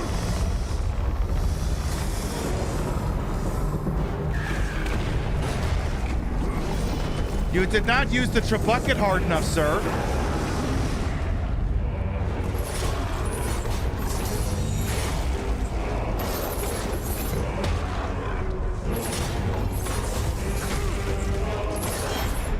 That Titan does have amazing cheekbones, you're right.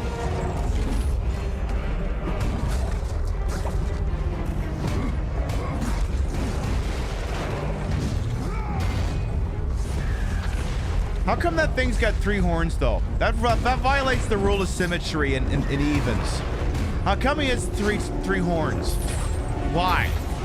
Why, though? So all right, are you going to fire that trebuchet or what? What? I think it's best that everybody gets their hands on it. But boo this man! He didn't even fire the fucking trebuchet!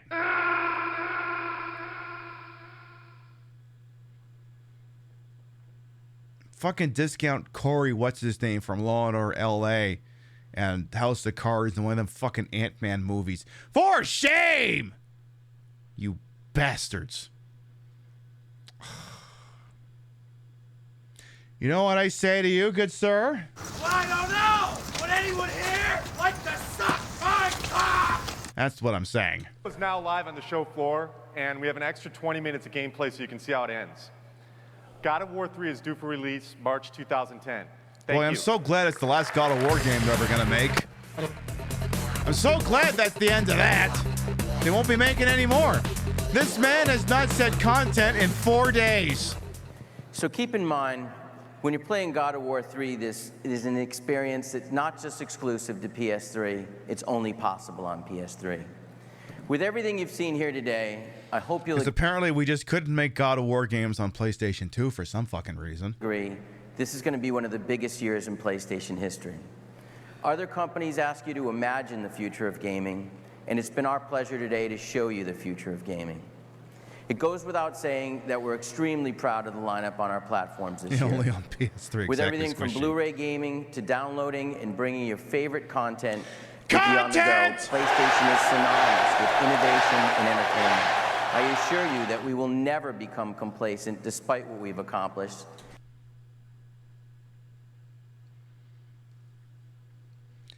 Editors note they would become incredibly complacent. And we intend to ensure that when you think about great gaming, you think PlayStation. Thank you so much for your kind attention today and all the support you've given us through the years. I look forward to seeing you again soon. Thank you.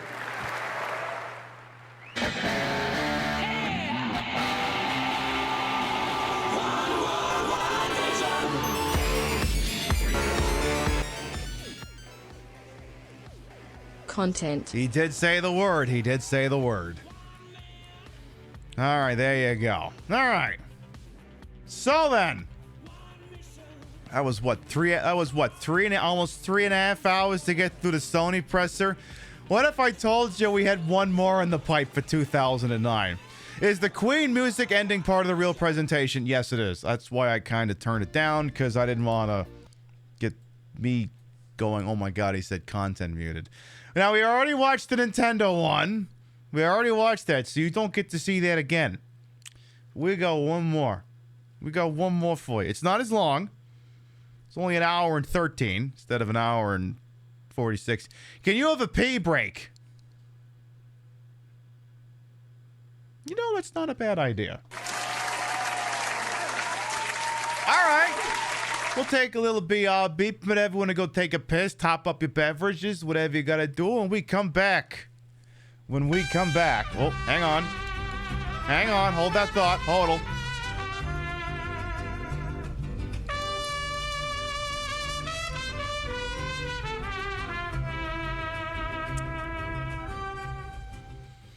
Hey everyone. Natty Cheap Hey guys, Cheap. hey guys, hey guys. Thank you for 15-month resub. Welcome back. When we come back, it'll be time to find out just what in the hell Konami was up to in 2009.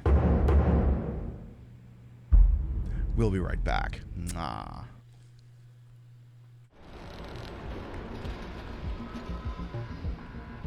You know, I've thought about it, and I think I'm going to step back outside. Next time I see Chris Pratt in anything, better be his obituary as far as I'm concerned. Did I say that out loud? I don't even know that was what I was going to say when the sentence started. I was like, what would I see him in? What would be a thing? Oh, an obituary! Before I have to make new 11/16 merchandise. Beam down a security team that actually has their heads, their heads specifically sewn onto their necks. Mr. Scott, beam us out of here. That's gonna be a little difficult. Spinning Driller is in the lead, and someone's activated their boost. Out of my damn way! Being a machine, speed up. Oh my goodness, Blingin' Kid is in the lead. Is it Blingin' Kid or Sugar Mazin? Blingin' Kid speeds forward, coming forward for the W. Blingin' Kid shows what they're made of. Blue. We will go on a journey of scooters. A journey of scooters and police, apparently. I attempted to go on a journey of scooters over here. Do you fuckers mind? What, so a man can't go on a journey of scooters anymore? I'm sorry, I thought this was America. I want to leave you my card in case you need any. You know, I think that's the appropriate response. Investigate the upper area. I just want to leave you my card. No, you'll get the fuck out of here in a hurry, bro. Check for any rebel material. Anything to connect this household with the Alliance.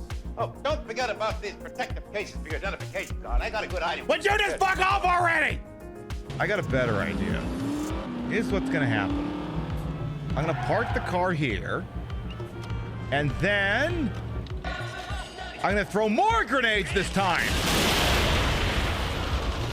The red stuff's supposed to stay on the edge. They're making a run for it. See? See, it works. See? All I had to do was do more grenades.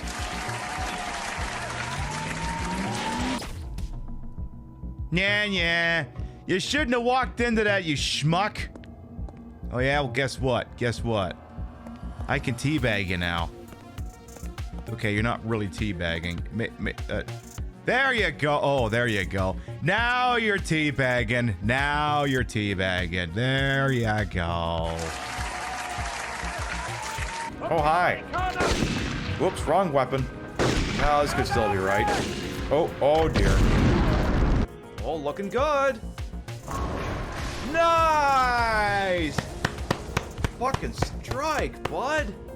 Panicked and hid the body in the safe. It took about 10 minutes. Why did you hide the body in the safe anyway? Well, you guys, it wouldn't fit in the drawer. So, who else can we talk to? Huh? Is anyone else out here? Come on! Let's get some more free mangoes to bury and make. Again, Appa, I've been telling you, this is the weirdest game of Animal Crossing. I mean, I don't get it. The dodo plane crashed. People have been shooting at me. We're basically dealing guns between each other. I ain't seen Tom Nook in days. I think they shot him straight up. I'm pretty sure Tom Nook is dead. This is greasy. This has been the greasiest game of Animal Crossing. I go. Run! He's coming. Hello, Hell Tiger. Oh, at least try and disguise your voice. You went too far. You sound like an ordinary dude. It's creeping me out. How about now? Does this do it for you? Huh? Is this creeping you out a little bit less? That does it for me. Thank you. Thank you for that. So now let's see what's going on over in the Misty area. Let's do the damn thing. We'll do it live. Fuck it. Oh God! It sucks. Mr. Jesus H. Teddy fucking Christ.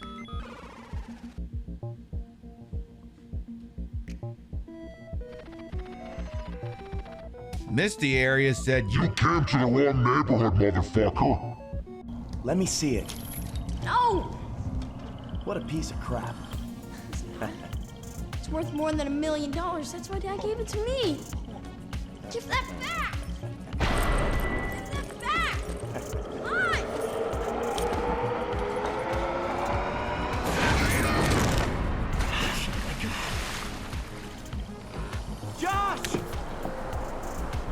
Josh! Josh got $1 million babied. Oops. My bad. Anyway, I got a fucking elephant for you. Get this thing off me before he finishes eating all my goddamn peanuts. I want to return the baby elephant. Okay, but you'll have to prove your goods are authentic by answering a few questions. It's a baby elephant. Look, this ain't kid. Look, I don't understand why you're questioning the authenticity of this elephant. It's not my boy Kevin in an outfit. It's a fucking baby elephant. Even if it's not the same baby elephant, you'd probably accept it. Okay. I also love the idea that I'm just... What if I just did this, right? What if I did this? What if I just ran around here trying to kill the tank like this? You know, just really going to town on this thing. I mean, I'm just playing a game. There's nothing weird going on here. Just working the joypad. Yeah, I didn't think anyone else would just do the same damn thing. So... Seems perfectly cromulent and fine to me, boss. This guy who's standing right next to the mission start.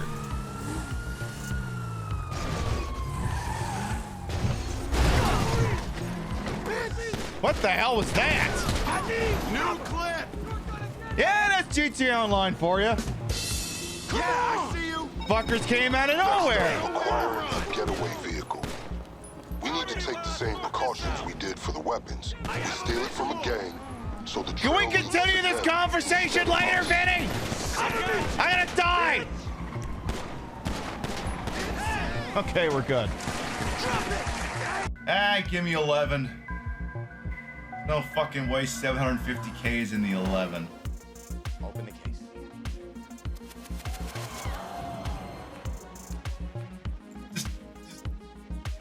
Excuse me for one moment. Fuck!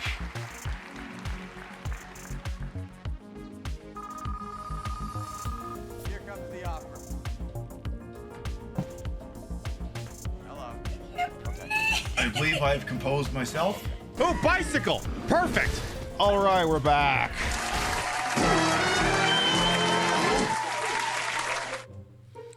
Everyone's like, what's up with all the trolls tonight? Actually, I have an explanation for you. It's not very scientific, but it gets the job done. See, the troll's patron saint of alleged diddling, Dr. Disrespect, was slandered and besmirched yesterday for having his alleged reason for the Twitch ban allegedly put out there. So what they're all doing is they're going forth into the world and trying to overcompensate and see if maybe they'll allegedly fuck them, which is not going to happen because Dr. Disrespect is never going to fuck you, or maybe he will. I don't know. Allegedly, the guy's got some weird tastes. I'm guessing that's what it is. If that's not what it is, that may allegedly be what it is. All right. For anyone who might be new here, by the way, I am Queen Pib, Patricia Inga Bogart. You may also call me Trish. I am queen of the retro. I am queen of the ways of the old, and I must be because I got all these people coming from my crown. And your time on this channel, this fat-lipped, fat-hipped, fat-boobied, and fat-booted channel is well wasted. Welcome on in. I put the broad in broadcast, the whole in wholesome, H-word for my own hubris, and though these breasticles might be fake, the retro is real. Except we're not really playing video games tonight. We're watching them. We're watching about them. We've been going through classic E3 presentations and trying to figure out where the hell modern gaming went wrong.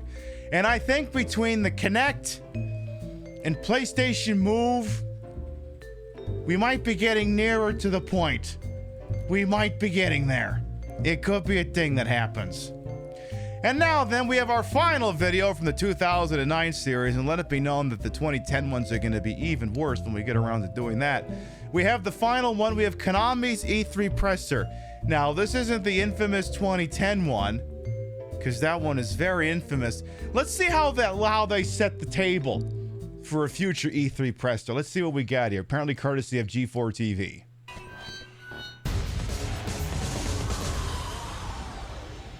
Remember Konami? They're back in Konami form. Executive Vice President for Konami. Oh, and there's no subtitles. Welcome to our 2009 E3 press conference. Before I begin, I would like to quickly introduce some of our VIP guests who have taken time out of their busy schedule to join us today. Okay. My boss, CEO of the Konami Digital Entertainment US, and also Executive Corporate Officer of the Konami Corporation, Mr. Kazumi Kitaue. Did they forget the stage lighting? No, they're promoting Silent Hill early. This isn't pachinko machines. Give it time. Give it time. Also, from Konami Digital Entertainment in Japan, I would like to introduce one of our corporate officers who is in charge of the Konami's video game business and the head of the studio of the Pro Evolution Soccer, Mr. Shinji They're trying to save a few bucks and save the environment. That's what it is. Yamamoto.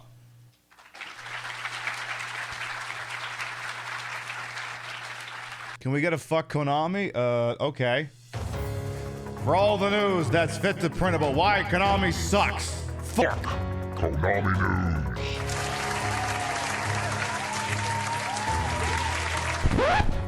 That do it for you? Perfect. And of course, you, the media, who are the true VIP Damn guest right, hosts. Maddie. I would like to personally thank you for all of your tremendous support throughout the year and taking time out of your day to be with us. The one thing I'm truly confident about it, you will not leave here disappointed with what you have seen. Death to the opposition? I mean, you've got the tea. I mean, yeah. Of course, the problem is if I spend all the time pointing out the hypocrisy of it, I'll just sound like a lib because all the lib wants to do is be right instead of do something about it. So it's just, oh yeah, it's one of these things where they're projecting. And then we just move on and be queer as all hell. Last year was an incredibly successful year for Konami. Even under this worldwide economic recession, Well, yeah, of course it was successful. You actually fucking released a Metal Gear game. the company could achieve its highest revenue ever in one fiscal year. Of course, one of the reasons for our great success was the release of the groundbreaking title, Metal Gear Solid 4 Guns of the Patriot. And for thanking him, we're going to fire his ass 6 years later. Hideo Kojima's masterpiece once again sets the standard for the video game excellence. As another tribute to Mr. Kojima's greatness, we are very excited to announce Sony will be adding Metal Gear Solid 4 to its exclusive list of the greatest hits, which is scheduled to be released on June 16th. Cool. While last year maybe one to remember, we are extremely excited about this year too.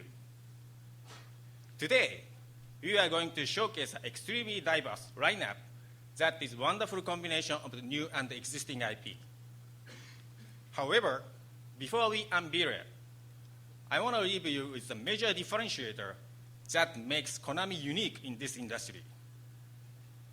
While Konami is serious about bringing new and unique gaming experience to people of all ages and all abilities, you are much more than just gaming company. Yeah, they might want to actually give this guy some lighting. Like, it'd be one thing if it was just, hi, welcome to the Konami Presser. We'll be underway shortly. In the meantime, I'd like to show you the trailer for our all brand new game. But this guy's been talking for like almost 3 minutes straight, and he's just poorly lit. So they may want to do that. A little quality test as well will come on in. So I remember the historical giant enemy crab. Yes, I do remember Crab Battle, yes. We are a multi-entertainment company.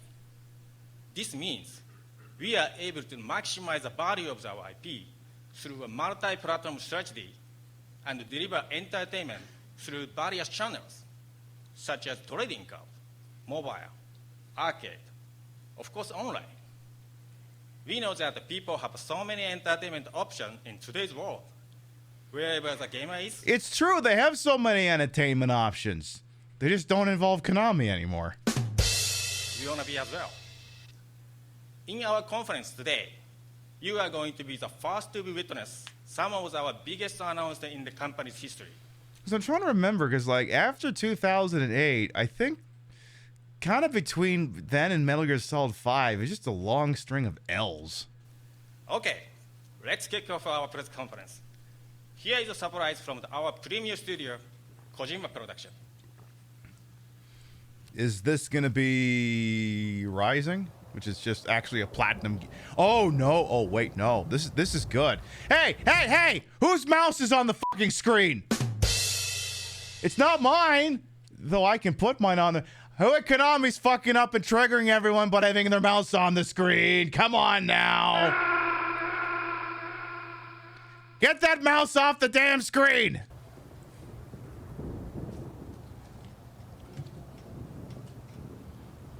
Also, are we just, so now traditionally when you do a trailer, there's the feed that, you know, the people in the room watch, and then the people at home get like the high def fancy pants version.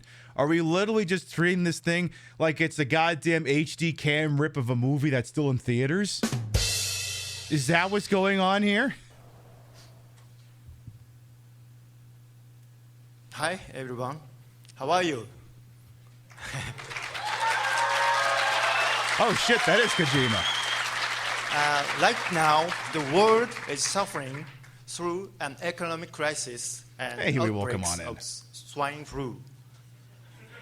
Times are tough, but that's exactly why I wanted to come to LA. To brighten the world just a little with news about my new titles. As I have said before, it's sad if E3 is not a big festival with big announcements. I want this new E3 to be a big success. So, even though it might be too early to show, I brought something very special for you. Is it Death Stranding? Did you bring Death Stranding? Oh, and don't worry. It has nothing to do with swine or bird in here. Actually, okay, it can't be Death Stranding because that does have something to do with that. No. This gene is related to snakes. I am pleased to present you with make that 4 new titles today. Yeah. But first, I'm going to switch gears to Japanese. So please let me call Aki Saito.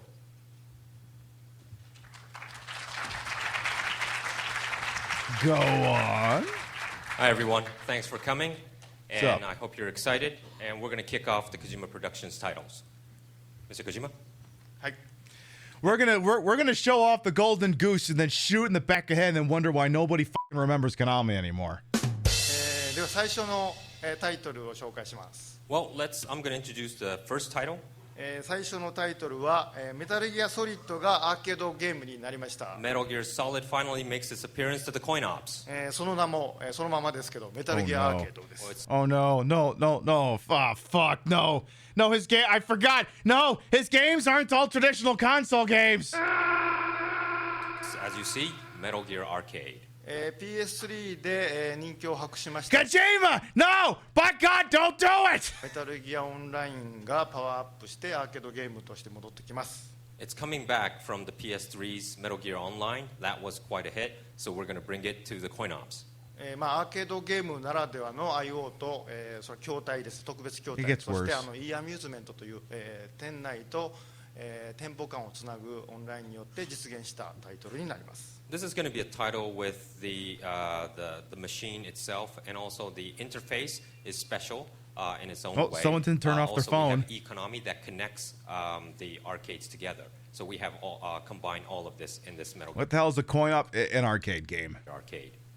しかもですね、3D メガネをかけると、飛び出す 3D ゲームとなって臨場感は抜群になります。 And if you put on these goggles, which allows you to see the 3D view, you'll see the enemies like you see in the picture here that pops up in 3D. メタルギアアーケードはアーケードの正舞台とコジプロのコラボ商品というか製品になっております。 This title is created with our coin-op division, of course, with the collaboration of Kojima Productions. 日本先行発売で、全世界の発売を予定していますけど、日本の方は年内、目標に頑張っております。 Right now, we're trying to prepare this for Japan first release. Of course, we're aiming for a worldwide release, but for Japan, we're aiming. I don't know if this year. that actually happened. こちらの筐体は、日本専用筐体ということなので、海外での展開はまた別の筐体になる予定です。 The picture you see here is the Japanese version machine. So for the overseas version, we're not sure, but we're still working on that. The overseas version, we're going to put a bunch of flags, dildos, and guns on them. That'll make everyone just really having a good time. このタイトルは飛び出すメタルギアオンライン、メタルギアアーケードでした。 The first title was Metal Gear Arcade, which is, as you can see, 3D. Oh, are we getting footage? Oh, good, they moved the mouse. This is an improvement. Why is there a Facebook logo down there? Irma Gerd. はい、では2つ目のタイトルです。 Okay, it's the second title on our list. まずはトレーラーをご覧ください。 I want you to check out the trailer first. We will. And that's as good a picture quality as we're going to get, I guess.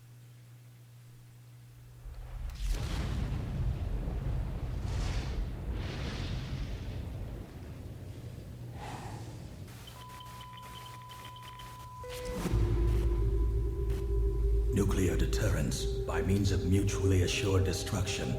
It was an era of transient peace backed by massive military budgets.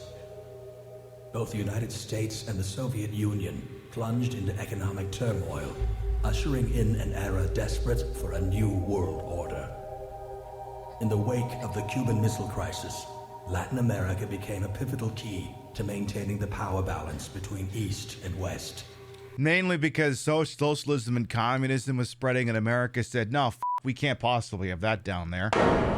We need to wade into things that we have no business in.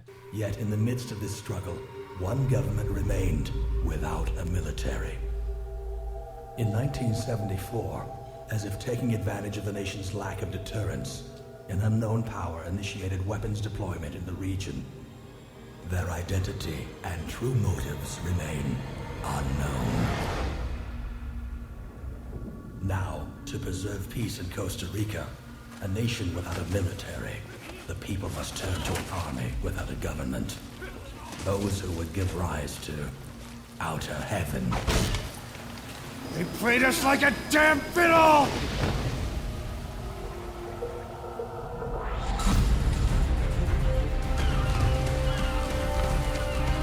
Hey, it's a Metal Gear game for PSP that's actually good and doesn't involve cards.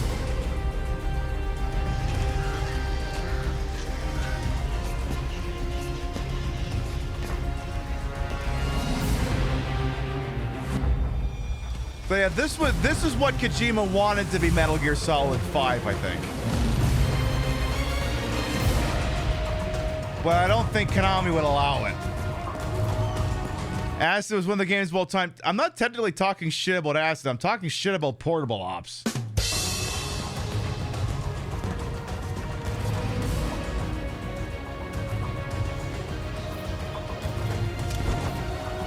Because that game also invented this.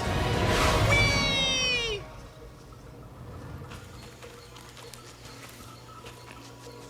But yeah, Peace Walker was actually a really solid game. That was the best part of the HD collection, is finally you could play this on console.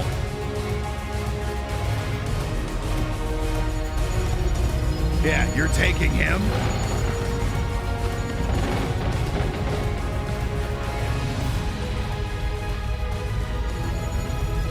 And in the traditional Konami sense, the trailers make no fucking sense.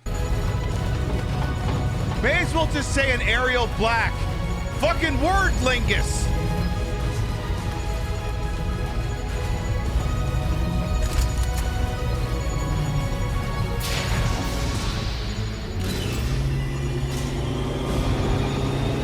Oh my god, the Los Enfants Terribles project invent more fucking snakes? What's going on here? Yeah, what the hell Full Big Boss is doing here? Gesundheit. They believed they were creating a paradise. Alright, what's the joke moment? Is Johnny gonna be here shitting in a toilet again? Oh. Yeah, that works. Oh, thank God they still have boxes. Oh.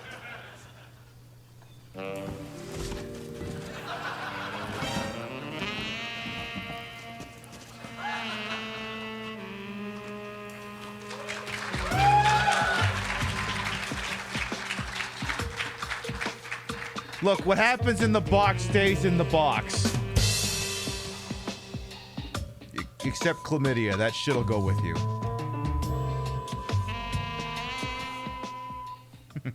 Where does deterrence end and true peace begin? Is this trailer over or what? This trailer's got more endings than the Lord of the Rings. 今度のメタルギアは2人で段ボールを被ることができます。Well, as you can see, you could go into the cardboard box. Two people could go into the cardboard box this time. はい、メタルギアソリッドピースウォーカーです。It's Metal Gear Solid Peace Walker. 昨日のソニーカンファレンスの方で発表させていただきましたけども、こちらは PSP でメタルギアソリッドのスネークが帰ってくるというタイトルになります。I presented this in the Sony conference yesterday, but Snake is back on the PS. Oh, wait, that was in the Sony conference? Why the f wasn't that in the version that we watched? Did the version of the Sony thing we watched engage in blatant Hideo Kojima censorship? Jesus Christ. 主人公はネイキッドスネークで、メタルギアソリッド3から10年後の1974年を舞台にした、正統派の続編になります。The main character will... You wonder if the YouTube video edited out? Yeah, they must have edited out. Konami must have gotten them and said, no, Kojima doesn't exist anymore. He's like someone we dated a long time ago and we don't talk about it anymore. Will be Naked Snake. Yeah. And the setting is set 10 years after MGS3, so it will be in the 1970s, 1974. And it will be a true kind of the sequel to Metal Gear series. こちらはですね、ゲームデザイン、脚本、ディレクション、演出をすべて私がやっておりまして。Okay, but seriously, could you at least shine a light on Kojima, please? He's kind of your star pupil. Can people see that he's there? チームも、メタルギアソリッド4の、メンバーと、作っている、正統派のメタルギアソリッドの、続編と、本格続編ということになります。This is when I mean by a true sequel, it means that I'm writing the script, I'm doing all the game direction. It's a true sequel because I'm the fucking one who made it, not a bunch of fucking weirdos who made fucking Portable Ops and fucking Portable Ops Plus and try and fucking pass it off as my own fucking work. No, I'm fucking Hideo motherfucking Kojima. This is my motherfucking work, and you're gonna motherfucking enjoy it!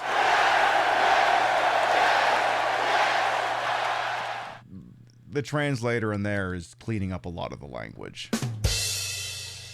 Also producing at the same time. And the main team of Metal Gear Solid 4 is working on this title. PSP なので、PSP ならではの携帯機としての、ギミックとかシステムが入った、本格派なんですけども、これまではちょっと一味違う、新しいメタルギアソリッドというようなものになっています。It's a new Metal Gear Solid, of course, because of the PSP, because I'm going to implement all the specs and the feature that the PSP offers. So it will be a true Metal Gear Solid plus more on the PSP platform. And again, that was actually a pretty good game. 発売は、2010年を予定しております。And I am wishing to bring this out in 2010. はい、メタルギアソリッドピースウォーカーでした。And that was Metal Gear Solid Peace Walker. No clapping?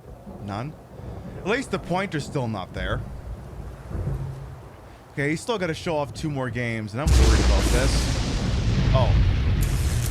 Okay, this one doesn't concern me too much. We get it, Kojima. You really, really, really, really, really, really fucking love Raiden. We get it! We understand he's your most proudest, most favoriteest, perfect boy in the history of everything ever. We get it!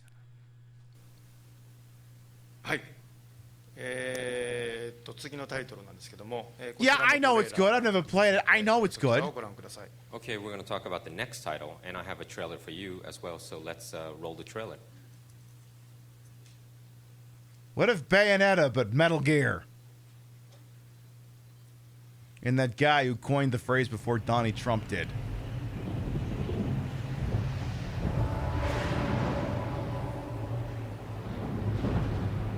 I think this is the same trailer that played during the Microsoft presser.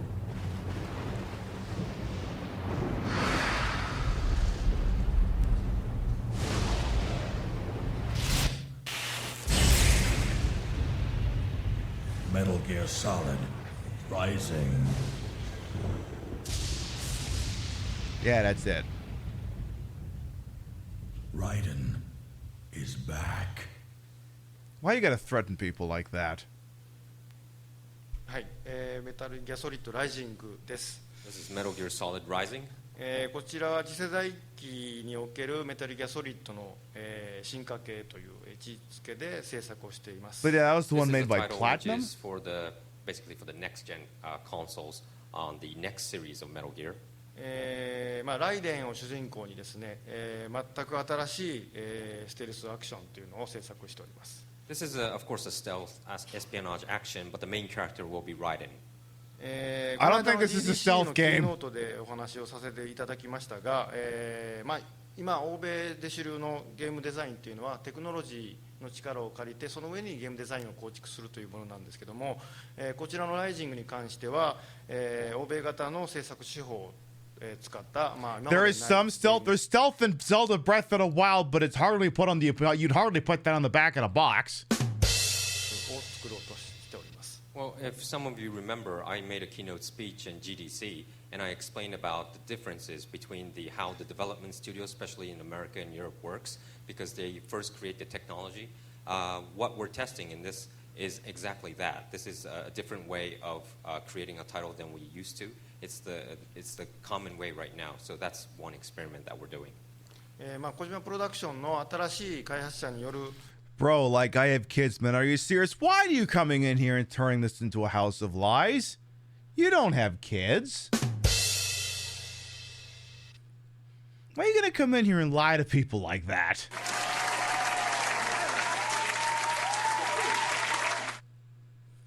You don't have kids. Or if you do, here's the phrase they're most used to hearing from you.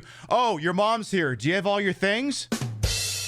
に向けた新しい、アクション、ステルスアクションということでこのライジングを制作しています。So we're creating Rising with the Kojima Productions up and coming young bloods because it is for the young bloods audience as well to create a new Metal Gear experience, and that's Metal Gear Solid Rising. メタルギアソリッドライジングは、マルチプラットフォームで、制作をしております。PS3、360、PC での制作を今行っております。And we're creating this on multi-platform. Like I said, all these people are running on Twitch tonight because they're very upset that their patron saint of alleged diddling has been besmirched, and they're hoping that if they go out there and make him proud, he'll fuck them. Which, like I said earlier, you wouldn't think that'd be the case, but you know, I don't know. Maybe he will. Who knows? PS3, the Xbox, and on PC. はい、メタルギアソリッドライジングでした。And that was Metal Gear Solid Rising. で、もう一つ、隠し玉が実はあります。I have one little surprise for you. 先日ウェブでティザーを流してますけど、このマスクの正体は一体何なのかということをこれからプレゼンテーションしたいと思います。Maybe some of you noticed that this mask was on the Kojima Productions website, and I would like to reveal what it is now. Oh my God! Is this Death Stranding? この答えとなりますトレーラーをご覧ください。Is this Death Stranding? Here's the answers to your questions. Let's roll the trailer. Is this Death Stranding though? Oh, or is this? Is this? Or maybe it's Shadows of the Damned? Oh, but that'd be EA. So that wouldn't be him.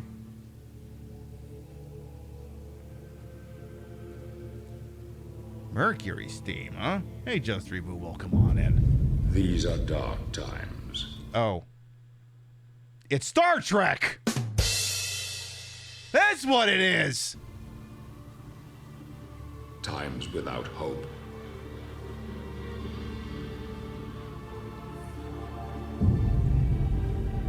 What motivates a man to confront the challenges that most of us would run from? My wife, Marie, was murdered not 2 days ago by the evil that roams these lands. Oh wait, it's the world is not enough. It is written that a pure-hearted... Wait. I recognize that actor. I know where I've seen him before. I know 1,000,000,000% where I've seen that guy before. I know where I've seen that guy before.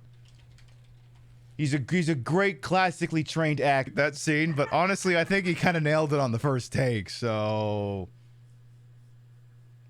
yeah, that's definitely the guy. That's definitely the guy.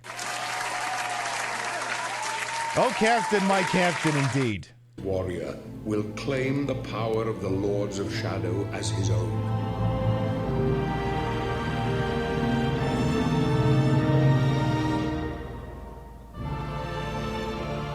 You are a good man, Gabriel. You are as God intended. I loved you then, as I love you now.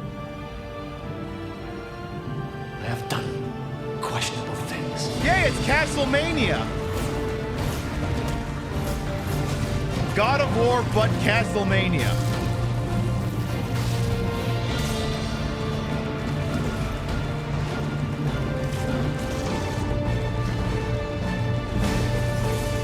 I don't know. I kind of feel like 3D Castlevania peaked with Lament of Innocence. Don't act me.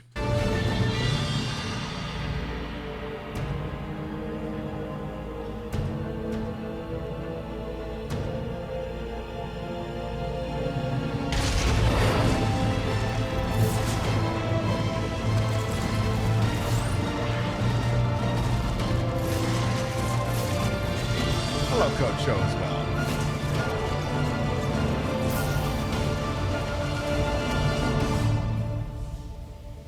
Oh yeah, the DS ones were amazing. Yeah. I mean, I fucking loved Order of Ecclesia. The mask is a powerful Or device. Ecclesia, I should say. Can it really bring the dead back?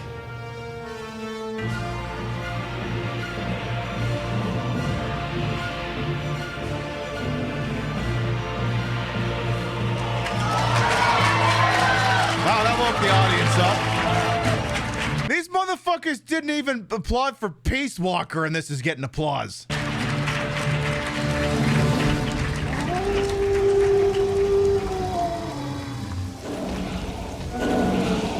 Don't you see, Gabriel? You can bring her back. I feel like I've already seen this plot in Shadow of Colossus, but keep going. I can't remember what exactly Kojima Productions did on that game, but I know no one thinks of that game when they think of Kojima Productions' work, from what I can recall. はい、いかがでしたでしょうか。 Did you like it? お待たせいたしました。あのキャッスルバニアが、ついに新しくなって帰ってきます。 Kept you waiting, huh? Wow, that actually got Kojima's attention. He's fucking loud now. We have the Castlevania, all new reborn. 全く新しいキャッスルバニア And now の he's quieting down. 産声を上げた今日その瞬間になります。 Today is the day it gives birth to the new reborn Castlevania. それではキャッスルバニアのプロデューサーでありますデイブ・コックスを、紹介したいと思います。 And here I would like to introduce the producer of Castlevania Lords of Shadow, Mr. Dave Cox. Cox.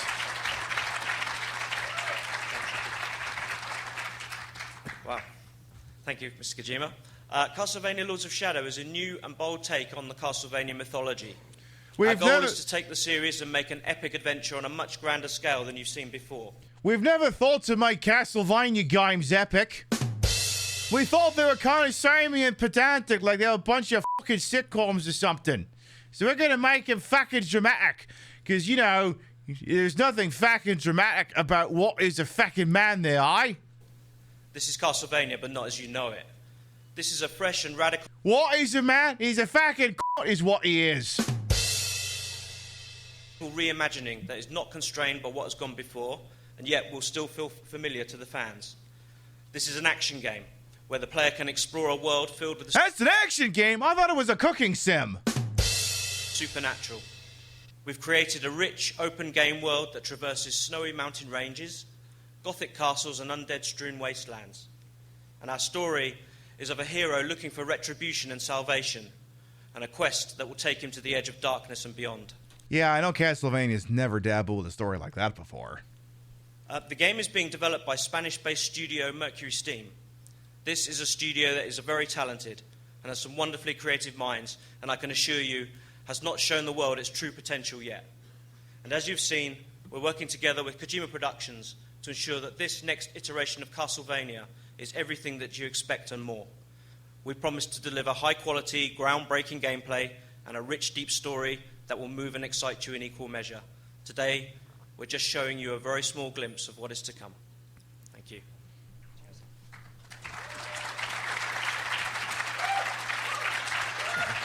Okay. So then we're not getting an announcement for Metal Gear Solid Touch game for iOS then. キャッスルバニアはコナミの定番タイトルとして、これまで日本で制作をしてきました。非常にクオリティが高く、人気もあったんですけども、ここで、世界に、通用するようなキャッスルバニアというのを作ろうということで、そのプロジェクトが発足しました。Well, Castlevania, as you know, was been created in Japan, and of course, it was a great game and it was a great series. However, what do you mean was? We thought that in order to be more appealing in the years to come, we thought, looking at America and Europe and the rest of the world, we thought that this project should be done this way, and that's why we started this project like this. 今回プロデューサーをしていますデイブ・コックスとの付き合いも長くてもう十数年以上前からの、一緒に仕事をしてるんですけども、Yeah, what is this was business? 1、2を争うぐらいゲームへの増資の理解度が深くて愛情もあるので、僕的には彼のプロデュースは間違いないと思いますし、制作を行っていただいておりますマジックスキミンはもう世界最高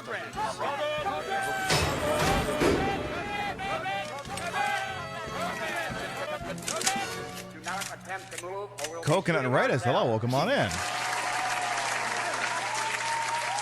Hello, I'm Coconut and Raiders. I am Queen Pib, Patricia, Inga, Bogart. You may also call me Trish, Queen of the Retro, Queen of the Ways that he old, and your time on this channel.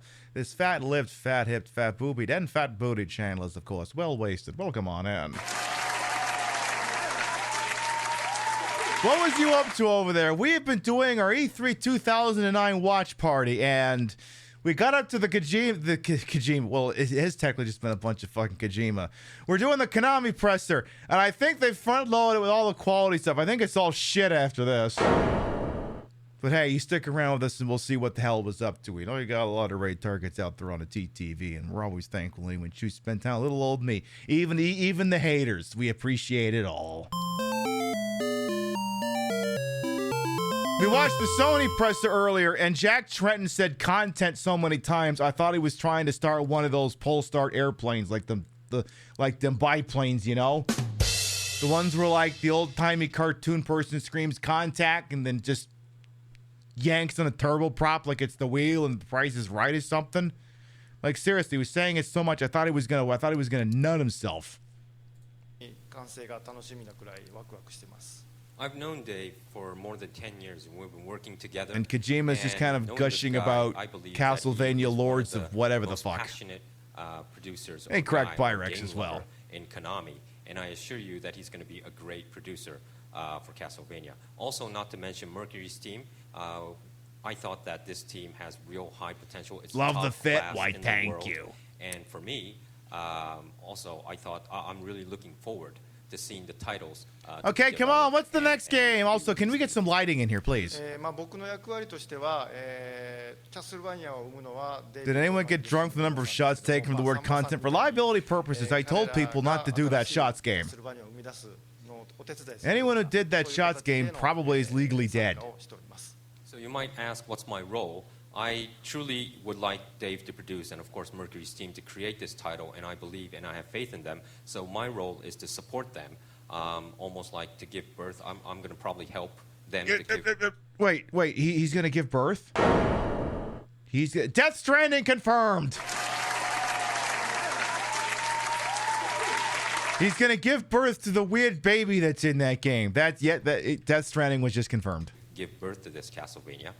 And that's how I support this title. Exactly, MPreg confirmed. すごい内容になってますので、2010年ということなので、機会があれば、もっと皆さんに見ていただいて、新しいキャスルバニアの誕生を、一緒に祝っていただきたいなと思うんです。Okay, Eric, can we wrap this up a little bit, Mr. Kojima? I'm sorry to say we could only show you a glimpse of it, but in the very near future, we could show you more and more, and I'm sure that you'll be surprised. Today, what I would like to ask you is to, we all gathered here today to see the the rebirth of the new Castlevania franchise. はい、じゃあ最後に、デイブの方から一言。Dave, as a producer, you want to close this? We acknowledge the existence of the Castlevania franchise. Forget what you know or think you know about Castlevania. With Mercury Steam and Kojima Productions at the helm, we intend to deliver something very special to players around the world. This game will, I hope, surprise, excite, and satisfy all of your expectations of what a next-gen 3D Castlevania game should be. Released worldwide on PlayStation 3 and Xbox 360 in 2010. Thank you. Yay.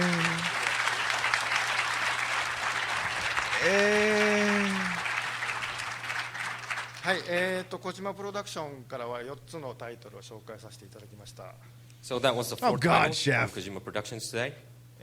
何度も嵐の映像ばっかり出してるんですけども、今世界的に不況とかありまして、嵐が来ているというそういうのをイメージしてティザーを作っております。So I pretty sure that you realized I have deliberately put a lot of like storm pictures and images.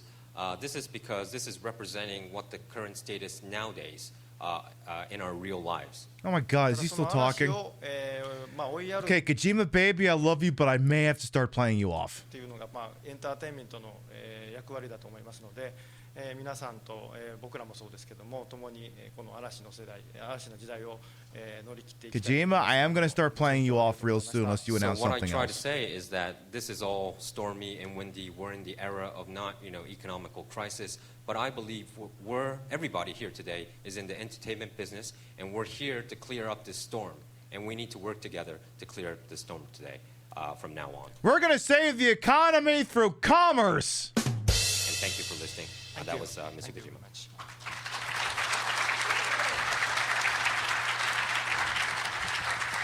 Thank you very much, Mr. Kojima, Aki, and Dave, for your great presentation. Okay, you guys have all got to figure out how far your mouths are going to be away from the microphone because your voice is spiking. Now we have a lot more action and surprise in store for you. Here is our next presentation. Okay. Is the mouse on the screen or did you get rid of that? Okay, good.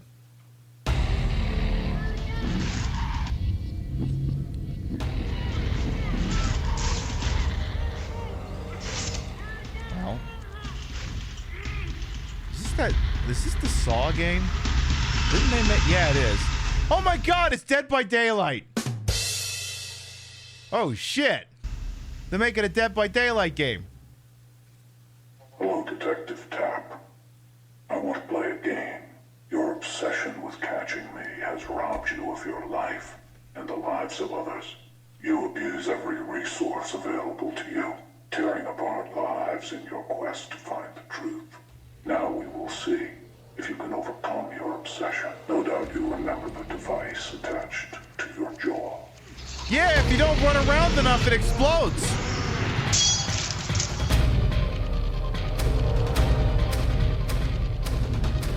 Damn, I didn't know Konami made Dead by Daylight.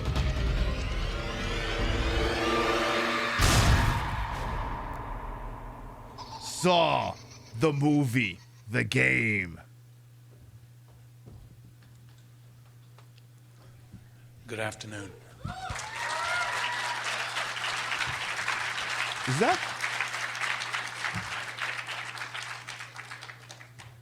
I'm Tobin Bell. I have had the opportunity to Oh, I thought that was Malcolm McDowell.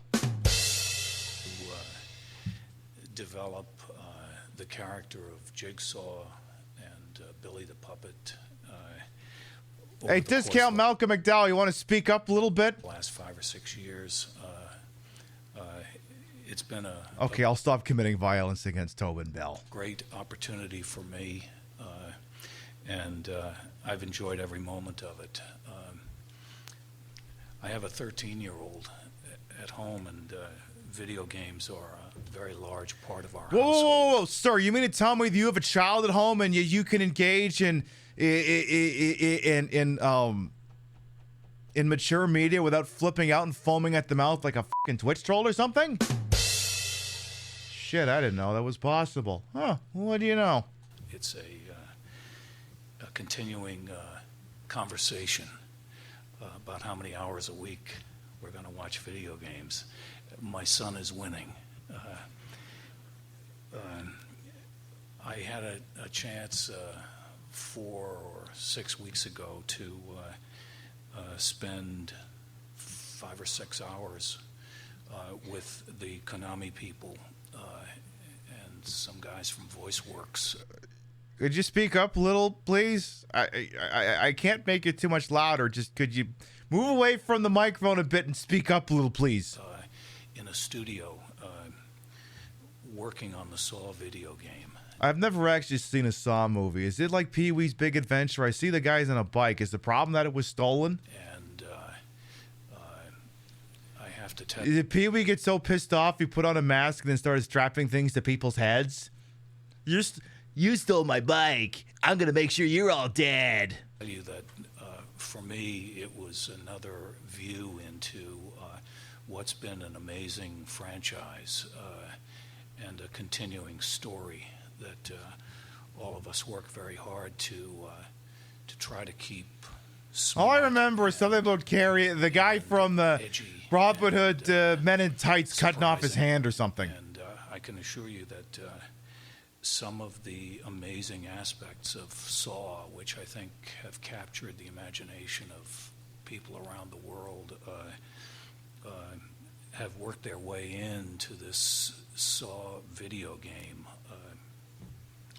It's in his own basement of the Alamo. I know. A lot of fun to do, and I think, as you can see from these pictures, the texture of these films permeate, and the guys who developed this, from Lee Wanell and James Wan, who were the original creators of Saw and who were intimately involved in the development of the Saw video game.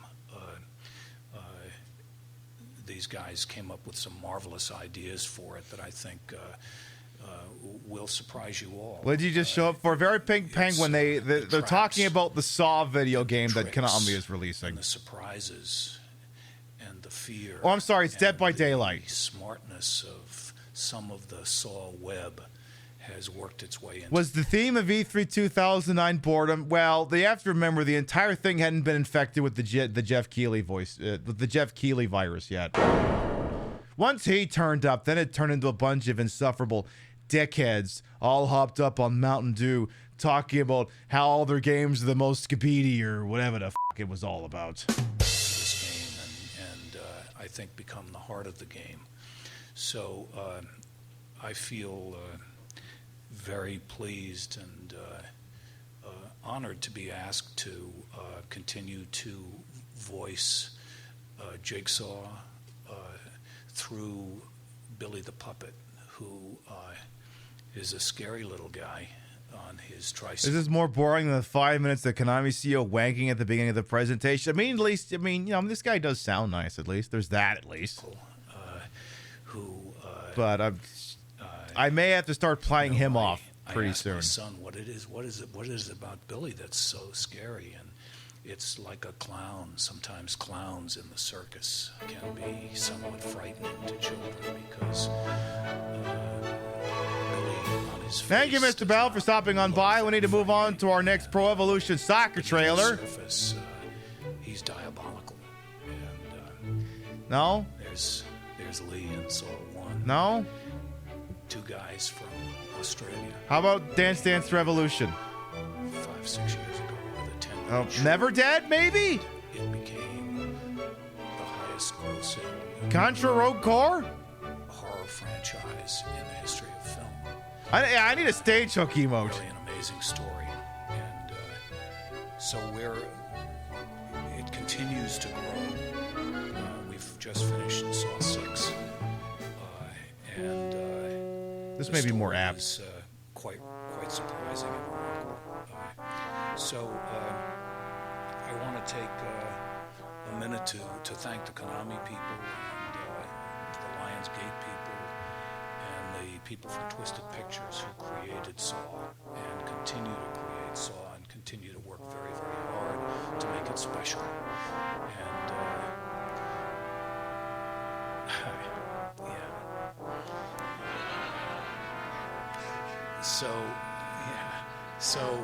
Hey, it's the guy from Men in Tights! This time, thank you for coming, Mark. Oh, he really, really wants that cell phone for some reason.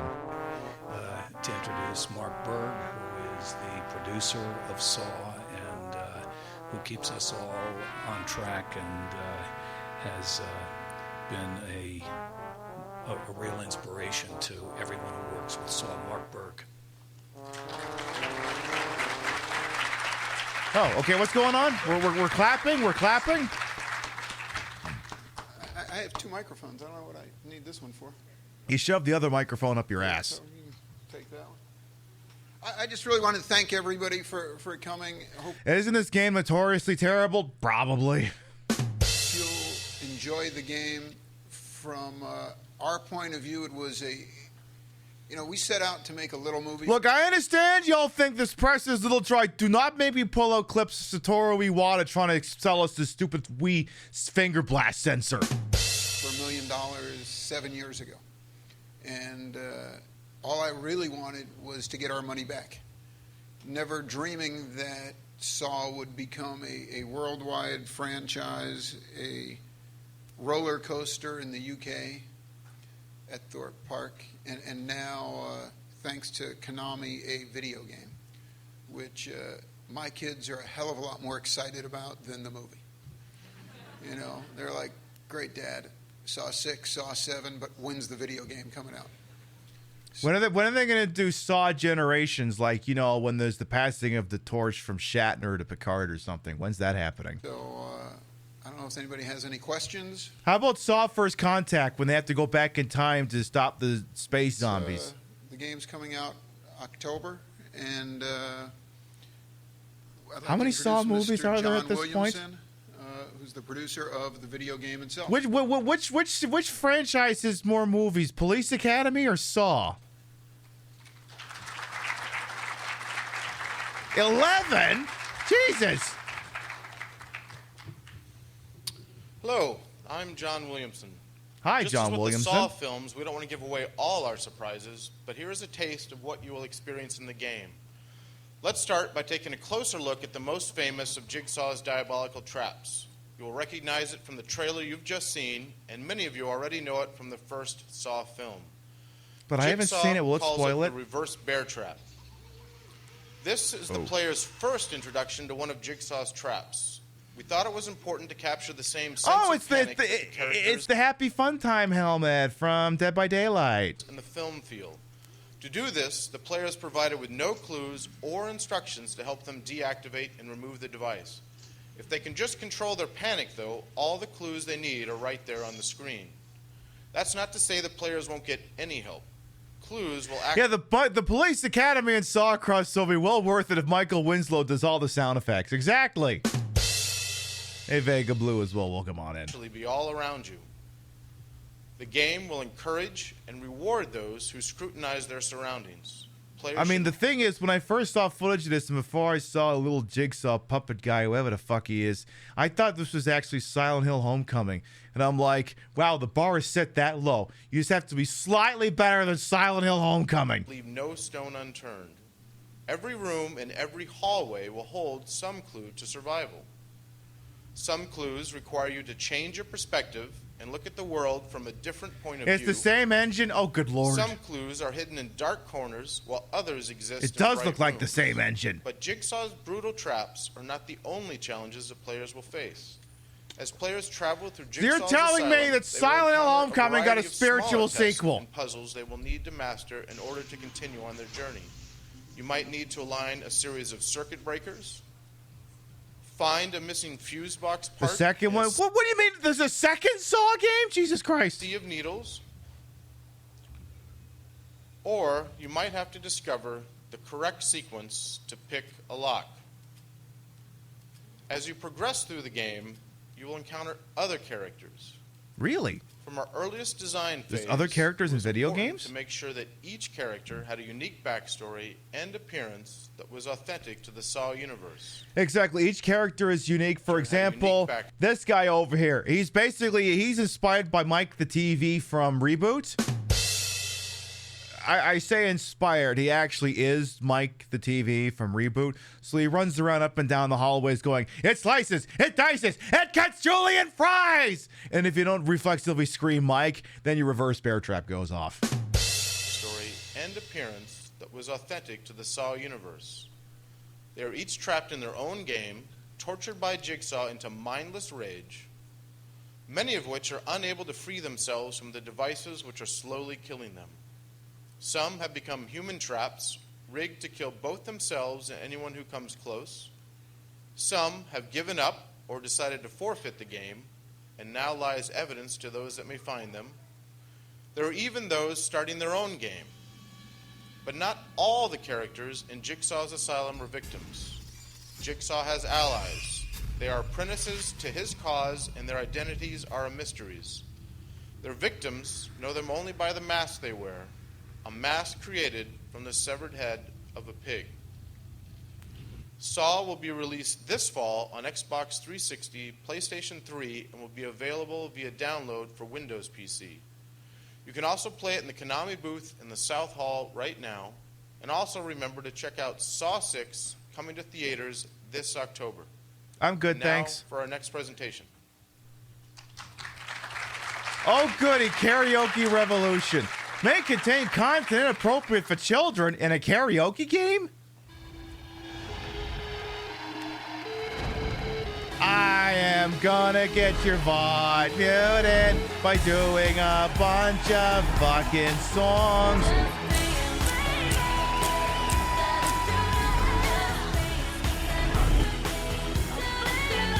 No, that's not the kind of karaoke I can get behind. I can only get behind this particular karaoke.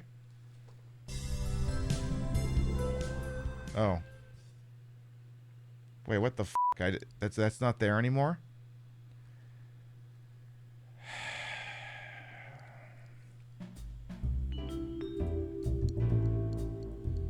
I gotta fix everything while I'm live? How did that one not get saved?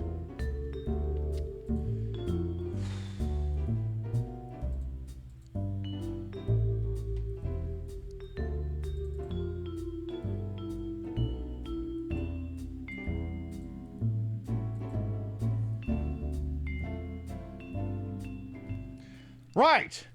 Let's try this again. No, this is the only karaoke I can get behind.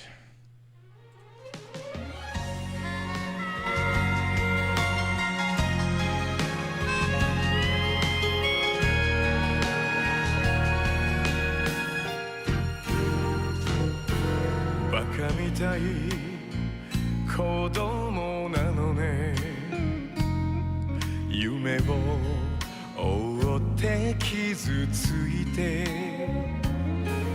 Uso ga heta na kuse ni Waraenai egao o miseta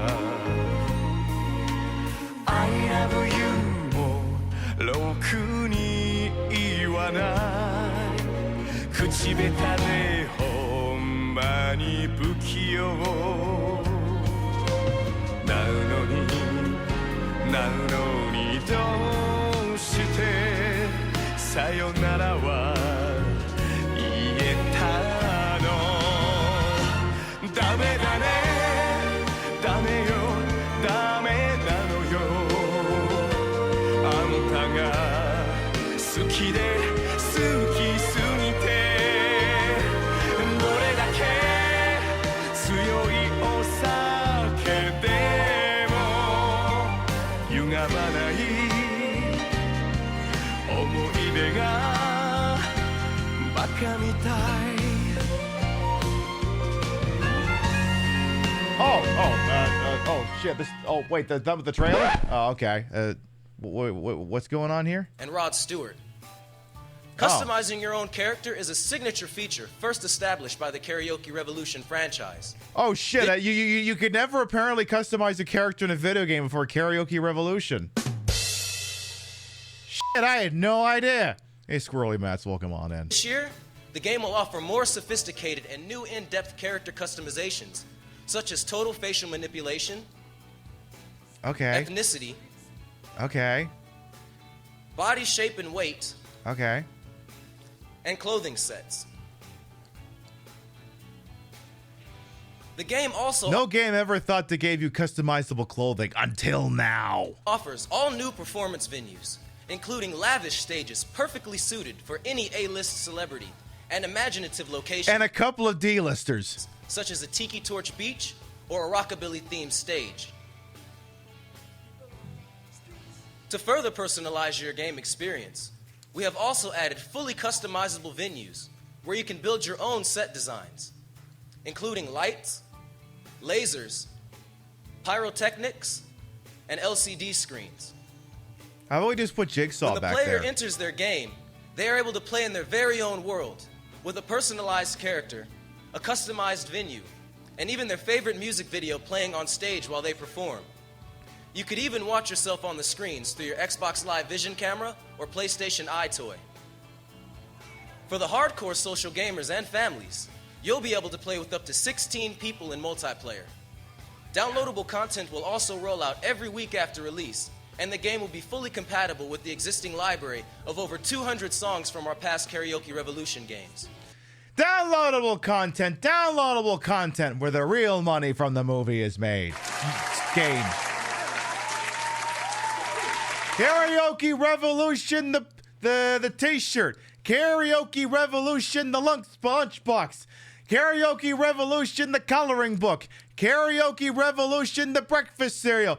Karaoke Revolution, the flamethrower. The kids love this one. And last but not least, Karaoke Revolution, the doll. And you just hit the ripcord, and then he's like,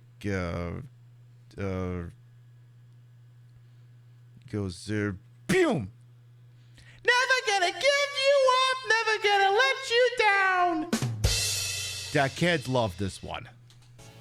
Overall, this is a highly anticipated release for the entire team. We hope you've enjoyed this first look at Karaoke Revolution. As you can see, we're looking forward to making it bigger and better than ever before. Please visit the Konami booth to get your own hands-on experience following the press conference. I mean, we joke, but I bet you this product still exists while Twitch Things doesn't. And now, for our next presentation.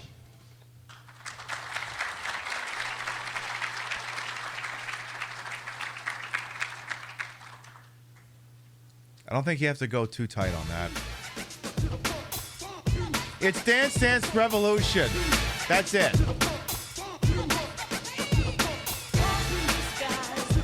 Okay.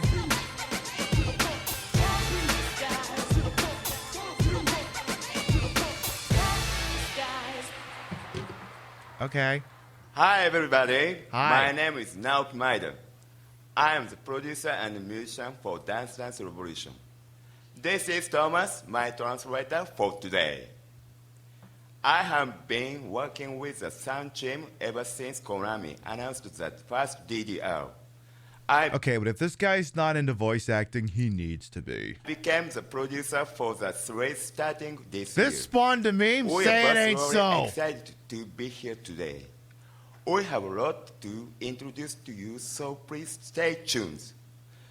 Dance Dance Revolution の要は Let's see if we can guess the meme. 気持ちよく踊れる皆がよく知っている曲が収録されているかどうかです。今年は本気で気合が入ってます。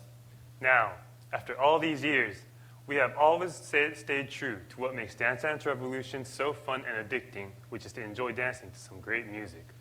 Is Derek Jeter the translator? It sounds like him. This year, we are confident that we will blow your minds. So, we would like to start by introducing the music for this year. Okay, that's the music. Shared among all the platforms, we have Neo, included Kiss, these world-renowned Rihanna. master tracks. How is this lineup? Duran Duran. Isn't it the best ever yet? It is the best ever yet. And these songs are used in-game with their original music videos and with their CD artwork.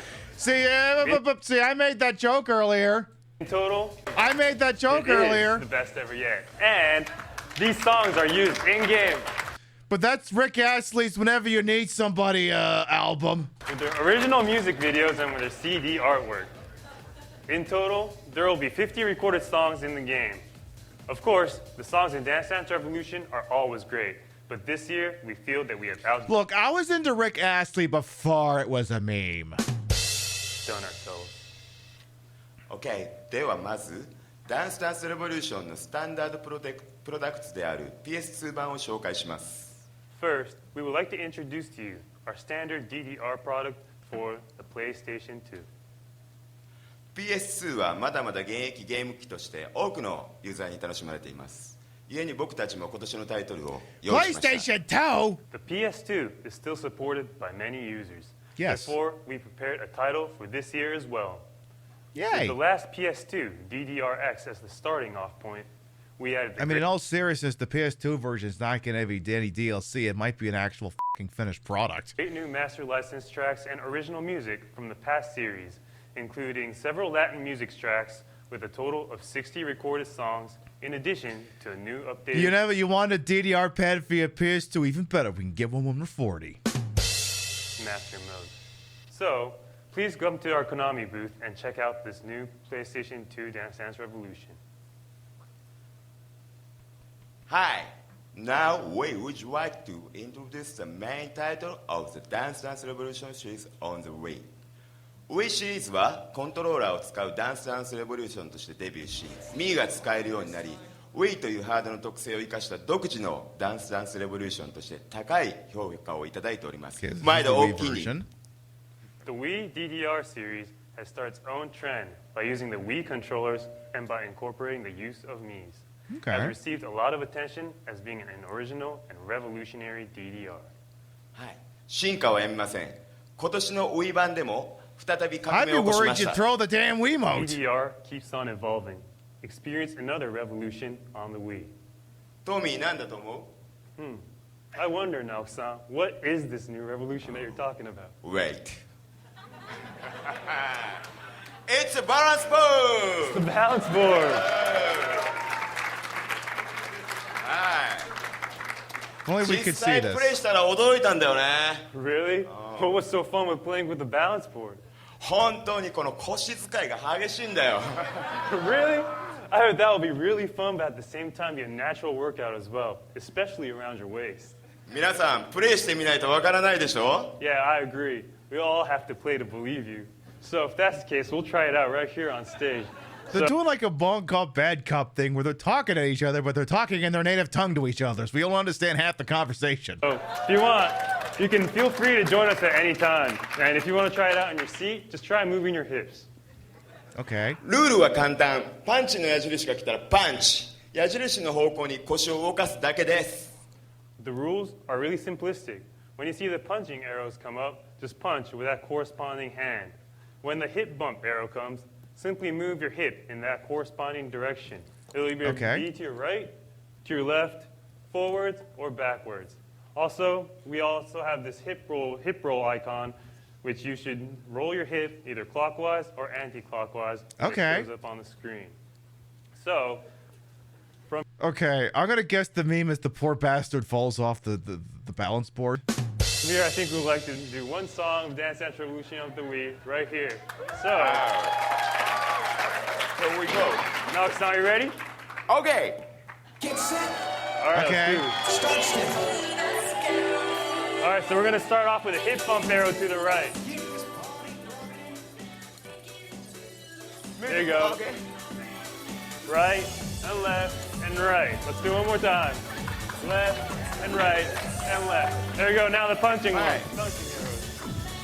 Punch. Once again. Punch, punch, and punch. Forward, backward, forward. Now rotate your hip clockwise. Okay. There you go. Left, right, and left. Punch, punch, and punch. Forward and backward. Now roll your hips anti-clockwise this time. All right. Now both together. Back to your hips. And once again. Okay, I'm with you so far. All right, now, so how are you feeling? And to the left. To the right. Left. And 1, 2, 3. One more time. Left. Right. One. There you go. And we're almost reaching the end. Come on. Give it all you've got. Left and forward and right and back. Left, forward, right, and back. 1, 2, 3, and punch. Okay, right. very exciting. And you got a full combo finish. Okay then. Hi. Hey, we got AAA. 皆様もウエストのシェイプを感じられたんじゃないでしょうか。 After just a few minutes, you'll really feel it working on your waist. No kidding. これはダンスダンスレボリューションとバランスボードのコラボレーションによる全く新しい感覚です。This is a completely new style of entertainment created by the collaboration of DDR and the additional advantage of the Wii balance board. I'm glad he said I could sit down while doing this because I can't imagine standing on the Wii balance board in these fucking stilettos. It'd be impossible. I'd have fallen over like 4 times. The Wii DDR will be compatible with the balance board, bringing in another exceptional feature to be included to the Wii arsenal of fun. もちろんバランスボードを持っていない人も心配する必要はございません。従来通りのプレイスタイルである専用のハイ It does seem more fun and practical than standard DDR, For people yes. who don't own a balance board, there's no need to worry. There's a new exclusive mode called the Hyper Move mode that has inherited the traditional DDR Wii style of dancing. With the controller in your hands and the mat beneath your feet, this mode also provides a brand new experience. For those who are beginners, we have incorporated features such as the DDR School, Relax mode, and several other new modes. So now, there are no excuses to not go and jump on the mat or balance board and start having fun with DDR. 最後になりましたが、 To conclude, これからのダンスダンスレボリューションシリーズは進化と革命をメインテーマに常に待ち望んでくれているお客様の思いに応え、エキサイティングにセンセーショナルなコンテンツを提供していきたいと考えています。 the Dance Dance Revolution series will maintain our theme of evolution and revolution to provide content that is always exciting and sensational. これからもダンスダンスシリーズをよろしくお願いします。 We hope that everybody will keep supporting Dance Dance Revolution and keep an eye on our never-ending revolution.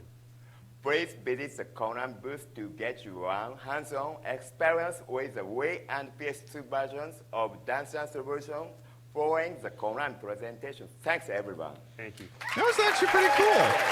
And now for the next presentation. Thank you. Okay. Let's pick it up a little bit. That was actually kind of fun. What the hell is this?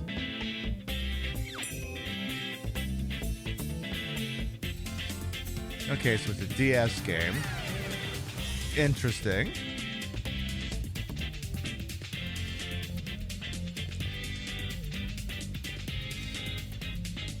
So yeah, it's a mobile game, except you can actually play it full price and there's no monetization, one presumes. Okay. Wireway. Thanks, everyone, for joining us today. My name is Jaime Bencia, producer at Konami Digital Entertainment, and I'm here to give you a detailed look at a fun and exciting new original IP coming to the Nintendo DS releasing this fall called Wireway. Okay, sir, I'm sure you worked very hard on it, but I think we got the gist of it from... I don't think you need to stand there for 5 minutes. It seemed pretty evident. I'm already sold on it. I'll buy 10 copies. You don't have to talk. I'd like to introduce you to Wily, a mischievous alien whose quest for love gets him into a few sticky situations. The ultimate goal for our friend Wily... What kind of sticky situations? Does he get canceled? That kind of sticky situation? ...is to acquire precious Elon stars using his special wire mining skills. In his quest to win the heart... What?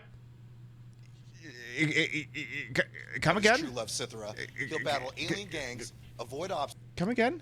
In his quest to win the heart of his true love Cythera, he'll battle alien gangs, avoid obstacles, and ultimately try to defeat his precious Elon stars. Is Elon stars? Yeah, he's definitely getting canceled. Using his alien gangs, avoid obstacles, and ultimately try to defeat a notorious alien crime boss. Now, it's really easy to navigate Wily through each of the various quest mode levels. In each level, your mission is to flick the wires around Wily, causing him to bounce from one wire to the next. Okay, I mean, it's a first, simple, I mean, it seems like a fun However, game. in order to become a Wireway master, you'll need to learn the tools of the trade. For example, to give Wily some extra height to his jump, you'll need to flick a wire as he's about to grab onto it. This is called a super flick, and it'll definitely come in handy throughout the game. Okay. There are also various super wires that'll let Wily soar through each level. Interesting Super wires concept. help speed gameplay up a bit and let you see parts of each level you wouldn't see otherwise. Also, there's what's called wired up mode. Steer through the level and collect a certain The problem amount of stars. is I don't know what the It'll build up marketplace star gauge was you for see like on the right DS side of the games, screen. but well, it's still When the star gauge is 2009. full, This a could have small done star okay. prompt will appear on your bottom screen. When activated, this will cause all regular wires to become super wires, giving you a tremendous amount of airtime and a short Yeah, it span of kind of time. reminds me of like one of the You can also special use stages super from like wires to Sonic 3 and access Sonic hidden and areas Knuckles, sort that'll of. allow you to find hard-to-reach items, break walls, Seems and find decent hidden enough. pathways to gain some exciting new gameplay content. Seems more exciting than Another some of the other exciting things gameplay they've shown mechanic off. we have in store for Wireway is the use of gameplay gimmicks. These gimmicks will include bouncer balls, cranks, and spinners. Yeah, it's They'll all serve a purpose to help like, our it's like little somewhere guy between navigate through each that Sonic special stage and like Peggle. Wily will run into his share of large enemies. I can He'll show fuck with that. Size doesn't matter, including enormous chickens. Oh my God, you gotta kill ginormous that- pandas, oh my and God. gargantuan dinosaurs. Okay, so this Basically, is there's lots also to a do furry and game. tons That's to confirmed. accomplish in quest mode. Oh, good lord. Other than quest mode, we've also included what we call the flick trials. In flick trials, you're given a certain amount of flicks to get through each level. The less flicks you use to complete a level, the better your end of level rank will Angry be. Birds mode. Now here's a quick peek at a mode that's a work in progress called Strategery? Wait. Whoa. Strategery? Now here's a quick Wait, you took a throwaway line from the SNL debate between Al Gore and George Bush and turned it into an actual fucking video game mode? All right, this is gonna have to get cut. This is gonna have to get forcibly excised from the VOD when it goes to YouTube here.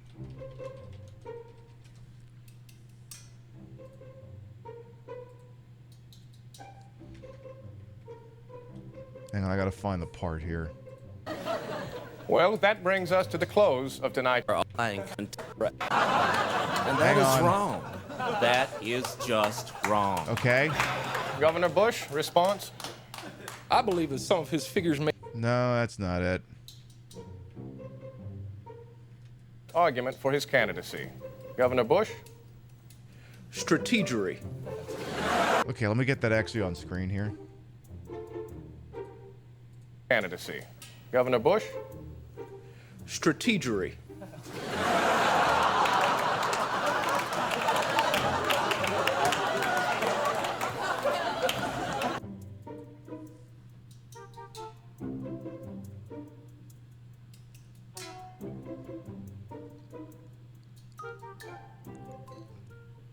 Okay. I'm not against it. I just...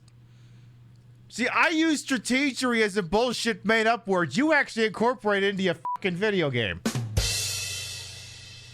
Exactly, strategery, the counterpart to Stratego. peek at a mode that's a work Or in progress Stratego. called Strategery. In Strategery, you're given the ability to draw wires and add bumper balls wherever you please in an attempt to make it to the end of the level. I feel the trick is seen. that you have a very limited amount of wires and bumper balls. The more you use, the worse your end of level rank will be. Both modes have been added to provide you with a bit of a challenge and train you. See, for this some of is the why harder this quests. concept only works when I Now, do it. Runaway is a lot of fun in a single player setting, but it's really fun when you can get a few of your friends into a versus mode challenge. In Because versus I mode, understand up to 4 Gen of your X closest riders, friends apparently. race against one another through ad hoc. The object of the mode is to race to the finish line. However, keep in mind that you or your buddies can manipulate each other's wires, causing total chaos. At the end of the day, the player who's the most cunning, who scores the most points, and gets to the finish line first will be declared the winner. It's as simple and fun as that. By the way, in Wireway, you'll have the ability to unlock brand new costumes and body pieces. Feel free to use your customized character in Versus mode so you can show your buddies exactly who the Wireway master is. Marketing handheld games has to be hard. Well, I mean, the thing is they actually have to show up and be fucking interesting. Whereas Saw is just, hi, I'm the guy from the movie. And I know you all love me, but I need to talk about Saw the video game. Now, when I was brought the concept of Saw the video game, I was sitting at home. I was just making myself a coffee, and I was getting ready to cut into my copy of the Washington Post. I don't particularly care for the publication, but I just really wanted to do the crossword. I don't do the New York Times crossword because that one's too hard. I prefer the one in the Washington Post. But anyway, the phone rang, and my wife, Denise, I assume my wife is named Denise, said, there's a phone call for you, honey. And I said, who is it? And Denise says, it's Buddy, so on and so forth from Konami. He wants to talk to you about making the Saw video game. And I was like, they're making a video game out of Saw? I didn't know you could make a video game out of Saw. So then I got and talked to him. And do I have to keep doing this bit, or do you get the idea? I would have made a great E3 presenter. Goddamn right I would. No, keep going. Okay. Well, anyway, so I wasn't aware of video games, so I pick up the phone. And I said, hello, I'm Tobin Bell. You might remember me from such films as Saw and Saw 2 and Saw 3, Saw 4, Saw 5, and the soon-to-be-released massive Hollywood smash, Saw 6. And they said, yeah, I know you're Tobin Bell. You're from the Saw movies. It's why we called you. And I'd actually like to see if you'd be interested in perhaps reprising the role for Saw the video game. Now, of course, the trick about this is at the time I was drinking my coffee. It was a very good coffee, by the way. You know, kind of a light Colombian roast. You know, not too dark. Just enough that I could get the flavor of the coffee, but, you know, not end up with, like, the shits or heartburn later. And I was holding up the phone. I said, well, you know, I'm going to have to think about it. I'd have to talk to my kids about it because I don't make any of these decisions without talking to my kids. Do I seriously have to keep doing this?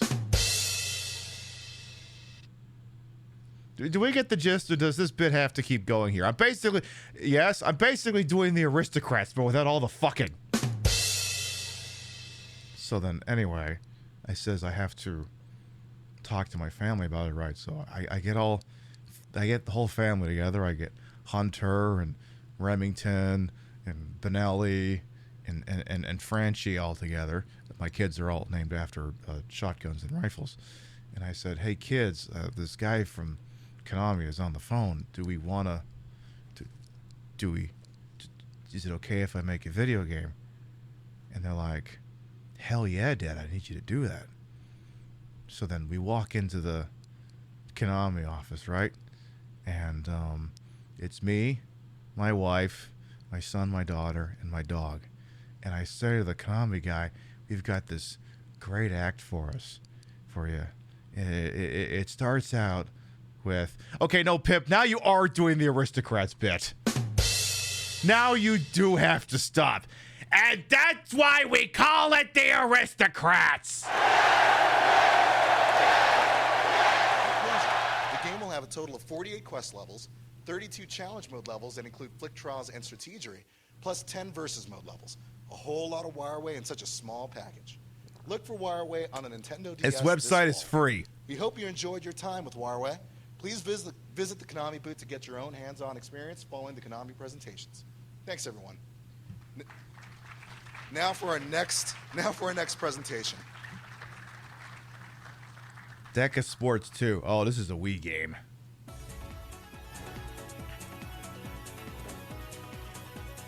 Get back in the game with other Wii things. Okay. Was Wii Sports Tennis too frustrating? Now you can beat each other to death with sticks that are imaginary. Okay. Okay. Does this have bowling, though? Does it have bowling? Excuse me, down in front. My tits are walking around, apparently. They're so gigantic, they're just in the way of the fucking camera. Sometimes they leave their seats, and I have to tell them to get back in here.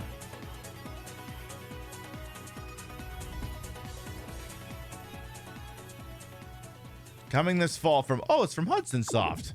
At the suggested retail price of $29.99. Hi, I'm Mike Pepe, Director of Marketing at Hudson Entertainment. On May 13th, 2008, Hudson... Tobin Bell is back from the sounds of things. So anyway, after I did explain the entire act to the guy from Konami, he'd actually been very furiously hitting the security call button under his desk, and he was not very impressed with the response time of the security guard, I'll tell you that much. Hudson launched Deca Sports on Nintendo Wii. The game offered 10 complete sporting events and controls that allowed everyone in the household to become a decathlete. Since then, the game has shipped over 2 million units worldwide and is still going strong. This fall, the sequel to Deca Sports will arrive with 10 new sporting events along with a host of new features. In Deca Sports 2, players will experience ice hockey, pétanque, dodgeball, darts, tennis, road racing, speed skating, kendo, mogul skiing, and the fan favorite, synchronized swimming. Bringing back the decathlon modes from the previous version, Deca Sports 2 will also introduce team customization as well as Wi-Fi play. Sir? Create the team you want to use. Sir, I might have to stage hook you. With added Wi-Fi elements, players I may have to actually stage hook you. Oh, actually, Yeah, actually, it looks like I don't have to stage hook you. It looks like you're done talking. Uh-oh. Wake up, gamers. It's gaming time now. Just turning up shows your commitment to the process. Good. Did you speak up a little, please? Notes.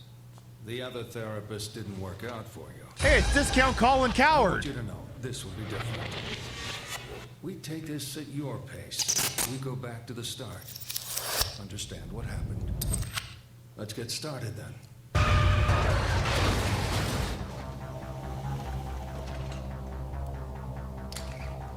The most expensive PlayStation 2 game, or one of them. Cheryl, I'm looking for my daughter. Your ID says you live on 11th Street. That's a few blocks from Hey, Sybil, you're wearing your wrong uniform. Why aren't your tits out? Doing in my house. Cheryl! You are upsetting my wife. See, normally when a person like that runs up at a your fucking door in fucking America, he'd be lucky to still have his fucking head still attached to his head. My house. It's my damn house. Is it really? Hey, Akira Yamaoka's back. Come on, stare at the titty posters. Yeah, there you go.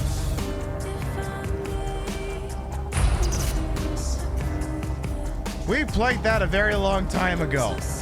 I don't recommend playing the Wii version. Play the PSP version.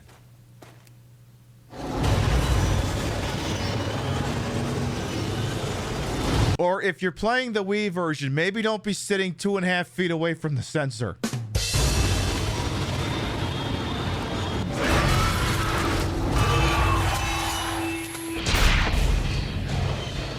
Is this Deadly Premonition? It may as well be.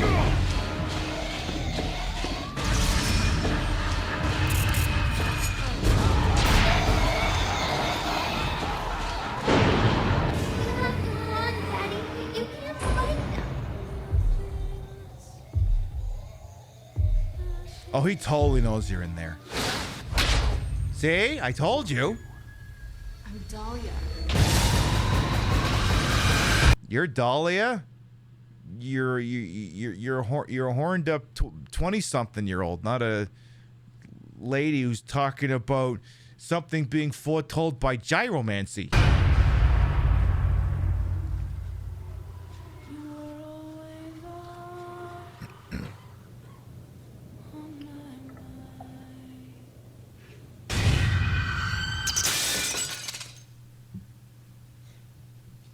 Hi. Hi. What's up? I'm Sam Barlow, and I'm the lead designer on Silent Hill Shattered Memories. Hope you enjoyed the new trailer. If you've played the old game... Question for you, sir. Blue is a common color. Why did you make the game predominantly blue? It doesn't quite fucking scare me when everything turns fucking blue. We raised a few interesting questions for you. You may also have recognized the music that played during the trailer. And when we started this project, we wanted to have a piece of music which would evoke feelings of nostalgia and of distorted memory. So we asked Akira Yamaoka to do his own unique version of a classic. And his reimagining of Always on My Mind stands tall next to versions by such greats as Elvis Presley, the Pet Shop Boys, and Willie Nelson. I'll have to test that theory. I didn't remember that game had a version of You're Always on My Mind. So that might actually answer the question. Yeah, the Pet Shop Boys also did a version of that song. Now here at E3, people are getting a chance to go hands-on with the game for the first time. And they're getting a taste of our nightmare sequences. These are a key aspect of the title. Konomi's fucking British now, didn't you hear? Terror. Governor. Archetypal fears. The kind of fears that would see you wake screaming from a nightmare as a child. The fear of being alone in the dark, vulnerable. Of being chased, running for your life. Okay, we're going to see some gameplay footage now. For those of you who haven't seen the title yet, I'll give you an idea of what it's all about. It's So this about is a running for your reimagining of fucking the original life. Silent Hill. What does that mean? Well, it means we've gone back.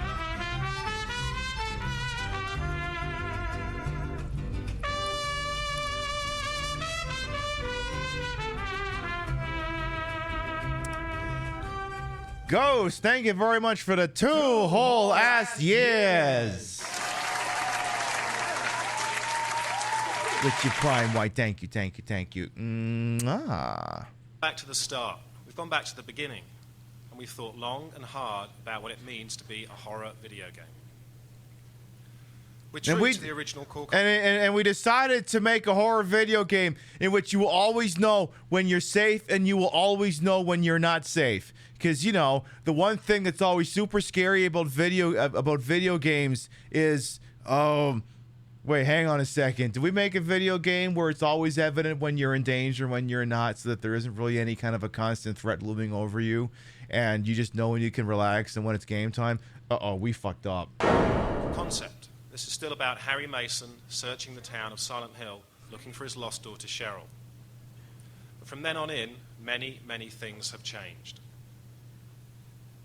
So what does it mean to be a horror video game in 2009?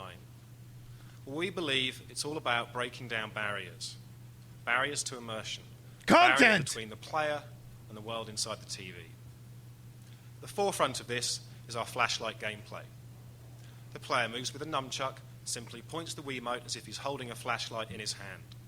This is an incredibly intuitive, seamless, and immersive way. Said he, the player. Oh, Konami told women and NBs to f off, apparently. That explains a lot. To control the character. There really is no better way to explore the virtual dark. And this world that we're exploring... Actually, wait, hang on a second. He just said NBs and women are off the hook from playing this game. You thought flashlight technology was exclusive to the PS3. Oh shit, you're right. Uh-oh, there's gonna be a lawsuit over this. Exploring. It too is seamless. We have no load screens, no pauses to load in this game. Everything flows organically. It's all about keeping you grounded in the world, letting the atmosphere work on you. At least it isn't flashlight gameplay. Well, unless you stare at enough of the right posters in game, then maybe it is. We offer the player meaningful tactile interactions, opportunities to use motion controls. Because yeah, you gotta play the opening set right so that Sybil gets her tits out. This means that puzzles have been reimagined. So puzzles are now about physical interaction. They're intuitive and they allow the player to experiment. It's all about letting them reach out and touch the world of Silent Hill. Oop! Hey, you get your hands out of there. The cell phone. Now, the cell phone is a way of eliminating those elements of other games which would throw you out of the experience. So with the cell phone, you can view a map. Cell phones have maps now? What a time to be alive. As you're exploring, you'll discover phone numbers in the environment, and you can call these as a way of extracting additional story information. And when you pull this cell phone out, the Wiimote becomes the phone in your hand. The game is... That actually really annoys the hell out of me, because if you're streaming the game, then you effectively have to hold the Wiimote up to the fucking microphone in order for people to hear what the hell's going on. Still running in the background. You can still walk around and explore. Again, of utmost importance to us is the idea of never throwing the player out of the shoes of their protagonist, Harry Mason. The cell phone also comes with a cool camera that allows you to uncover more clues and story content. Okay. And finally, one of the core aspects of this title is the psychological profiling. Ooh. As you play the game, we are watching you. We're looking over your shoulder, and we are analysing your personality. We then take this information and we use it to tweak the game. Okay, but like the person I am in a video game is not the person I am in real life. I'm not routinely throwing shit around the room trying to see if there's a hidden healing item in my desk. Oh. Okay, but keep going. To alter content and to tune it towards the individual. So I'm not rolling around my fucking rec room doing a swag check like it's fucking Demon Souls or something, looking for Souls of a Lost Warrior and trying to see if that fucking box in a corner is actually a mimic that's gonna kill me. For any given player, the experience is more intense, more emotional, and more terrifying. Or maybe I do. I don't know. It depends on how drunk I get. So we're back to terror. What does terror mean in this game? In this game, terror? You mean like the planet? headfirst into our icy nightmare world. This world is a cold, sterile world. Inhuman. And we specifically made it look cold and sterile so that you will always know when it's time to go to downtown Fucktown, which makes the game less scary of all. And inhospitable, utterly devoid of... Like, I cannot stress this enough as it pertains to Silent Hill Shattered Memories. One of the defining problems with it is you always know when you're safe, and you always know when you're not. So you don't have to worry about going, oh my God, this guy's going to shove a chainsaw up my ass or something. At no point do you have to worry about that. The game will make it very abundantly clear when you're transitioning to everything is awesome to everything is fucked. It's still a fine game, but it's very decided. I mean, I guess it's a good choice for people who maybe scare easily. I guess in that sense, it's quite accessible, but I don't think that was the intent. The stuff of nightmares. In this world, Harry must hunt for the exit. If he finds the exit, he can escape the nightmare. As he explores the world looking for the exit, he can sweep his Wiimote.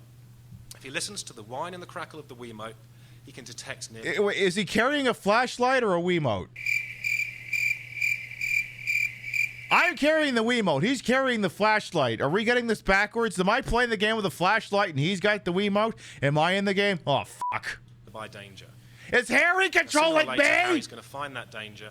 Well, that danger is going to find Harry. And this is when we have a scare. Broadly speaking, there are two types of scare. There's the surprise scare and the suspense scare. Surprise scare works really well in video games. If you've got someone immersed, interacting... Is this a marketing meeting all of a sudden? Jump. Almost too easy. And then the suspense scare, well, that's a richer, deeper scare. It requires some build-up. And traditionally, Silent Hill games have been masterclasses in suspense. Now, with this title, we're doing both surprise and suspense. But what makes us unique is that our scares are not scripted. I'm going to explain what these so-called fucking scares are, innit? We have created a dynamic system. It's composed of a sense-based dynamic AI. Look, British people, if you want to scare the shit out of people, just make an animated movie. We said this earlier. Just subject us to Watershed Down or something. Adaptive music and level designs full of choices and routes for the player. This means that every run through a nightmare sequence is different. The player cannot anticipate what will happen. They cannot play this game on autopilot. They cannot relax. Actually, they can relax because, as I previously stated, the game lets you know when you're fucked and it's time to start running. At no point do you just get bit in the shoulder and you're done. So we take this player who is focused on the gameplay, focused on the experience. We add in violent Wiimote controls that physically engage their body. We tie this up with the experience of being relentlessly pursued, of running for your life. And this fires off deep, dark parts of your mammal brain. Your adrenaline kicks in, your heart rate goes up, and these are genuinely exhilarating and terrifying sequences. Actually, it's just an endless runner in third-person perspective, but keep going. Now, these creatures that you're seeing hunt Harry. They're not zombies. They are fast and they're intelligent. They use their senses, sight, sound, and smell, to hunt you down. They work together. They call out to each other.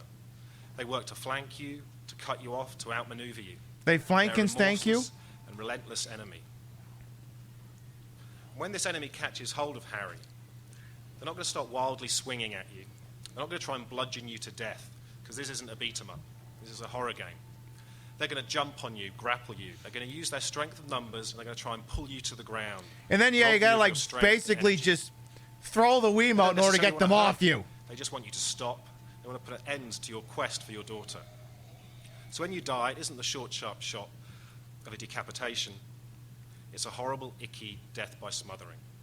Death by There are snoo-snoo. ways to avoid dying. As Harry explores, he can climb and jump, run through the environment to make good his escape. There's only 4 minutes that is left, folks. You're almost This is there. a kind of motion detector to anticipate the movements of the enemies who are hunting you. When Harry is grabbed by the enemies, he can throw them off using the Wiimote. He can grab items in the world, pull them down to block the path of his pursuers. He can find hiding places and use these to outsmart his pursuers. Feels like he Now, when spoiled Harry's the grabbed, entire he can continue game, to move around. basically. He can then throw enemies into walls, throw them off ledges as a way of further delaying them. I think this was actually the you'll find part of the game where we went through a door, Like and then there these was for a nothing on the momentary other respite. side, and we Don't just show kept back like falling this for guy's forever. doing. Just run for your life if you find the flare. Give me a moment here. Excuse me for just one moment.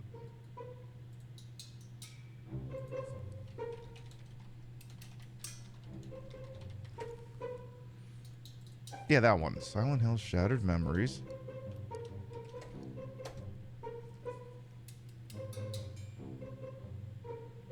Where did that one go?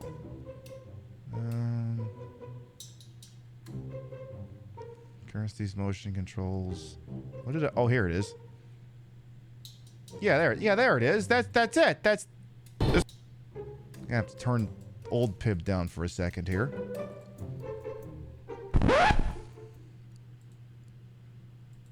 This room looks important. I'm leaving. I can't see shit.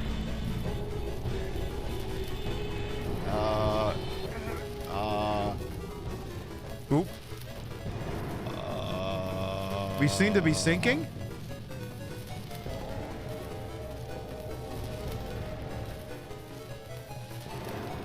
I think we're falling. Like a lot. Like a lot.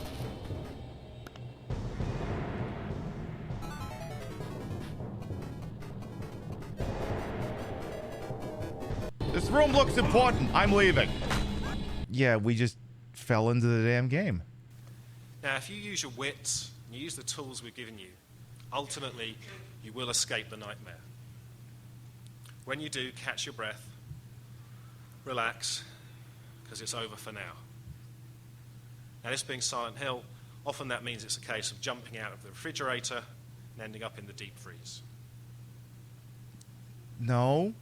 Now, finally, here for the first time, I'd like to see some footage of the PSP SKU of the game in action. So this game's coming out on Wii, but it's also coming out on PS2 and PSP. And we have If I were to actually play the game again, I would do the PSP version. The thing is, like, everyone's like, you would just do the PS2 version. Actually, the PSP version looks a lot better than the PS2. You wouldn't think it, but it's actually true. We're working on the Sony SKUs, working to optimize the gameplay and the controls for the technology and the setup on those different SKUs. And both the PSP and PS2 versions will be as wildly inventive and original as what you've seen on the Wii SKU. When we released Silent Hill Origins, we set a pretty high bar, especially as regards visuals and atmosphere.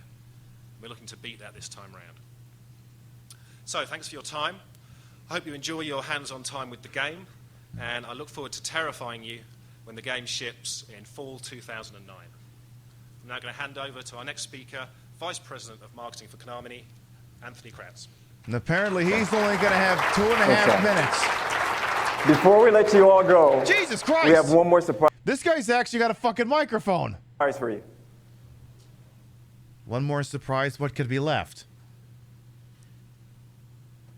Is this going to be Silent Hill Downpour? Okay, that's not a surprise. No, you already told us about this game. 50 tit tracks. You already told us about this. We're already very much aware of this title, so thank you very much. You're gonna have to do a little bit better than that.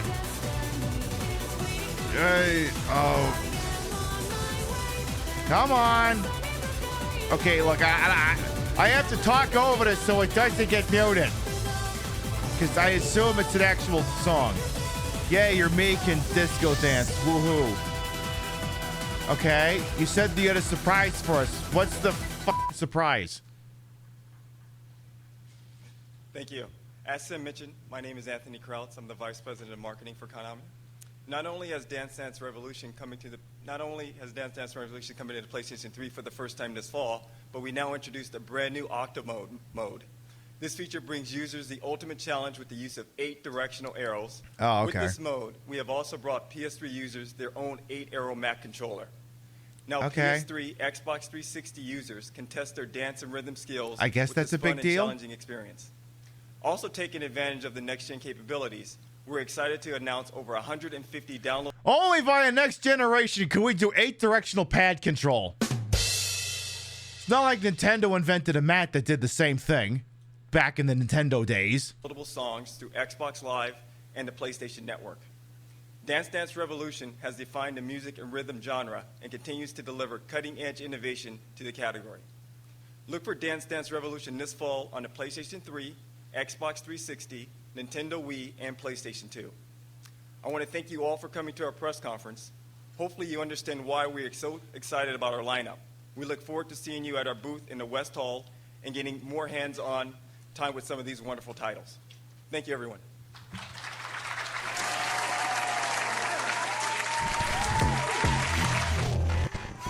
Congratulations, chat. You made it through the entirety of the Konami E3 2009 press conference. Give yourself a pat on the fucking back, but let's because here's the deal. You thought that was painful? Oh, it's gonna get so much worse. Next time on the Queen Pip Show. As far as for some of you that can't attend the entire performance or the presentation, I just ask for you to exit at the back of the room.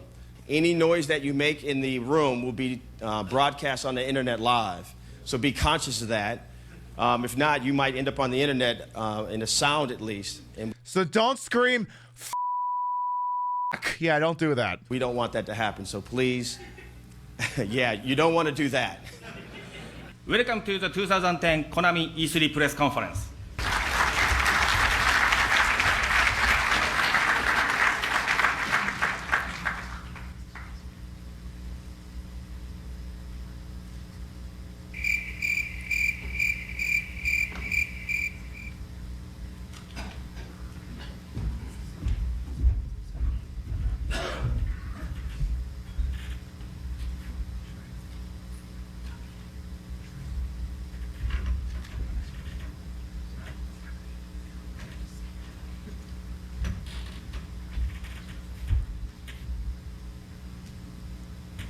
Can we roll the trailer, please? And then, oop, well.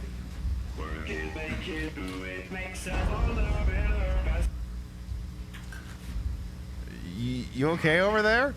We didn't dress rehearse, did we? And then this part, this guy. Yeah, this guy. Hi. Hi.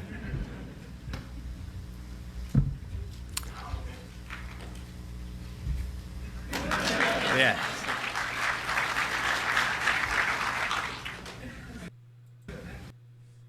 Yeah. We're going to be hanging out with that guy. Yeah.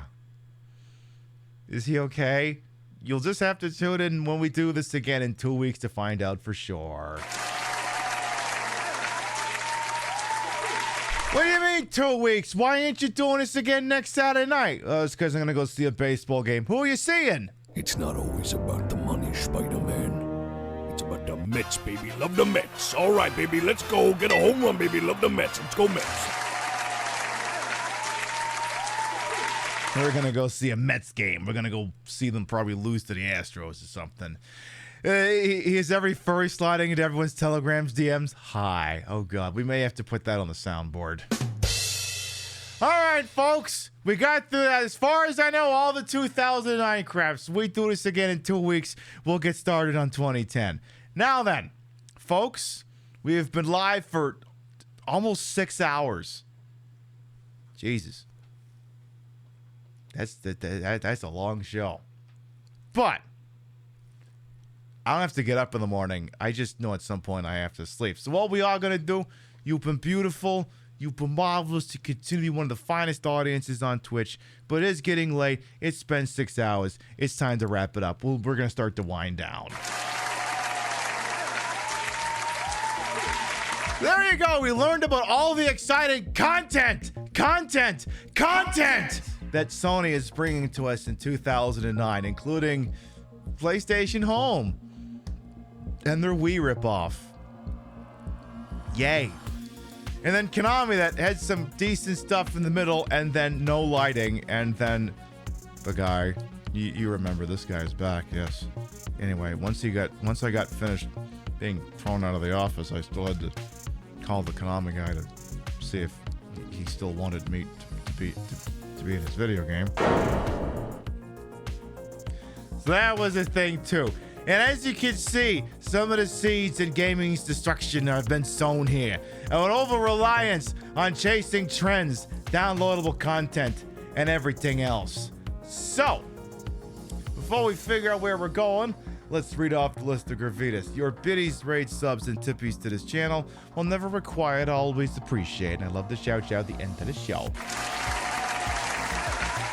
Over on the tippy side things, I think a monthly one from Shipwreck came through. Thank you, thank you, thank you. Over on the Twitch side of things, Jesus Christ, that's a lot of follows. Okay, I mean, I'm not upset about that. And over on the Twitch side of things here, let's see. Well, I suppose if I thank the one who got the stage hook, they wouldn't be able to hear it. Matty Cheap, thank you for the resub. Coconut Monkey, thank you for the raid. And Ghost, thank you for the prime. Thank you. If you're subbed to the channel, you can grab the first one. If you're not subbed to the channel, you can grab the second one. We love to spread the love around, not always hit the same place in the face, but at the end of the day, drop you at somewhere where we think you're going to have a good time. Let's see who's up to what with who's on this wide, wonderful world we call it Twitch. Oh yeah, I mean, that person was going to get read the riot act, but, I guess they kind of jumped the gun on it. Whatever. Thanks for all the biddies, I guess. I look forward to hearing about that one in a month. All right, let's see who's doing stuff here. I'm going to check this person. I'm going to check that person. All right, I'm checking 2 targets here. Let's see. We got... Oh, okay. Okay, yeah, we have to go here. All right, we got to do this. Friend of the channel, What's the Face, who apparently is having their birthday today, is playing Super Mario Bros. 3. I can't not go say hi to this. I think some Super Mario Bros. 3 will be a fantastic palate cleanser after all the shit-ass things that was me doing the Tobin Bell impression for all eternity. It was like, Pip, could you stop doing that, please? Very well. We'll be live tomorrow night, 7 p.m. Eastern, 4 p.m. Pacific, for the continuing adventures of Ulysses S. whatever his fucking name is in Planet of the Apes for the PlayStation 1. I'd say we're almost like 25% done with the game. Oh, there's a lot of stuff in front of us, but hey, we're having a good time. You having a good time? I'm having a good time. We'll keep playing a stupid, silly-ass game. And it'll be a real freaking thing I do. And then, of course, like I said, next Saturday night in this time slot, we will not be live. We're going to go see a baseball game. So you're on your own next Saturday night. But after that, we'll be doing E3 2010. Thank you very much, everyone who followed, diddies, rated, subbed, lurked for it, put up with my bullshit here the entire time. You all continue to contribute to the ongoing success of this shit show we call the Pib Show. Thank you very much for stopping by, and we'll see you next time. Good night, everyone. I'm pretending I'm that guy from the Konami press if we're watching next time. See you later, folks. Mwah. Oh.